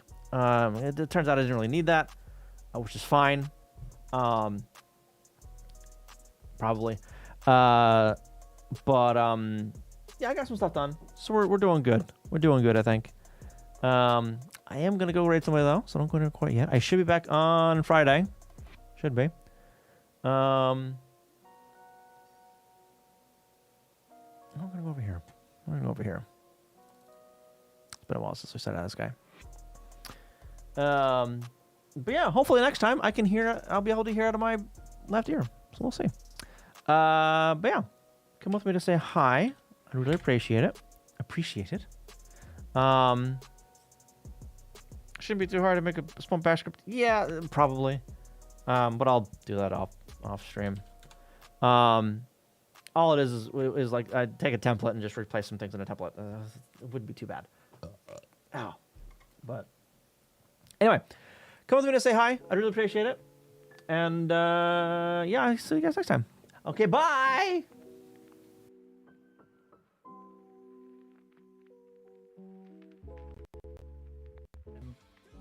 Or out of combat, depending on what characters you bring, because each character will also unlock unique mechanics.